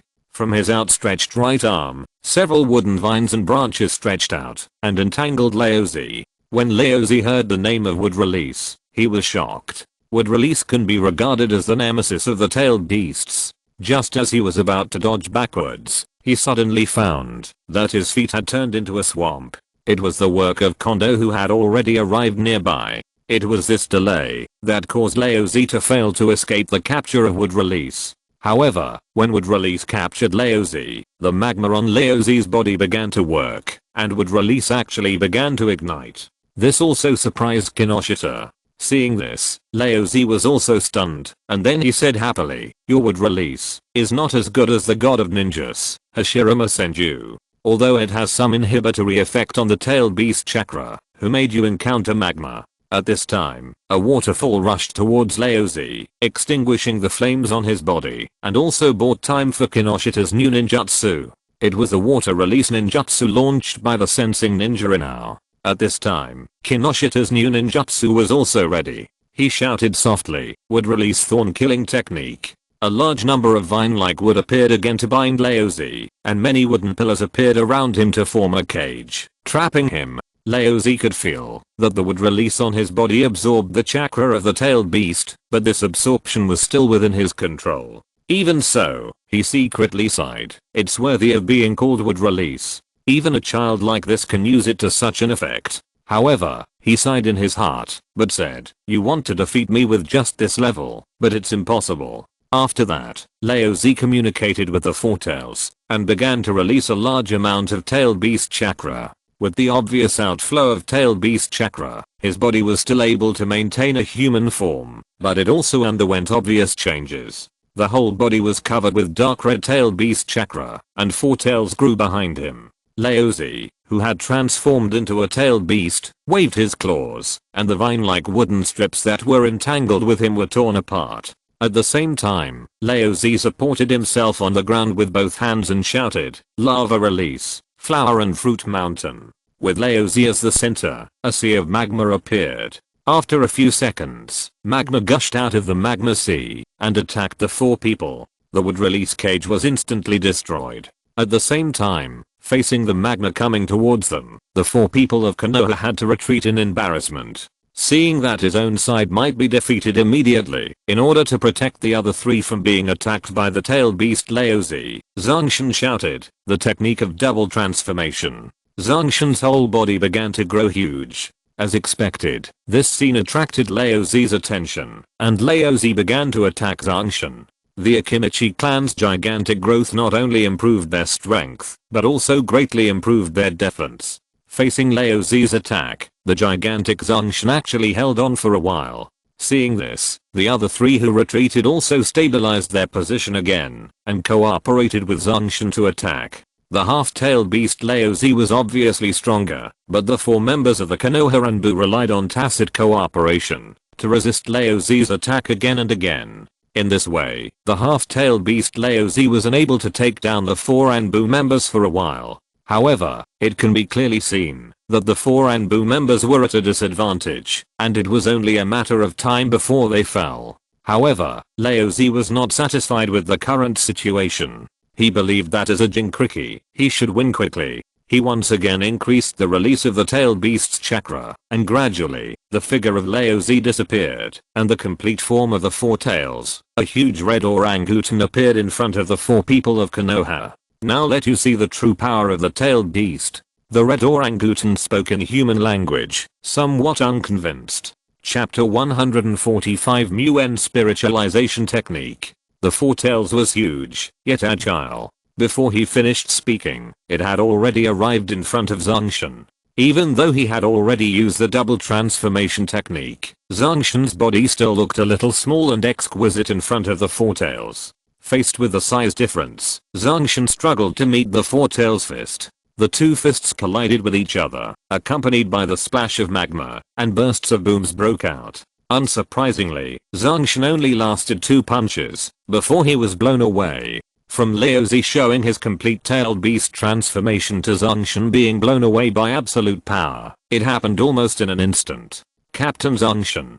The remaining 3 were shocked and had no time to react. Seeing a large amount of magma rushing towards them, the 3 could not resist and had to fly back, but they were still seriously injured. Roar. After knocking everyone away, the four tails roared to the sky, expressing his excitement. Laozi, who had completely transformed into a tailed beast, perfectly demonstrated the powerful chakra and terrifying power of the four tails in front of the Konoha Ranbu team. Seeing that the team was about to be destroyed here, Nakayama gritted his teeth, stood up again, formed seals with his hands, and shouted loudly, "Super multiplication technique." Nakayama's burly body continued to expand and surpassed the four tails. He roared, comparing strength, "My Akimichi family has never been afraid, even of the tailed beasts." After that, he jumped high, put his hands down, and formed a powerful palm pressure to press down on the four tails. The remaining 3 people in the Anbu team only heard a loud boom and felt the ground shaking.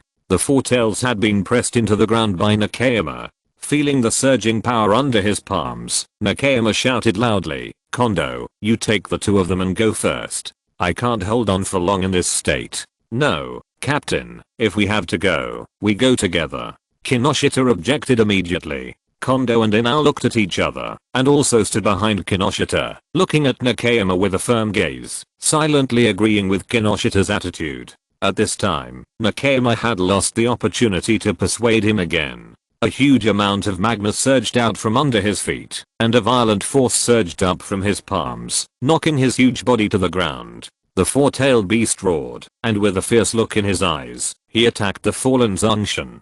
At this time, Zhongshan was already in a state of exhaustion, and his body had begun to shrink. It seemed that he had no strength to fight back, and could only wait for his neck to be killed. Seeing that Zhongshan was about to be beaten into a pulp by the four-tailed beast's fist, suddenly several vine-like wooden strips wrapped around Zhongshan and pulled him out of the four-tailed beast's fist. Wood style, great forest technique. Kinoshita shouted softly on the side. Then, Kondo's earth style and Inao's water style also attacked the four-tailed beast. At some point, the rain became heavier. Nakayama, Kondo, Kinoshita, and Inao were all lying on the ground. The bean-sized raindrops hit their faces, and the 4 of them were already unaware. At this time, Laozi had also dispersed his tailed beast form, and turned back into the middle-aged man with a beard. He walked slowly towards the 4 people and said calmly, "The ninjas of Konoha are indeed good. But unfortunately, you met me who was in a bad mood. It's your bad luck." After that, Laozi was ready to collect the fruits of his victory. At this time, a white light fell from the sky and blocked between Laozi and the Konoha team. Laozi frowned, and he vaguely saw a figure in the white light. "Who are you?" Laozi stared at the figure in the white light and said solemnly. There was no movement of the figure in the white light, and the white light slowly began to dissipate, but the figure slowly solidified. When the white light completely disappeared, Nguyen's figure appeared in front of Laozi. Nguyen looked at Laozi and said, "These people are my friends. I can't just leave them to you." When Laozi saw Nguyen's figure appearing from the white light, his pupils shrank, but there was no fear on his face. Instead, he rushed towards Nguyen and said in a cold voice, "Then it depends on whether you have the ability. Lava release, burning river rock technique." With Laozi's light shout, several spherical magma attacked Nguyen. But Nguyen seemed to know the direction of the attack in advance. Instead of retreating, he easily passed through the gap between the magma balls and quickly approached Laozi. Seeing this, Laozi was not panicked at all. A tail of a tailed beast appeared behind him, and his whole body was instantly covered with magma. He had already activated the lava release chakra mode and was ready to fight Nguyen in close combat. Nguyen did not show any fear and came to Laozi's side and fought with Laozi in the lava release chakra mode. Laozi felt aggrieved in his heart. It was not because the enemy's attack was so powerful, but because the enemy seemed to always know his attack in advance, which made him feel like he had power, but nowhere to use it. This is exactly the effect of Nguyen using the spiritual mist. When Nguyen fought with the seven-tailed Jinchuriki last time, Nguyen's spiritual mist was not able to work well due to the strong emotions in the tailed beast chakra. This time, when facing the four-tailed, he was able to play the original effect of the ninjutsu very well. This is certainly not because there is no such strong emotion in the chakra of the four-tailed, but Nguyen's continuous research on the samurai during this period of time, and his understanding of chakra has deepened, making him realize that strong emotions are also a form of chakra. After having this understanding, strong emotions are like ordinary chakra and can no longer block the peeping of the spiritual mist. Laozi couldn't attack for a long time, and his mood became more and more impatient. The tailed beast chakra kept coming out, and he began to change from the melting chakra mode to the half-tailed beast form. I saw that Laozi in this form was extremely fast, and Nguyen was clawed in the chest by Laozi's claws, as if he didn't react. While Laozi continued to attack Nguyen, he said excitedly, "So your reaction speed is your weakness. If I catch your weakness, you will become my trophy like your friends." Nguyen dodged Laozi's attack and said with a smile, "My reaction speed is indeed my weakness, but do you really think that your speed can catch my so-called weakness?" After that, Nguyen dodged Laozi's attacks several times and flew back. Nguyen showed the wound on his chest in front of Laozi and said, "Besides, you don't really think you can hurt me." Laozi heard this and looked carefully. He saw that there was not even a drop of blood on Nguyen's chest. Instead, a white light was diffused from his wound. After the white light dissipated, the wound on Nguyen's chest had completely healed, and even the torn clothes had returned to their original state. All this seemed to tell Laozi that his attack had no effect at all. Nguyen said with a smile, "I just used your attack to try out the effect of my ninjutsu. Look how excited you are." Nguyen's words made Laozi furious. He roared, opened his mouth, and a huge amount of chakra began to condense. Nguyen certainly knew what kind of ninjutsu this was. He turned and looked at the four members of the team lying on the ground without any movement. Once Laozi used the tailed beast jade, he would be fine, but the four people behind him would be dead. Nguyen certainly would not ignore the lives of the four people. The sword light in his hand condensed, and he rushed to Laozi in a few steps. He predicted Laozi's movements in advance and stabbed the sword light into the chakra ball in advance. I saw that the condensed chakra ball instantly cracked and exploded. Nguyen had already left the explosion site before the explosion.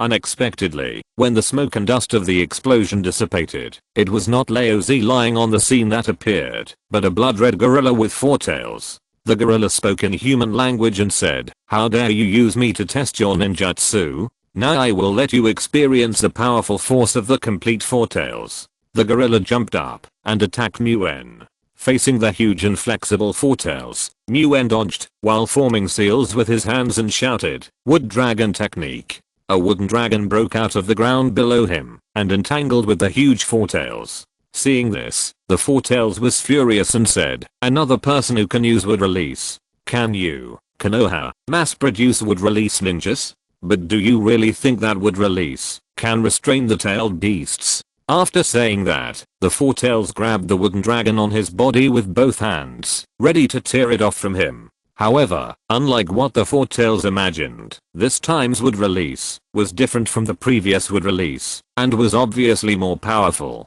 He was not able to tear the wooden dragon apart. Instead, he could feel that the wooden dragon was becoming stronger and stronger because it absorbed a lot of chakra from his body. At this time, Nguyen's words came over, saying, my wood release may not be as good as the first generation of Hokage, and it may be difficult to trap the Nine-Tails, but I believe it should be no problem to trap you. The Four-Tails was furious when he heard this, and he pulled the wooden dragon on his body and roared wildly, but there was no effect. Then, the Four-Tails seemed to have thought of something, and began to spew out a large amount of magma from his mouth. Soon, the Four-Tails was wrapped in magma. Seeing that the wooden dragon wrapped around his body seemed to have a tendency to burn, the Four-Tails laughed and said, I don't believe that there will be wood that is not burned by magma. Nguyen, who was standing aside, didn't say much when he heard this, but just looked at the Four-Tails with sympathy. It was seen that the wooden dragon on the Four-Tails seemed to really burn, but it didn't seem to weaken much. The wooden dragon was burned by the magma, but it could grow 2 more. The energy source that supports the growth of the wooden dragon is the chakra absorbed by the wooden dragon from the Four-Tails. This is the secret of wood release. When the wood release is blessed with the vitality of yang release, the wood release will become more flexible and full of vitality. The Four-Tails gradually discovered something wrong. The wood dragon became stronger and stronger under the burning of the magma, and gradually began to entangle its whole body. The Four-Tails struggled frantically, but found that the more it struggled, the tighter the wood dragon entangled. The Four-Tails gradually felt the despair of powerlessness. After struggling for a while again, it withdrew from the state of complete tail beast transformation, slowly turned into the appearance of Laozi, and fainted. Seeing this, Nguyen also breathed a sigh of relief, and his hands, that were in seal, slowly loosened. Then, Nguyen came to the 4 members of the Anbu team, and found that the 4 of them were all seriously injured. Even though Nguyen and Laozi had been fighting for a long time, the 4 showed no signs of waking up. However, fortunately, the 4 people's life breath was still there. At least there was no danger of death. Afterwards, Nguyen took the 4 members of the team and the Four-Tails Jinchuriki Laozi, and returned to his residence in the Rain Country with the Flying Thunder God technique. After securing the 4 members of the Anbu team and the Four-Tails Jinchuriki Laozi, Nguyen came to the study. A figure was sitting by the desk, writing furiously. He turned around, and saw who else could it be but Nguyen. The 2 Nguyen smiled at each other. Nguyen, who had just finished a big battle, slowly changed his body into a white light and instantly entered the body of Nguyen by the desk. Nguyen closed his eyes to receive the information brought by the other Nguyen. In just a moment, he opened his eyes and muttered to himself, so that's it. After Nguyen further understood the nature of chakra through the Samsara eye, he had a clearer understanding of the spiritualization technique and improved it. Before this, the main attack method of the spiritualization technique was to possess the enemy with a spiritual body, destroy the enemy's body from the inside, or create the illusion that the enemy was killing each other. Of course, it can also carry out certain physical attacks. Since the chakra that makes up the spiritual body is completely spiritualized Yin chakra, the spirit body does not have the ability to perform ninjutsu. Even Nguyen at the beginning had no way to solve this problem. However, when Nguyen studied the Sharingan and had a deeper understanding of the transformation between yin and yang, the spiritualization technique was upgraded. The spiritual body transformed by the new spiritualization technique can freely transform between the spiritual body and the physical clone. It not only has all the characteristics of the original spiritual body, but also has the ability to perform all the ninjutsu of the main body. More importantly, the strength of the new spiritualization technique will depend on how much chakra Nguyen consumes. It will not be like the original spiritualization technique. Once it is performed, the main body will lose consciousness and have no power to resist. Since Muen improved the new spiritualization technique, Muen has maintained the consciousness of the main body, and every day he has been floating over the rain country with the spiritual body, transformed from almost all chakra. This also made Muen discover a feature of the new spiritualization technique, that is, the range of activities of the spiritual body has increased. The previous spiritualization technique had a certain range of application. Once the spiritual body broke through this range, unpredictable situations might occur between the spiritual body and the main body. However, the new technique seemed to have no such range limit. At least, Muen's current range of activities had not yet reached this limit. If you're listening to this novel on a channel other than Fanfic World, it means they downloaded and uploaded it without effort. We cordially invite you to visit our channel, Mundo Fanfic Novelos. There you'll find the original version of this story and you can explore many other novels of various genres. We're waiting for you to immerse yourself in a world of incredible novels. Chapter 146 Chakra Life. The new spiritualization technique allowed Muen to experience the pleasure of taking the enemy's head from thousands of miles away, and he also had a sense of deja vu of the soul leaving the body and the fairy tales of his previous life. Afterwards, Muen came to the guest room next door. Of course, Muen already knew the identities of the 4 members of the Anbu team. The burly and strong Nakayama is Naoki Akimichi. With the help of Muen, he successfully transplanted the left arm of White Zetsu and entered the Konoha Anbu. He is already a middle-aged man in his early 30s, which is considered a long life in the ninja world. The young man Kinoshita, who can use wood release, is Muen's first student. Hiruna's son, Kaientang. It was Muen who personally handed him over to the 3rd generation.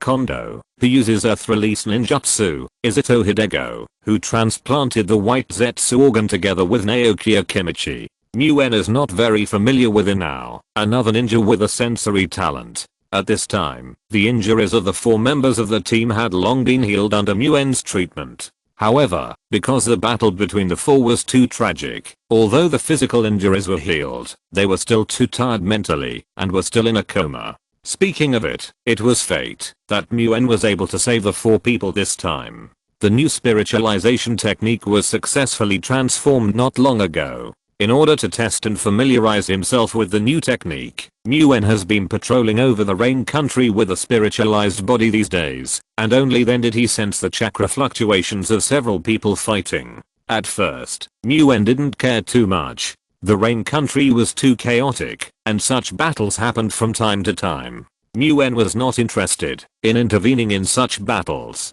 But when Naoki Akimichi used the super multiplication technique to wrestle with the 4 tails, the huge chakra fluctuations made Muen aware of the clues. Muen hurried to the battle site, and fortunately, he arrived at the scene when Laozi was about to kill him. This is the subsequent rescue story. Seeing that the 4 people were sleeping soundly, Muen did not disturb them. Although he was quite interested in the reason why the 4 people came to the rain country, he was not in a hurry. Besides, there was a bigger surprise waiting for him in the basement. A long time ago, Muen had the idea of studying the tailed beasts. As we all know, the tailed beasts were created by the 6 Paths sage extracting the chakra of the 10 tails and dividing it into 9 parts. Therefore, one of the most obvious characteristics of the tailed beasts is that they are all chakra creatures, composed entirely of chakra. Their physical bodies and spirits can be completely transformed into chakra. From this point of view, other creatures such as humans can never do it.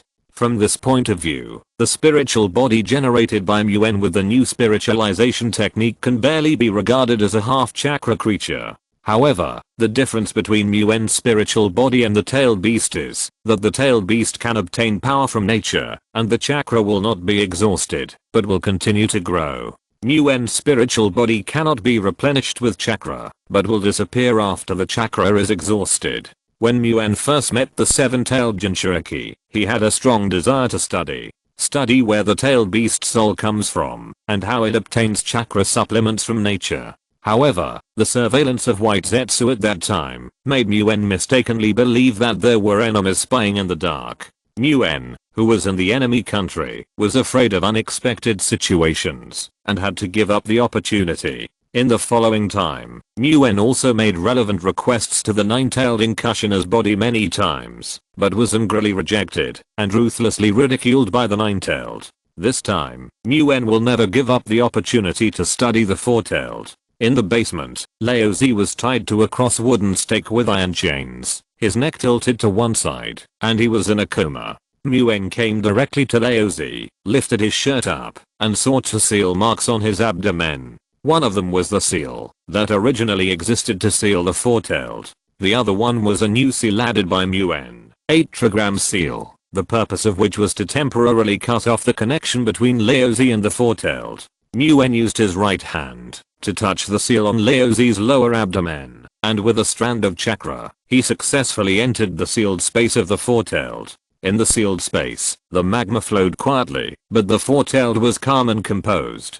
It was not depressed by being captured. It looked proud and looked at Muen's consciousness, saying disdainfully, "Boy, you defeated me and Laozi, but you didn't kill us. You brought us here. What do you want to do?" The body of the four-tailed is a giant red gorilla. Seeing it reminded Muen of the Monkey King in the myth, but Muen didn't have too much emotion at this time, because this was the research material that Muen had been looking forward to for a long time. Although the four-tailed seemed to have no weights when talking about its defeat with Laozi, Muen still heard some unconvinced points from it. Muen nodded and said, "If Laozi had not already fought a battle with my companions, and his body and mind could not bear your power for a long time, I would have to put in a lot more effort to defeat you." Although Muen's words were very frank, the four-tailed seemed unusually agitated after hearing them, and the magma in the sealed space was boiling. The four-tailed said angrily, "Just a little more effort? It seems that you still think your strength will be above mine?"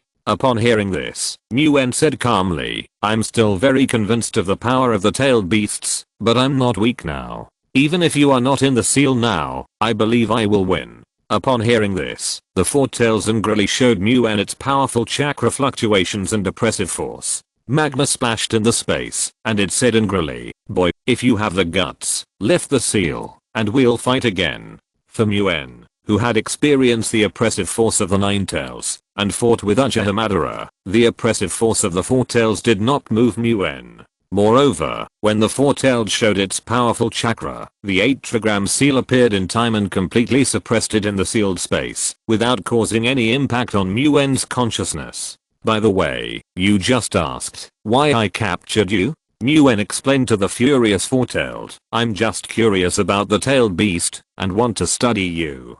Hearing this, the four-tailed became even more furious and roared wildly in the sealed space. Muen didn't care about the mood of the four-tailed. At this time, he stretched out his right hand, and a little bit of chakra began to peel off from the four-tailed in the seal. Outside the sealed space, strands of chakra were extracted from Laozi's lower abdomen, reunited in Muen's palm, and gradually formed a small four-tailed red gorilla. It was roaring and colliding in Muen's palm, but it could not get out of Muen's palm no matter what. Seeing this, Muen nodded with satisfaction, and ended the action of extracting chakra. These chakras are enough for Muen to study for a long time. In the sealed space, the four-tails saw that along with the dissipation of Muen's consciousness, there was no sign of its chakra being extracted again, and he was slightly relieved. After all, even as a tailed beast, if the chakra is constantly taken, it will feel weak and tired. The next morning, in the guest room, "Captain Nakayama, if we die together. I will never escape alone." Kyan Tang shouted and suddenly sat up from the bed. "Don't worry. You don't have to die anymore. We are safe." At this time, Ito Hidia laughed and said. Kyan Tang opened his eyes in a daze, and saw the other three standing by the bed, looking at him. He jumped up excitedly and said, "Captain Nakayama, Senior Kondo, Senior Inao, you are so powerful. Did we win?" Hearing this, Nakayama, Kondo, and Inao looked at each other, and shook their heads in confusion. Seeing this, Kinoshita instantly became depressed and muttered to himself, "It's over, it's over, I knew it, I knew it. We are dead, right? Have we already reached the underworld? Mom, I will never see you again." Zanshin, who was standing by, heard this and his eyebrows jumped unconsciously, and he slammed Kinoshita's head. With a bang, Kinoshita covered his head in pain and looked at Zangshin, saying aggrievedly, "Captain Zangshin, why did you hit me? I asked you to confirm whether you are in the underworld."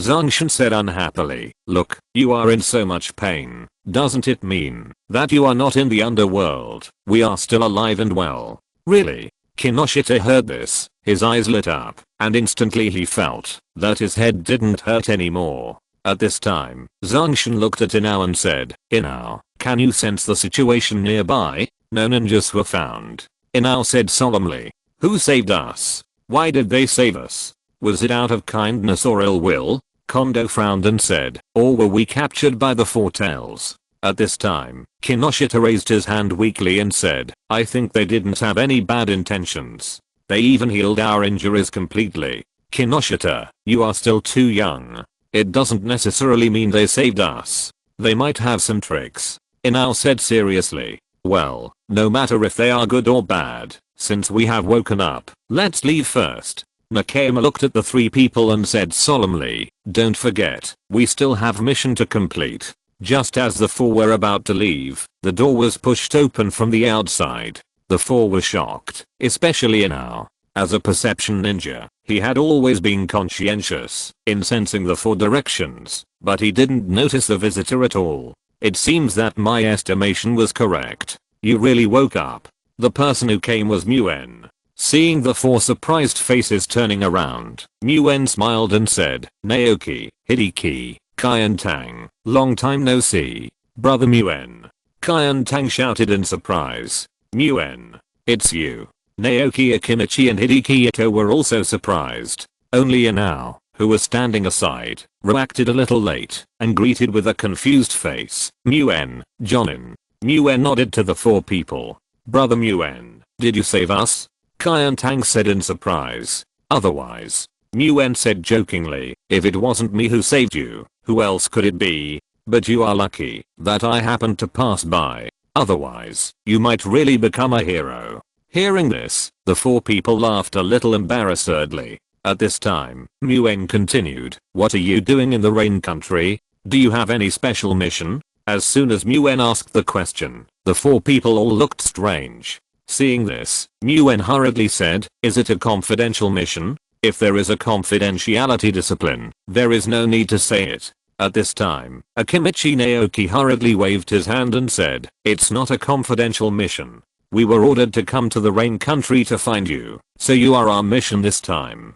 Muen was shocked when he heard this, but his face did not show it at all. He still smiled and said, "Sandame-sama, do you have any orders for me?" Logically speaking, Konoha was completely unaware of Muen's coming to the Rain Country. Therefore, Muen knew that something must have happened, which made his information in the Rain Country known to others. Naoki Akimichi took out a task scroll, handed it to Muen, and said, "The specific situation has been recorded in the scroll by the third generation. During this period of time, we will obey your orders." Muen frowned when he heard this. He didn't want to accept any tasks now. The appearance of the Four Tails left him no extra time to care about other problems. But Muen still took the scroll and opened it directly to read it, which also made Muen understand the reason. So it was Danzo? Since it's him, it's not strange. Muen thought secretly in his heart. It seems that, after I stare at Nagato, even Uchiha Madara is a little nervous. It seems that he is a little afraid of me. Muen, who has made in-depth observations and studies on the Samsara, has vaguely noticed that Uchiha Madara has some secret arrangements in the Samsara, which is why Muen did not directly seize the Samsara. However, now that there has been an arrangement, he still wants to transfer Muen away from Nagato by means. This is also a manifestation of lack of confidence. However, the third generation was obviously more resourceful. Although he didn't know the reason, he still decisively found a reason to keep Muen in the Land of Rain. Muen, who understood everything, looked at Naoki Akimichi and said, "Tomorrow you will go to the Hidden Rain Village to take over the mission of another Anbu team stationed in the Land of Rain. Report to me directly if there is anything. If there is no special situation, don't bother me during this period." At the end of the Second Ninja World War, Danzo, representing Konoha, and Hanzo, representing the Hidden Rain Village, signed an armistice agreement that Konoha would send an Anbu team to be stationed in the Hidden Rain Village for a long time. This treaty has been implemented until now. One of the tasks of Naoki Akimichi's team in the Land of Rain this time is to obey Muen's orders and guard the Hidden Rain Village. Yes, Naoki Akimichi answered seriously. Chapter 147 The Inevitable Conflict. After knowing the whole story, Muen and Naoki Akimichi and others had a chat about the past. Muen was very concerned about Kaintang, the top student. He not only tested him, but also taught him all his understanding of wood release. He even engraved the Flying Thunder God mark on him. The next morning, the four Anbu put on their Anbu masks, agreed with Muen on how to contact them, and then said goodbye. On the way out, Kaintang, the smallest one, looked back frequently, reluctant to say goodbye to Muen. Only Inoue frowned, revealing a hint of doubt, but the mask covered his face well, and the other three people who were traveling with him did not find anything wrong. Shortly after the Anbu team left, Zionan appeared in Muen's sight. "Didn't you, Akatsuki, take any action today?" Muen asked in confusion. Zionan narrowed his eyes and said, "Shouldn't you, teacher, know best whether our Akatsuki has taken any action?" Muen couldn't help but laugh when he heard this. Looking at Zionan, and then comparing it to Kaintang who just left, Muen was filled with emotion.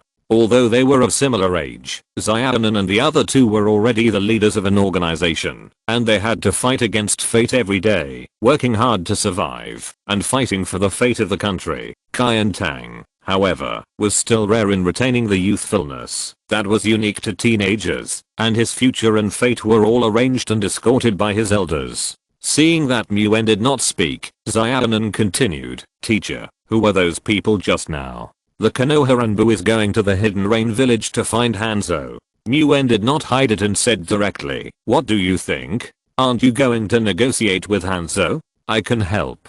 Zionan heard this, shook his head and said, "I don't think Ahiko will agree to meet Hanzo now. Our strength is still too weak, and we have no say in front of Hanzo." Muen nodded. These three people were not too naive. "By the way, teacher, I have something to tell you first." Seeing Muen's puzzled expression, Zionan explained, "Someone in the Anbu team should have discovered us just now." Hearing this, Muen said as a matter of course, "After all, it is Konoha's Anbu team. Your Akatsuki is such a big target, it would be strange if you were not discovered. Teacher, aren't you worried? After all, our positions are not consistent now. Won't it have any impact on you?" Zionan looked puzzled. Muen also understood Zionan's worries. Once Akatsuki stood on the opposite side of Konoha in the future, Muen, who was now with Akatsuki, would inevitably be suspected. Muen just smiled slightly and said confidently, "What impact can it have?" "Zionan, you have to remember that, as long as you are strong enough, you will not be afraid of these things.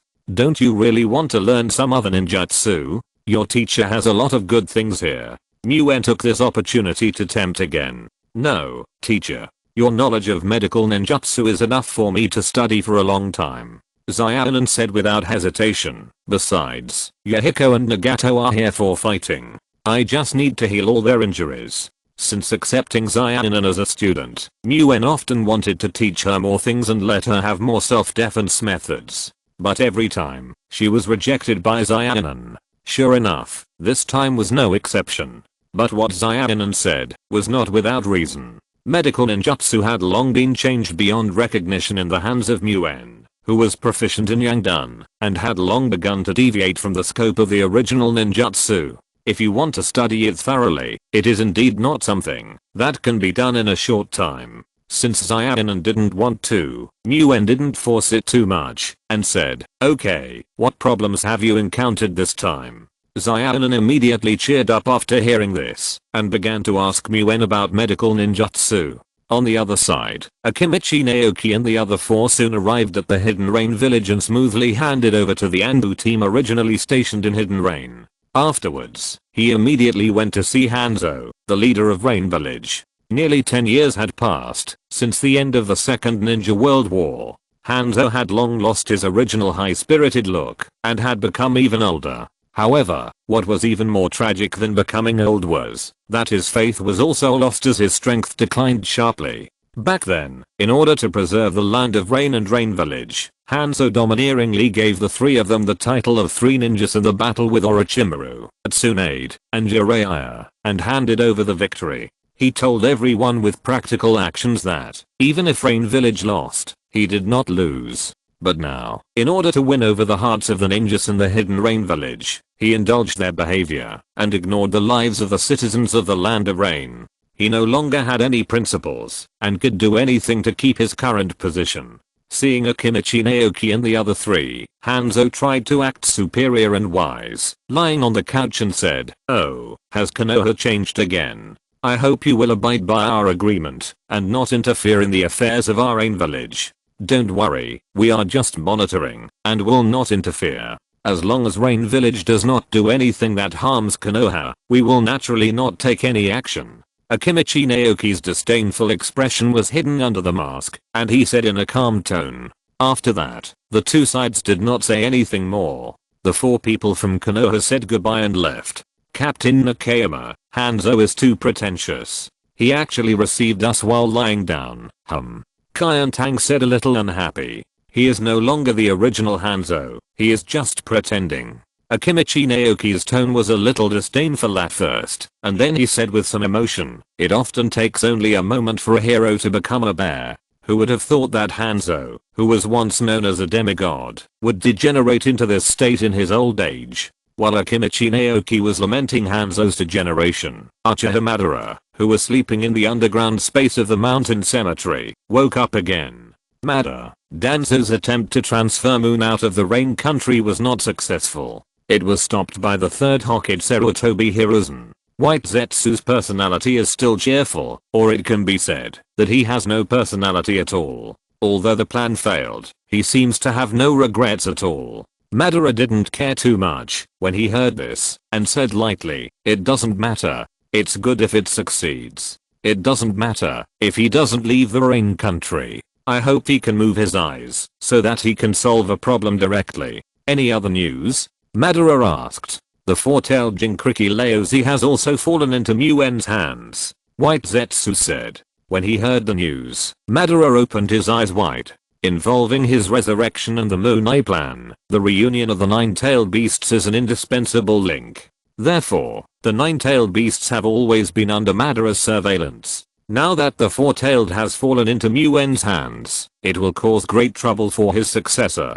to gather the nine-tailed beasts, which is something Uchiha Madara cannot tolerate. Madara frowned. His expression was rarely solemn, and he said, "We can't let the four-tailed fall into Muen's hands. His methods are too weird and will bring great trouble to Nagato in the future." After hearing this, White Zetsu said in confusion, "Madara, if you want to deal with Muen and want to be 100% successful, you have to do it yourself. Do you want to do it yourself?" Uchiha Madara heard this and fell into silence, thinking about the possibility of him doing it himself. You know, it's not so convenient for him to move now. At this time, Black Zetsu, who had been hiding in the darkness and had not spoken a word, said in a low voice, "That's not necessary. Isn't the Four Tails from Iwagakure spread the news that the Four Tails was captured by Mun, a ninja from Konoha, to Iwagakure? Wouldn't the battle between the two ninja villages be more exciting?" Upon hearing this, Uchiha Madara could not help but nodded and said, "That's it, Black Zetsu, I'll leave this matter to you.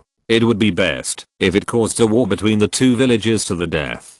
Black Zetsu nodded excitedly to show his agreement and immediately escaped from the darkness. For him, doing such conspiracies and tricks is exactly what he is good at. A few days later, in Iwagakure village, in the office of the Tsuchikage, Inoki was sitting upright in his seat, listening to an Anbu ninja half kneeling on the ground in front of his desk reporting to him about the relevant situation. The Anbu ninja said, "Now the rumor in the village is that the Four Tails Laozi has been captured by the Konoha ninja Muen in the Rain Country." Upon hearing this, Inoki frowned slightly and said in a deep voice, "Have you found the source of the information? How could such a thing suddenly spread everywhere?" Upon hearing this, the Anbu ninja's voice lowered a little and said, "The source has not been found. It should be the same as the previous inexplicable information. Even if the final source is found, the source is estimated to have disappeared. Upon hearing this, Anoki's eyes became even colder, and he said in a cold voice, announced to the outside world, that this is fake news.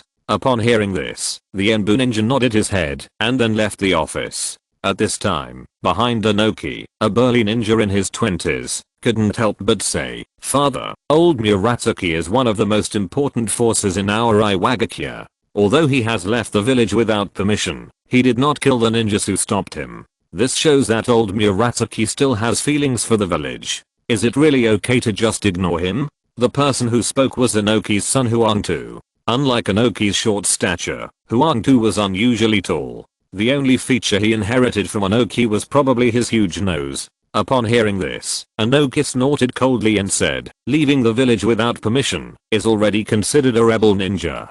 How can we be grateful to him for not killing people from the same village?" In Iwagakure village, everyone in the village knew that the third Tsuchikage Anoki was stubborn, powerful, and had a high prestige in the village. He had the final say. However, there was one person who dared to challenge Anoki's authority, and that was the hot-tempered Four-Tails Jinchuriki old Murasaki. He was extremely dissatisfied with Anoki's order to confine him to the village, especially after he perfectly controlled the power of the Four-Tails and was able to completely transform into a tailed beast. He could not understand Anoki's order. That's why he injured the elite ninjas in the village and fled the village. After that, he was captured by Moon. Although he knew that it would be difficult for the stubborn Anoki to change his mind, Huangtu still couldn't help but persuade him. "Father, everyone in the village knows that you and Laozi don't have a good relationship. Now that Laozi is in trouble, you didn't organize people to rescue him.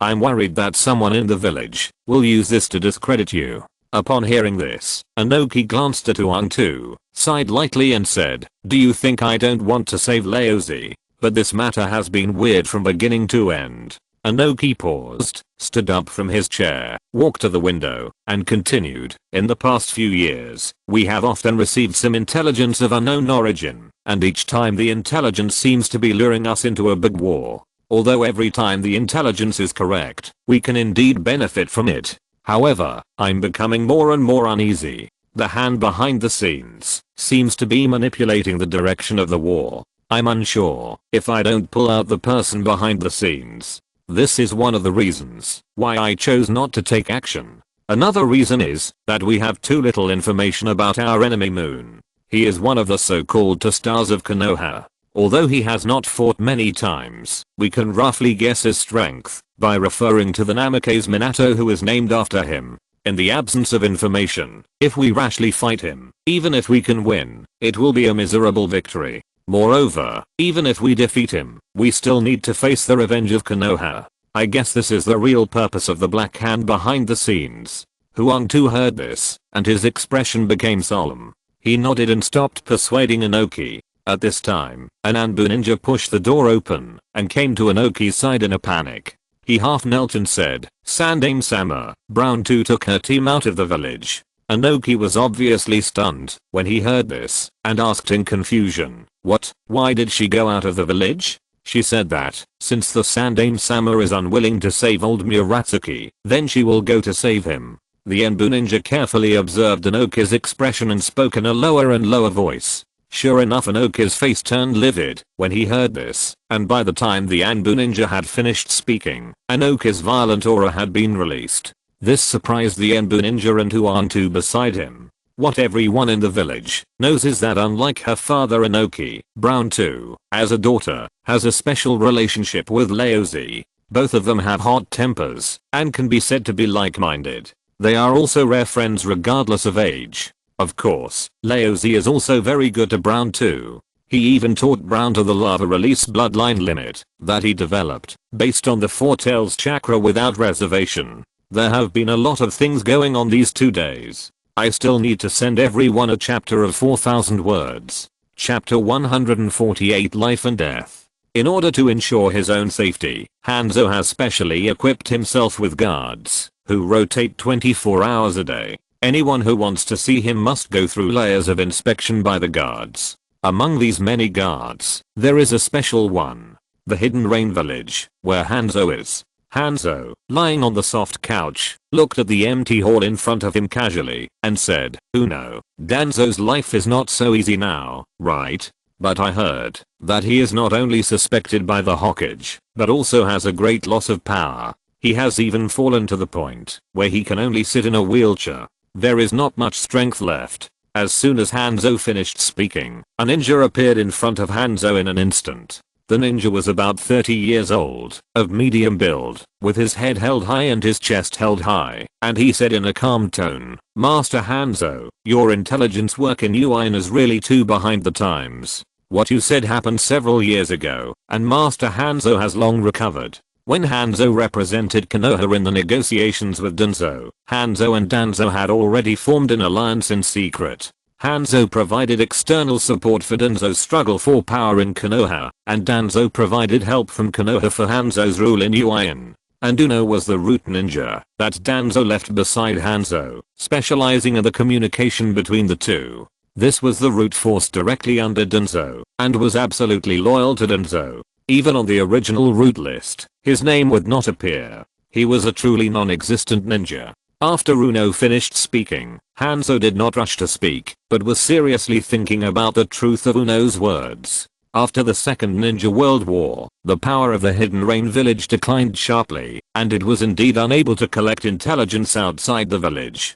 Hanzo thought that he could use the intelligence he accidentally obtained this time to warn Danzo and take the initiative in the subsequent actions. However, if what Uno said was true, then this plan would have failed. Seeing that Hanzo was thinking and did not reply, Uno said forcefully, "If Hanzo feels that the current Danzo is not worthy of an alliance with you, you can terminate the alliance between the two parties at any time. I believe that you will be the one who suffers in the end."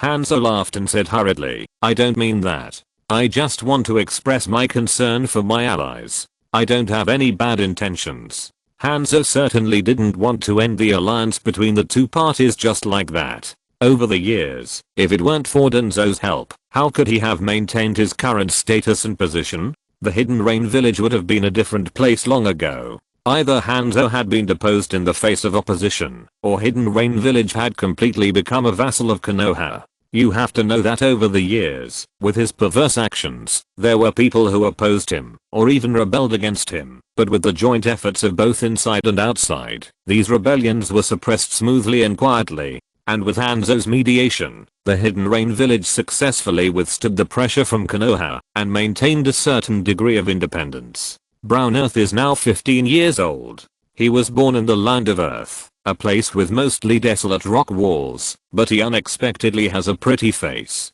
As the youngest daughter of the third Tsuchikage Inoki, her strength is naturally not weak. At this time, Brown Earth was leading his team of 4, heading towards the Land of Rain with an angry look on his face. At this time, a tall and strong ninja in his 20s beside him persuaded him with some concern. "Brown Earth, the third Tsuchikage has already said that the information about Senior Old Purple being captured is just a fake news. Shouldn't we first confirm the authenticity of the information? There is no need to leave so quickly." Brown Earth snorted coldly and said unhappily, "Kuroki, I know that old man very well. He is stubborn and petty. Fake news is just his words to fool others. He just thinks that Old Purple doesn't listen to him and doesn't want to save him. If I don't run out quickly, do you believe he will definitely put me under house arrest, and then I won't have a chance to save Old Purple?" Kuroki and the other 2 team members were speechless at this time. It was not right to speak, and it was not right not to speak.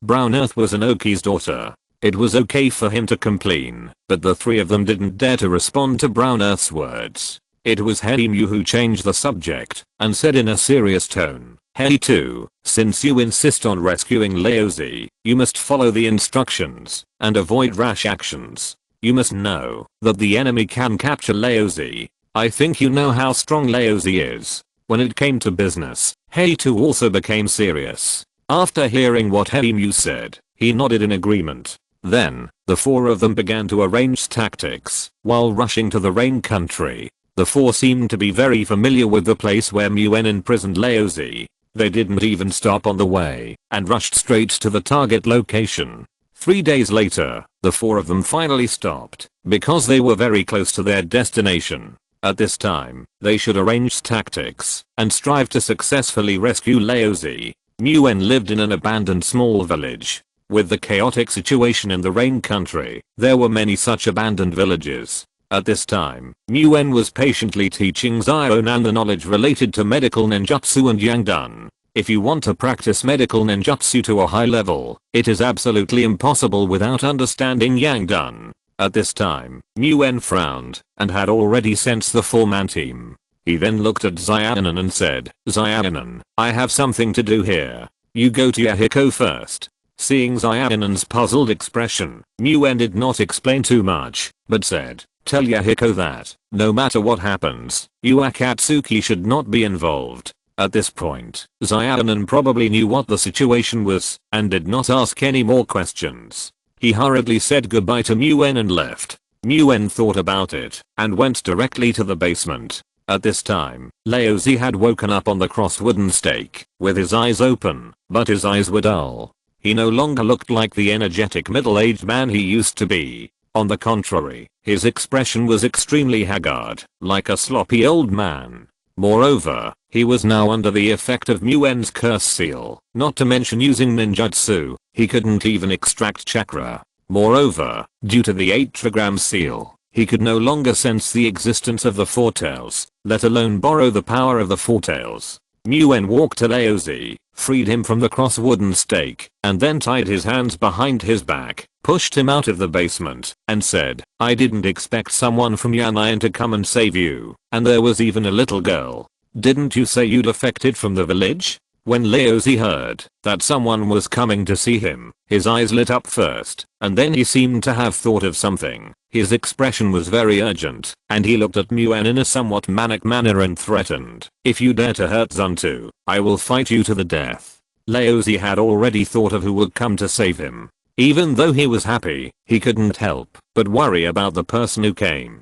After all, he had the most say in how strong Muen was. Facing Laozi's threat, Muen pushed him out of the village. Even if it was an abandoned place, Muen didn't want to fight in the village and destroy the few well-preserved houses left. With a look of disdain, he said coldly, "You are talking as if we are not fighting to the death now. Since we are enemies, do you think I will show mercy?" Laozi fell silent instantly after hearing this. After a while, Muen took Laozi away from the abandoned village and came to the outside of the village and also met Hitu and Helimu. At this time, Laozi suddenly struggled desperately, looked at Hitu and Helimu, and shouted, "Hitu, don't worry about me, run as far as you can." Hitu saw Laozi in Muen's hand, and his eyes lit up. They originally planned that she and Helimu would find a way to hold Muen, and the other two would sneak behind Muen with the Earth Escape ninjutsu, Earth Escape underground navigation, and then wait for an opportunity to rescue Laozi. At this time, Hitu couldn't listen to Laozi's words. He just said excitedly, "Laozi, don't worry, I can get you out right away." Laozi was very anxious when he heard this and looked at Helimu again, shouting, "Helimu, don't worry about me, take Hitu back quickly." Before the strong man could reply, Muen couldn't stand Laozi's struggle and shouting, frowned, and knocked him out directly. Looking at the two people in front of him, Muen said calmly, "I have brought Laozi out for you, and the two people who are sneaking underground don't go to the village." The two ninjas who were underground, observing the situation on the ground with the Earth Escape fishing and the Earth technique, heard this and emerged from not far behind Muen. They were both wearing earth-toned Iwagakure clothes, and they looked quite ordinary, about 30 years old. But one had a big hair, and the other wore a reddish-brown hat with an Iwagakure forehead protector on the hat. At this time, Brown Earth and Blackwood looked at each other, and Brown Earth suddenly made a seal and shouted, "Lava style, Greystone sealing technique." Brown Earth spewed out a large amount of volcanic rocks from his mouth, and came towards Muen. Muen knew that this was a ninjutsu specifically used to trap people, so he would never be fooled. He took Laozi away from the original place in an instant, and a large amount of volcanic rocks had to fill the empty space. At this time, the two ninjas behind Muen had also made seals to complete the ninjutsu. Earth style, rock pillar spear. Earth style, earth rising spear. I saw spikes appearing on the ground under Muen's feet. stabbing at Muen, leaving Muen with almost no place to stand. When Muen jumped up, Blackwood had already jumped above Muen first. His fists were covered with rocks, and he punched Muen.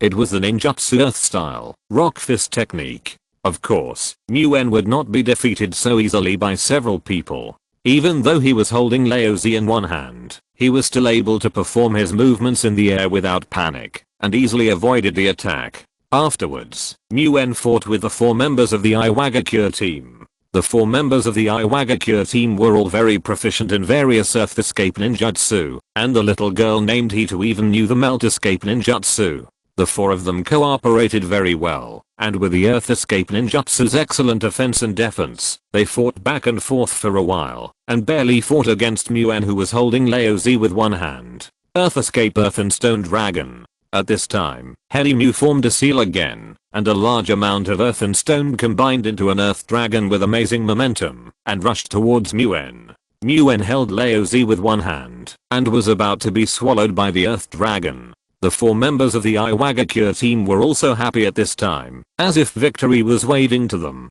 But the scene they saw next shocked them for a long time. Facing the earth dragon that was coming, Muen was not panicked. The light of the sword in his hand condensed, and instantly surged to more than 10 meters, and he actually cut the earth dragon that was rushing in half. Then, Muen came to the side of the shocked Afro ninja in an instant, ready to kill him with his sword. At this time, Brown Earth was the first to react, forming seals with both hands, and shouted, "Earth escape, earth flow wall." The ground under the Afro ninja suddenly rose up, pushing the Afro ninja up, just avoiding the slash of Muen's sword, but the raised earth wall was broken in 2 by Muen's sword.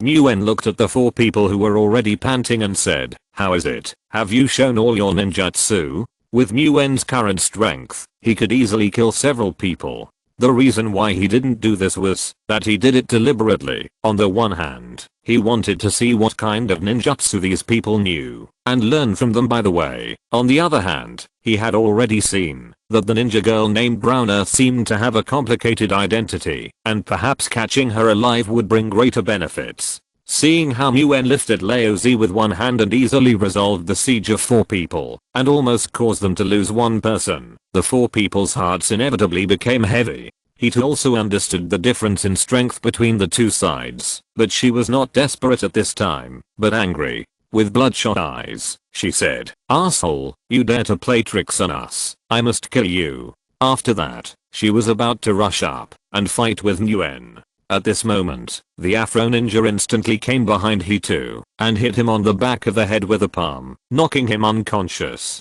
Muen stared at this scene in amazement. Just when he thought that there would be some internal conflict among the 4 people, he heard the ninja with the afro staring at Muen and said, "Brown Earth cannot die here. You must bring Brown Earth back safely. I will hold this man back." At this time, the ninja wearing a hat also stood up and said, "The enemy is very strong. You can't hold him back by yourself, let alone me. Kuroki, Brown Earth is in your hands." After speaking, the 2 ninjas looked at each other, with a slight smile on their lips, as if they had calmly accepted the fate of death. Seeing that Kuroki had not moved yet, the ninja wearing a hat shouted loudly, "Kuroki, hurry up. You 2 are still young, and have unlimited potential. There is no need to be sad for us. As long as you can live, we will die for a good cause. Don't let our death become worthless." Chapter 149, Fierce Battle of Dust Escape. The rain poured down, and the rain mixed with tears, flowing from Kuroki's eyes. Kuroki didn't hesitate, picked up the brown soil, turned around and left. Muen watched this scene calmly, and didn't stop him. When Kuroki ran out of sight with the brown soil, Muen looked at the 2 people in front of him who were concentrating and alert, and said, "You are very good. Tell me your names." The 2 ninjas smiled at each other, and they knew that their death was approaching. The ninja with the afro said, "Ishida, Iwagakure Chunin."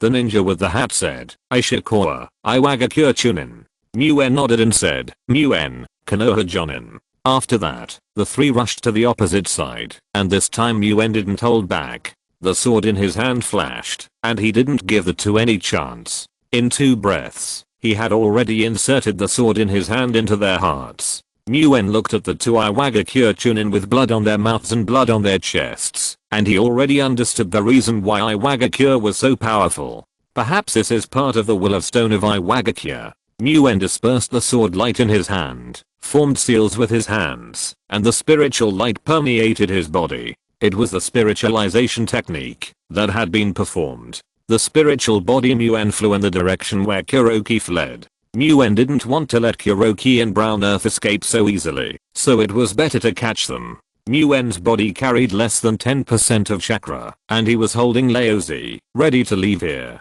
As soon as he took a step, he found that Ishida with a big hair and Ishikawa with a hat were holding one of his trouser legs. Muen squatted down, forced the hands of the two people apart, closed their wide open eyes, looked at the two people who had already died and said, although you are heroes from the enemy village. I personally admire you, but from the perspective of the village, I must kill you. Similarly, I can't let those two people go. After that, Muen stood up and walked towards the small village. As soon as I entered the village, I saw Zayanan, Yahiko and Nagato standing not far away, looking over here. Perhaps seeing Muen safe, Yahiko and Nagato had already turned away. Zayanan ran to Muen and said, "Teacher, there is a lot of fighting over there. Has the enemy been defeated?" "Of course, don't you see who I am?" Muen said with a laugh. Zayanan breathed a sigh of relief, and then said with a little excitement, "Yahiko and Nagato are very worried about the teacher, but they just don't say it."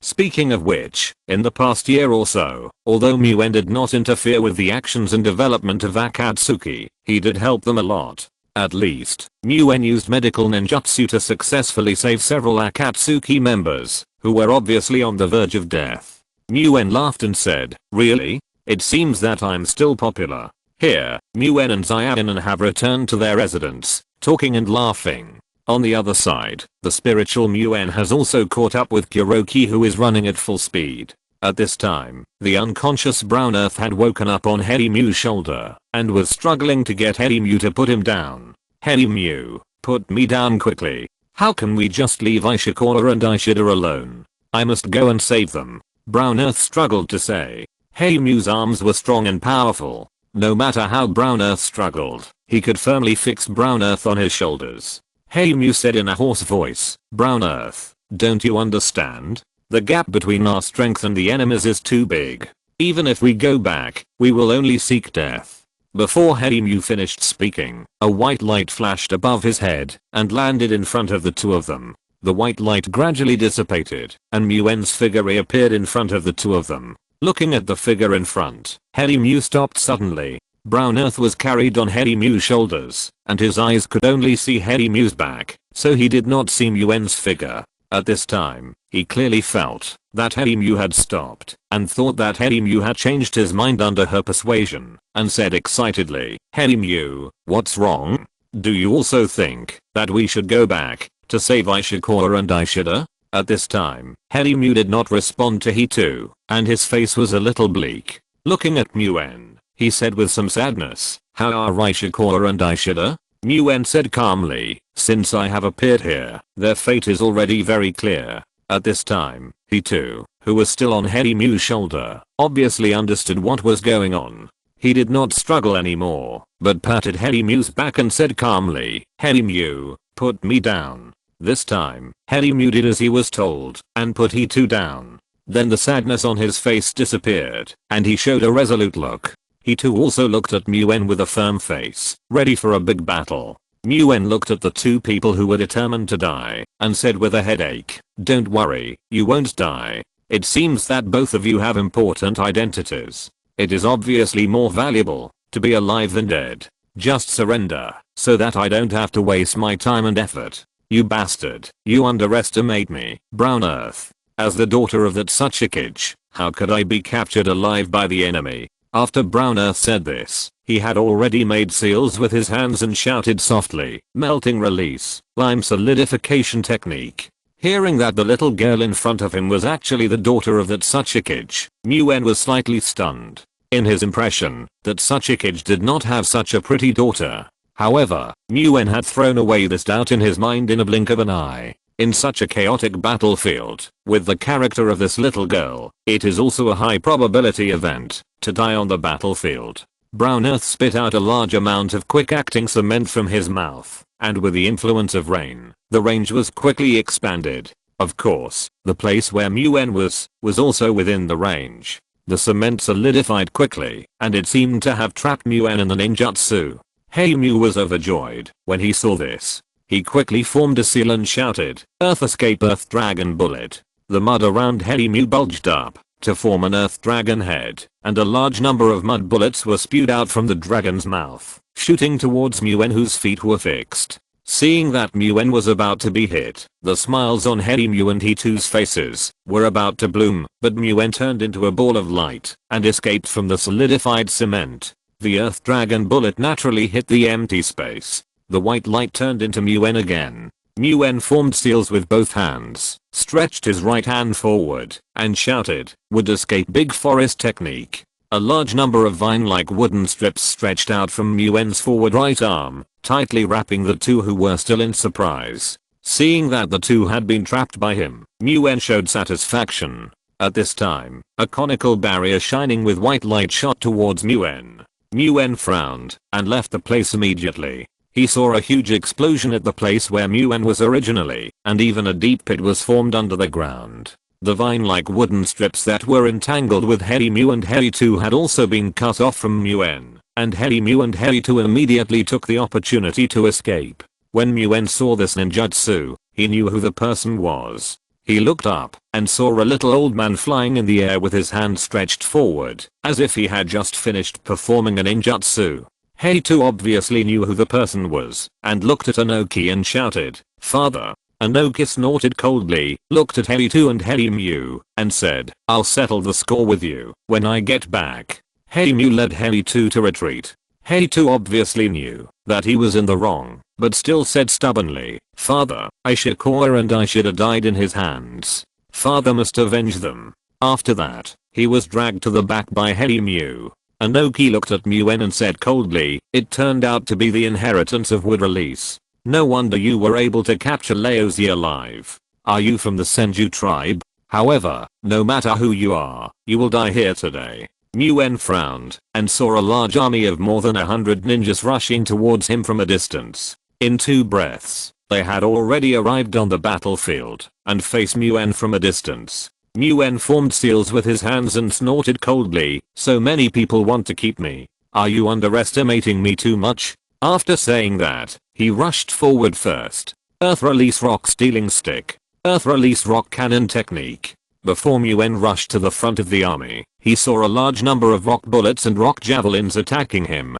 However, under the induction of Muen's spiritual mist, the actions of all the ninjas on the opposite side were under Muen's control. Muen was like a dancing elf, dancing in the numerous attacks, dodging all the attacks, and the distance between him and the army continued to close. Inoki in the sky watched this scene with a solemn expression and shouted to the bottom, "Use a large-scale ninjutsu," only to hear a group of people in the opposite army shouting loudly, "Earth escape Earthquake Core." The land around Muen rose rapidly like a wall, and only the area under Muen's feet did not rise. In Muen's sight, it was as if he himself was falling. Muen frowned, jumped up and prepared to jump out of them and made deep pit. Earth escape Earth Ridge Dumpling.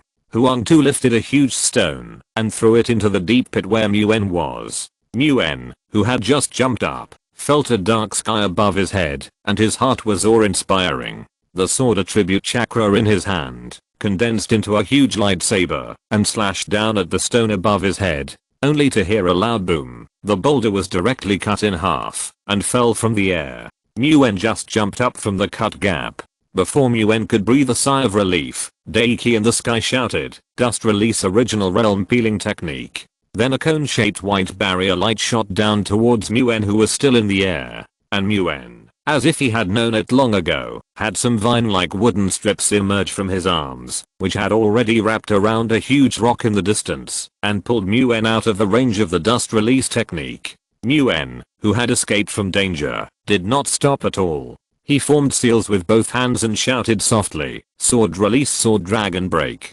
Countless sword lights filled the air, forming a platinum dragon, and shot towards the Rock Hidden Army. The Rock Hidden Army, who had seen the power of the sword light, did not dare to neglect it. Under the leadership of Huang Tu, they quickly formed seals and shouted, "Earth released 10,000 miles of earth-flowing wall." A tall earth wall like a city wall appeared in front of the rock-hidden army, blocking the way of the sword dragon. However, the earth wall was like tofu, and was directly pierced by the sword dragon, and the sword dragon did not seem to be weakened much. At this time, Inoki hurried to the front of the army and shouted, "Dust release original realm peeling technique." The sword release and the dust release intersected, making a violent explosion. For a time, sand and rocks flew everywhere, and the people of Iwagakure were blown to the ground. Muen, who had already taken the opportunity to rush up again with a lightsaber in hand. Facing the enemy, Muen was never merciful. It was seen that Muen, who entered the Iwagakure army, was like a tiger entering a flock of sheep. In an instant, the people of Iwagakure had suffered heavy casualties. At this time, someone shouted, "Escape underground, don't fight him head on." Muen killed several Iwagakure ninjas again, and saw that there was no opponent around him. Muen concentrated on thinking, looking at Inoki who had flown into the sky again, and muttered to himself, "Earth escape is not a ninjutsu exclusive to your Iwagakure." After that, Muen formed seals with both hands, then pressed his palms on the ground, and shouted softly, "Earth escape, open the earth and rise." In front of Muen, a volcano-like mound with a radius of 100 meters appeared. The Iwagakure ninjas who had escaped underground were ejected by the mound-like magma erupting from a volcano. Speaking of which, this earth escape ninjutsu was learned by Muen from the Iwagakure ninjas during the mission. In the past, although Muen could use it, he was definitely not proficient and almost never applied it in actual combat. But in studying the Samsara, Muen's understanding of chakra and ninjutsu has reached several levels. The ninjutsu that was not very proficient before can now be used easily. All this happened in an instant, and Inoki who flew into the sky had no time to stop it. Seeing that the Iwagakure people seemed to be slaughtered by Muen again, Inoki was furious, and the dust release ninjutsu from his hand kept firing at Muen. Muen naturally did not dare to test the power of dust release, and hurriedly dodged a few times. But Muen was determined to kill more Iwagakure ninjas. Between the constant flashes, from time to time, some Iwagakure ninjas died in Muen's hands. At this time, Muen had just dodged Inoki's dust release attack again, and heard a light shout from a distance, "Earth release mountain earth technique." I saw two huge hemispherical mounds of earth rising on both sides of Muen, constantly closing towards Muen. Under the suppression of dust release, Muen seemed to have no chance to dodge. Sure enough, until the two mounds closed, Muen did not escape again. Seeing this, the Iwagakure people instantly burst into warm cheers. This strange ninjutsu, the powerful enemy, finally died under their attack. At this moment, a white light slowly shuttled out from the mound and slowly condensed into the appearance of Muen. At this time, Muen's figure had become much more illusory, but his face was still calm and composed, and he said indifferently, "Are you cheering?" Muen's voice was not loud, but it was like a basin of cold water poured directly on the enthusiasm of the Yan'an people to cheer, and the scene suddenly became silent. Chapter 150, End of the Battle and Fame. At this stage of the battle, both sides were close to exhaustion. Even Muen, under the repeated attacks of Iwagakure, had already consumed a lot of his spiritual body chakra. Both sides knew that the outcome might come in the next moment. Earth escape Gangly style technique. At this time, a light shout came from the Iwagakure army. A middle-aged man with a sturdy figure, standing on the loess, spit out a lot of clay from his mouth, forming a giant over 10 meters tall outside his body.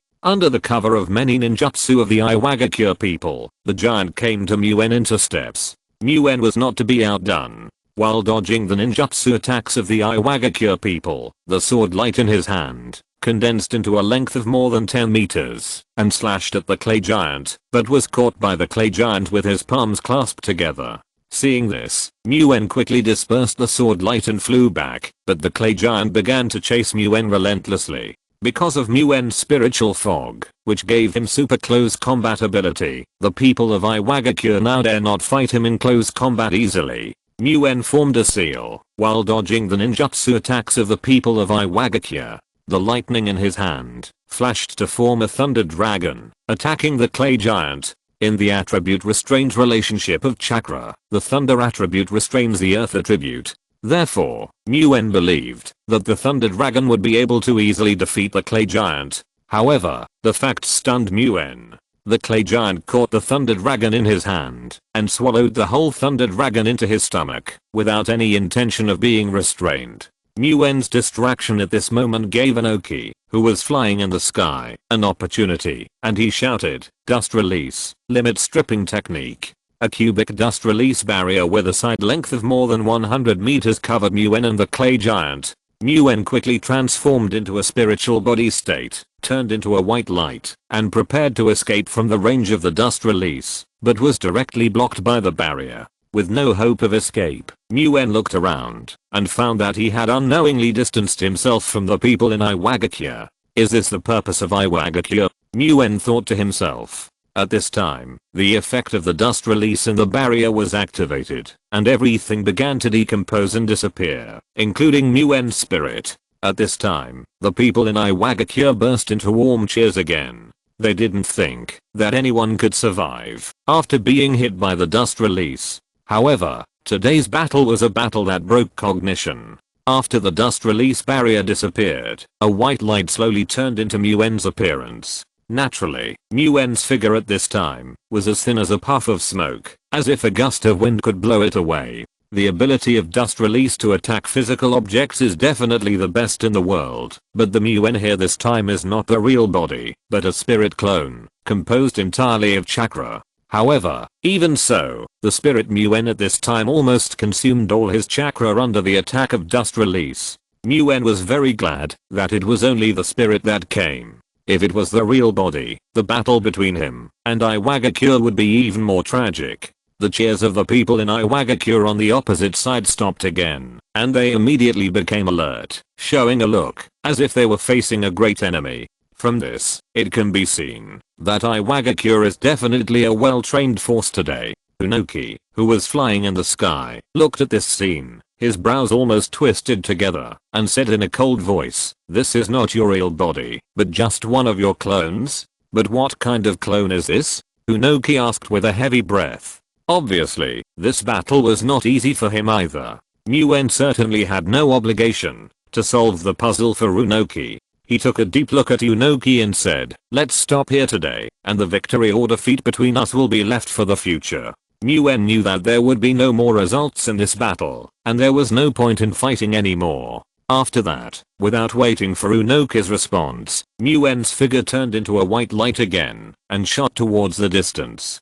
Looking at Nguyen going away, Inoki couldn't help but breathe a sigh of relief. Behind the Iwagakure people, Kuroki and Brown Earth witnessed the whole battle. Brown Earth murmured to himself, "That guy, when fighting with us, let alone using all his strength, he was just playing." After that, Brown Earth's tears flowed down involuntarily, looking up at the dim sky, choking and said, "I'm sorry, Laozi, I don't have the strength to save you. I'm sorry, Ishikawa, it's my arrogance that killed you." Kuroki heard this and felt sad, but he didn't say any words of comfort to Brown Earth, because he knew very well that Brown Earth didn't need comfort at this time. As a ninja who wants to grow, these experiences are necessary. This is also the so-called price of growth. After a while, the Iwagakure army had cleaned up the battlefield and joined Kuroki and the others.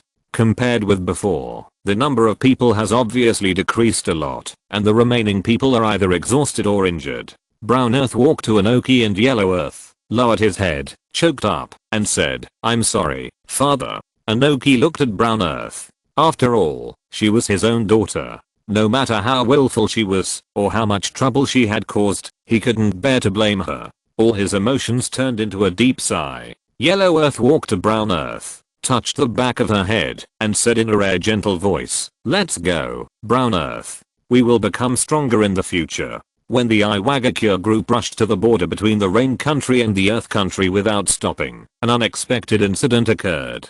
They were ambushed at the doorstep of their own home. The ambushers turned out to be the Cloud Village group led by the third Hokage. There was nothing to say. A fierce battle broke out between the two sides. Iwagakure had the advantage in numbers, while Cloud Village was waiting for the opportunity. The battle between the two sides was extremely fierce, even more fierce than the battle between Moon and Iwagakure. In the end, the battle ended with the arrival of Iwagakure reinforcement and the escape of Cloud Village. After 2 battles, less than 30 people survived the Iwagakure army, which originally had more than 100 people. This was also a huge loss for Iwagakure. The hatred between Muen and Iwagakure began at this moment. Of course, in comparison, Iwagakure's hatred for Kumogakure is even deeper. After a period of time, the situation of these 2 battles was widely spread throughout the ninja world. Especially Muen, although he was well known in the ninja world as the Konoha twin stars before.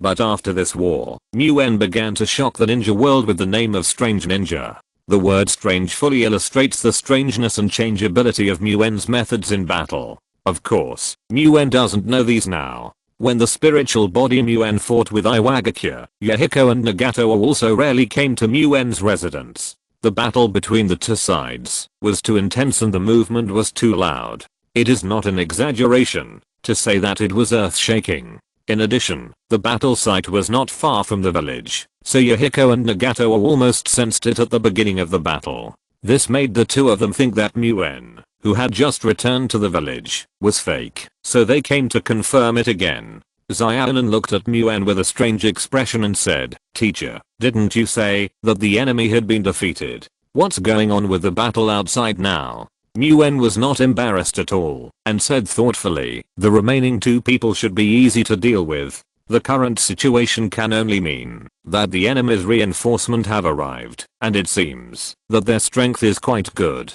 Seeing Nagato staring at him with his Samsara eyes, Muen asked in confusion, "Nagato, why are you looking at me?" Nagato said in confusion, "Senior, I can see that the one sitting here is your real body. Then, the one fighting the enemy must be your clone. Although you said that the enemy is not weak, I don't think you have any plans to go out. Do you think that a mere clone can defeat an enemy who is not weak in strength?" Hearing this, Muen showed a mysterious smile and said, "My clone is different from the ordinary clone."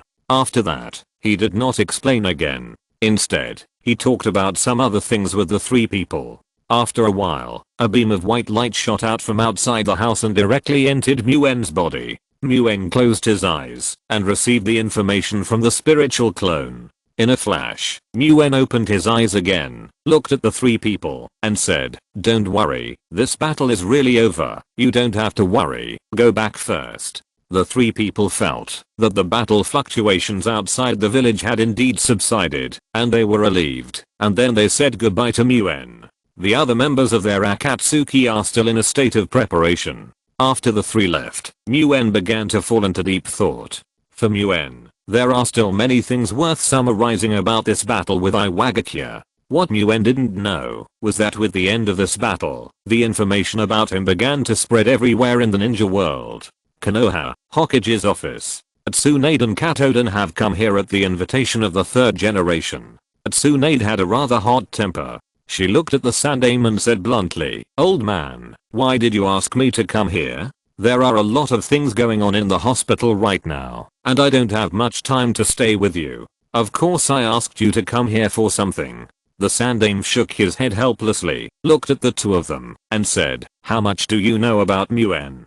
Katoden looked at the Sandaime and said puzzledly, "What does the Sandaime mean?" Before the Sandaime could reply, Tsunade interrupted and asked, "Old man, do you have any more information about Muen?" The Sandaime nodded, handed the intelligence scroll to the couple, and said, "Muen, this kid, gave me a big surprise." While the 2 were looking at the intelligence, the Sandaime asked puzzledly, "What's the matter with Muen's wood release? Is that kid also a member of the Senju tribe?" The content of the intelligence was about some of Muen's battles with Iwagakure in the Rain Country. After understanding it, Tsunade replied, "Of course Muen is not a member of the Senju tribe." Seeing the solemn expression on the Sandai's face, Katodan realized that the Sandai seemed to have misunderstood something, and hurriedly explained, "Don't make random guesses, Sandai. Muen did not do any forbidden experiments. On the contrary, he relied on his own research to create the secret method of practicing the wood release bloodline."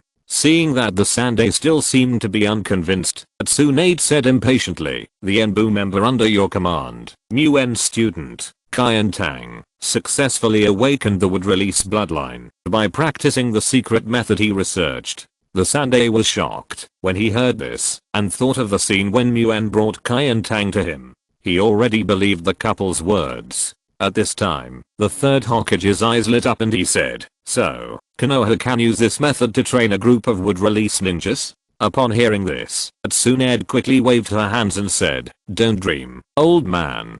Do you think we didn't think of this at the beginning? If it were really that easy, then we would have tried it long ago. The requirements for practicing the secret technique are extremely high, and the method is too difficult. It is impossible for ordinary ninjas to practice successfully." The third Hokage felt a little disappointed when he heard this, but he recovered in an instant. After all, that was the famous wood release. It was a blessing to be able to find the secret method of practicing it. How could he ask for more? At this time, Katoden looked at the Sandaime and asked, "Sir Sandaime, how is the information about Uchiha Madara being communicated to various villages?" Upon hearing this, the Sandaime said with some distress, "How can it be that simple? The team that delivered the information was beaten back as soon as they left the country. We also tried to capture ninjas from the enemy village to deliver the information, but all efforts were in vain." Katoden said thoughtfully, "It seems that Uchiha Madara must have played a role in this. To solve this problem, it is actually very simple." Seeing that the other two were looking at him, Katoden continued, "Just find someone who is both important and powerful to deliver the message to various countries. For example, me." "No." Tsunade objected immediately, "This is too dangerous. Whether it can work or not is another matter. If this really might interrupt Madara's plan, then he will definitely kill you at all costs." "That's right, Dan." The Sandaime also agreed with Tsunade's point of view and said, "Now the countries are at loggerheads. Even if everyone knows that Uchiha Madara is behind this, they will not care. War is inevitable." Then, the Sandaime looked at Tsunade and Dan and said seriously, "Tsunade, Dan, the war may break out at any time, and it will only be more serious than last time. You two must be prepared." Tsunade nodded silently, said goodbye to the Sandaime and left. At this time, Tsunade, who had walked to the door, turned around and looked at the Sandaime and said, "Old man, your good comrade's disabled body has completely healed. You must be more careful." End of this chapter.